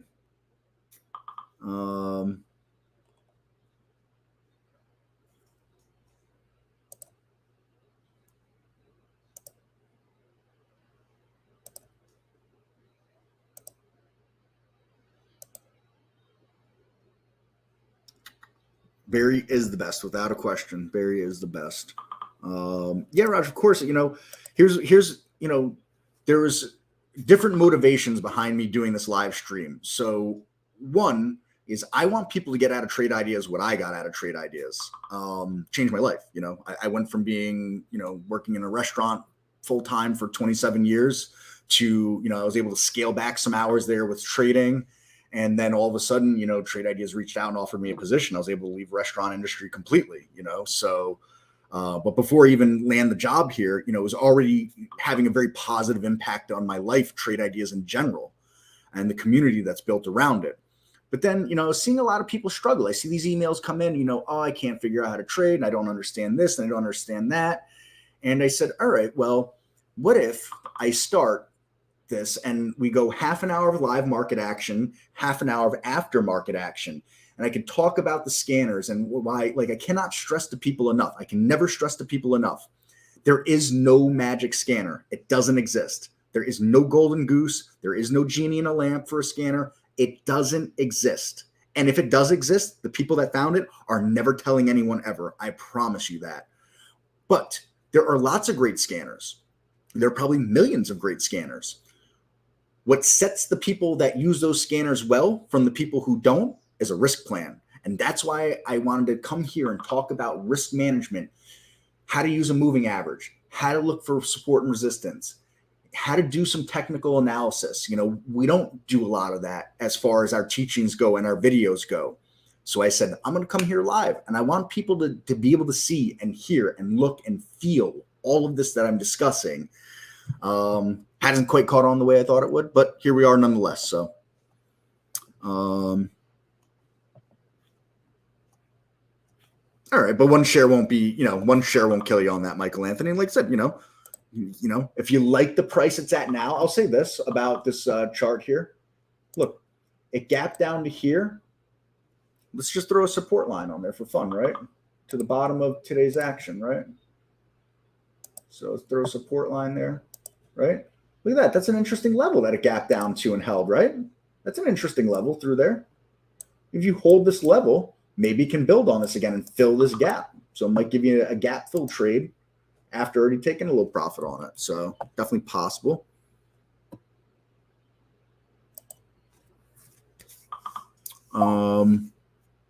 Thanks, Peter. I only know one way. All or nothing.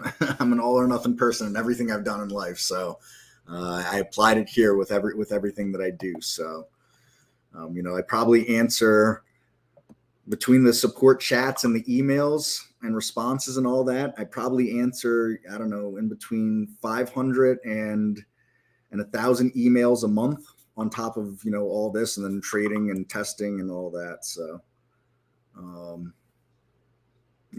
that's where I'm at with all this stuff. So I appreciate that, Cody. Thank you. As some days I'm more active than others, or I'm more engaged or more enthusiastic than others. I won't lie. Contrary to popular belief, I am a human being here. So also for a teaser, I didn't do it today. I was going to, and then it's been insanely busy in support lately for us. I'm going to start trying to put my face on camera. So trying to think of where to stick myself on my layout here. I'm thinking, because this scan really is kind of junk anyways, I'm thinking about sticking my face here. This way you all can get a shot of this ugly mug while I'm talking to you. Holy cow, it's time for me to log out. My goodness. Let's wrap this up here. Give me 1 second. I got to prepare some stuff.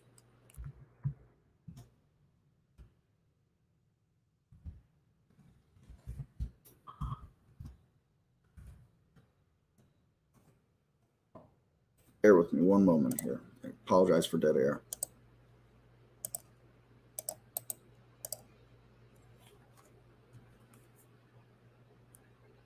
So what a week it's been. The Bulls got a lot of wins this week, and looks like they're going to close out with a win right now on the overall market. So let's go a couple of minutes overtime here. All right.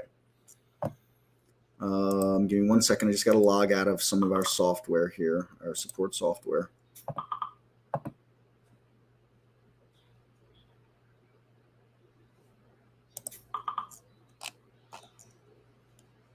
All right.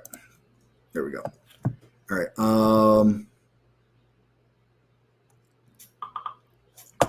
So I want to bring up a SPY chart real fast for the overall market. Let's digest some stuff here, all right? This was a big deal, that trend line. We discussed it ad nauseum, but it's important to keep reviewing these things. This was a big support and resistance line, big pivot line, we call it, big pivot line.